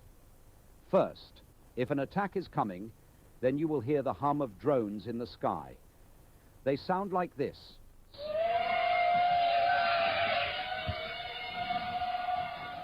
Next, their mechanical movements and operating sounds. Although Cyr's just not a alone, second monitor streamer, plain and storm is simple. on the Thank you. I'm really out here just engaging. You know what I mean? I'm out here reacting. Oh, shit! You may also hear the swarm communicate, like this. No, the new version won't. You won't be able to hear those The communication heat zones. signature of a robot dog is the same as a rabbit's, making them difficult to detect with thermal imaging. But if it is dark, mounted optic lasers or glowing sensors can Holy be seen shit. with the naked eye. Yo, I graduated to first monitor? Thanks. I guess all I need to do is react. Please alert the authorities. Anytime robot I've really been dogs are given identified, as good of a warnings reaction as of I the possibly attack will be can. broadcast through a text message warning and sound. Oh, shit. When you Holy hear any of these shit, sounds, chat. You and your family must take action at once. Do not stay out of doors. If you are caught out in the open, remember the acronym: race cars travel fast. Okay. Run, cover. Yeah. I respect this format. This is good. I'll give you a sub for the content, man. This is great. The battle for Central Park. Whoa. The genius design of Dutch money. The most evil building in Europe. Yo, Europeans, let's hear about this one. This is the Palace of the Parliament. His music and aesthetic is 270 so by good. 240 meters. It is one It's of the my largest style. buildings on the planet, and it's probably the heaviest. However, this It's basically it's you know what? It's shot like a Hitman briefing. You know? It's pretty well done. concrete giant is small compared with the master plan that created it. In the late 1970s, Romania's communist leader decided he wanted something new. A socialist capital that centralized his country's political institutions and cemented his reign. Over the course of a decade, Nicolae Ceausescu set in motion one of the most destructive master plans in human history. Okay. Removing a section of Bucharest as large as Venice. Did you guys know about this? Romania is special. Located on the What do you have to say about this one? European continent, it's home to one of the most seismically active areas in Europe. The Vrancian mountain range Don't within lie, the did you know about Carpathians this? produces unusually strong earthquakes. And on March 4th, 1977, Francia produced an earthquake measuring more than 7 on the Richter scale. Okay. In Bucharest, it killed more than 1,500 Romanians, destroyed thousands of homes, and left tens of thousands homeless. For some Romanians, it was one of the worst disasters in their lives. But for one Romanian, it was a blessing in disguise. On the pretense of responding to the destruction of the earthquake, Nicolae Ceausescu announced that the country needed to build a new capital in Bucharest I live there. city center. No jokes here. Not His plan Bucharest, but was designed Romania. around 3 main sections. 1, the Casa Populari, a massive structure designed to hold Romania's main political organs. 2, a horizontal axis. Okay, for so this is administrative real. This buildings isn't a for meme. the bureaucrats. And 3, a massive boulevard lined with luxury apartments for the nomenclatura, Romania's political elite. For his massive building, Ceausescu needed to scope out a safer location. Some of Romania's communist political institutions were damaged in the earthquake, and this couldn't happen again. So he chose Arsenal Hill, a mountain in the center of Bucharest that provided protection from earthquakes. However, there was a problem. Because the hill was safe, it still had an entirely intact neighborhood. Actually, this wouldn't be a problem for Ceausescu at all. He'd just destroy it. It was only a problem for the people living there. Really? In the mid to early 1970s, Romania's Communist Party adopted multiple national systematization laws. The fundamental goal was to develop Holy backwards shit. regions and prioritize dense urban areas over rural ones. To do this, the party ordered villages to be converted into miniature cities with civic centers, functional zoning, and high-density buildings. At face value, it didn't seem entirely bad. Density can be good. I take it this doesn't end up well, huh, chat? By the mid-1980s, the party proposed that thousands of villages in Romania had to be entirely demolished and the population relocated to different villages in order to produce denser, more productive areas. Fortunately for many, this didn't end up happening. Romanians chose revolution over central planning. But the individual neighborhoods in Bucharest weren't as lucky. Ceausescu ordered the destruction of more than 10,000 homes and forcibly evicted more than 50,000 families. With a new blank canvas, he could start building. He launched a competition and received multiple designs. A big fan of North Korea, one of the concepts he received looks like it came straight out of Pyongyang. Made by the 20-something-year-old architect, Anca Petrescu, she purposely built large papier-mâché models to help convince Ceausescu to choose her designs. Jesus. And it worked. Although her North Korean design wasn't chosen, she proposed another variation that did. Dictators aren't very creative, are they? We know the building as today. It still featured its unique four They're very corners. on the nose. Nonetheless, they're definitely it's not hard to subtle. notice how different it still looks. See, exactly what you'd expect from a communist central planner, Ceausescu was a control freak who wasn't very easy to please. Why? He and his equally controlling wife would visit Why the do I building's scroll through Twitch to see construction Ceausescu on a site thumbnail? around 3 times a week. Wait. They wanted the columns to be Yo, dwarfed. they get shot, don't they? They get shot. Yep. I've seen it. I've seen it. I just didn't know everything before that. Ionic and then Doric again. Yo, I've seen Windows the that were pictures and round video now of needed them to be like square. fucking He needed one more floor, then another one, and then another one. He destroyed marble staircases, ordered them rebuilt, ordered them destroyed again, and then ordered them rebuilt again. It had no air conditioning, specifically because Ceausescu feared a poison attack, and he would order people to measure flowers on decorating columns in order to make sure that they were symmetrical. Over the course of the building's construction, it would take up around 30% of the entire country's budget. And overseeing the entire construction and reconstruction was Anca, the chief architect, who underneath her had 700 other individual architects and thousands of workers working in 3 shifts 24/7. Chad, Because Ceausescu was a man of the I didn't Romanian think this was people, going to be so he heavy. ordered that the entire building should be locally sourced from Romanian materials. What did I expect though when I clicked on the most His evil palace building in required Europe? around 1 million cubic meters of marble, 550,000 tons of cement, 700,000 tons of steel, 2 million tons of sand, 900,000. You know what's crazy though? of This is wood. the fucked up reality on how they built shit back in the day though. Way back in the day. Like they were just like, hey, fuck it. 3,500 tons of crystal, 220,000 square meters of carpet, and 3,500 square meters of leather. Ceausescu and his communist cronies created an entire crystal industry in Romania to help build thousands of individual chandeliers. Oh my god. While he organized a political apparatus that scanned the streets to catch and punish families who used more than one 40-watt light bulb, his palace was rigged with tens of thousands. While he cut central heating and hot water from Romanian households, he commanded the construction of a building that today requires the same amount of power as a mid-sized town. His building is made up of more than 1,000 individual rooms and has 14 floors, 10 above ground and 4 beneath. Jesus. The building is also supposedly fitted with an atomic bunker and a tunnel system that could have secured an escape in case of the need for an evacuation. Well, that didn't work, did it? Unfortunately for Ceausescu and his wife, their tunnels wouldn't be useful enough in time. Yep. Now that he had a design for his building, Ceausescu also needed an equally monumental axis.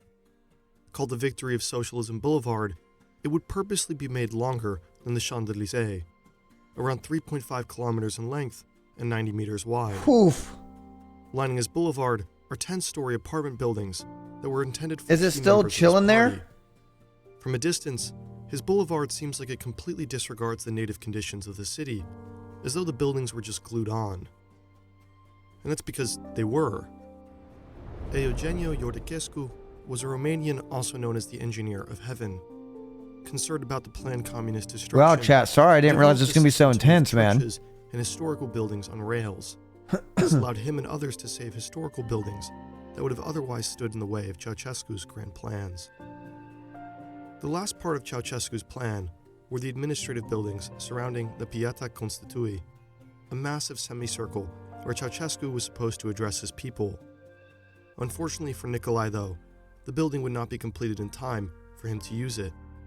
Instead, Romanians grew restless, and they'd end Ceausescu's reign. Both him and his wife were sentenced to death in a brief military show trial and executed via firing squad.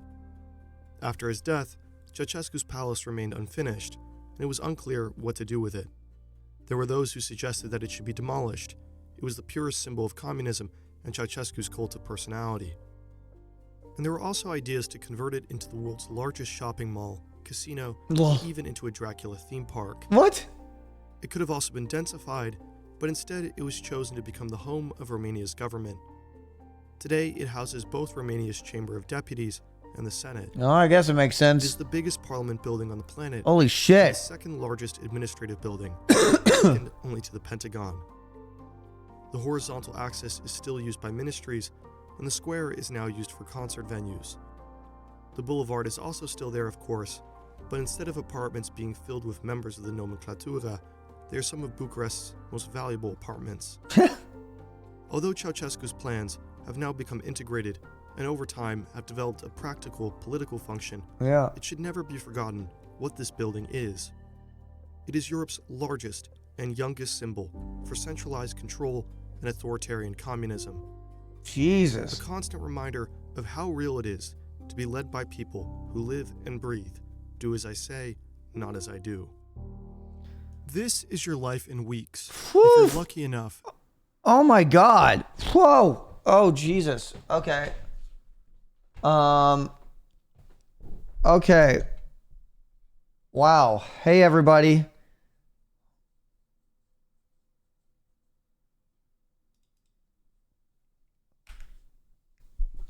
I'm just a reactor, bro. Dude, I'm just a reactor, man. Oh, I'm just a reactor, bro. Now my algorithm's fucked. Oh, no. It's going to be war and chaos, bro. Whoa, how dangerous was the front row of the Coliseum? Bro, I kind of like that. Oh, Meme Monday for some lighthearted fun? Oh, yeah, I do need to do that. I do need to do that. I do.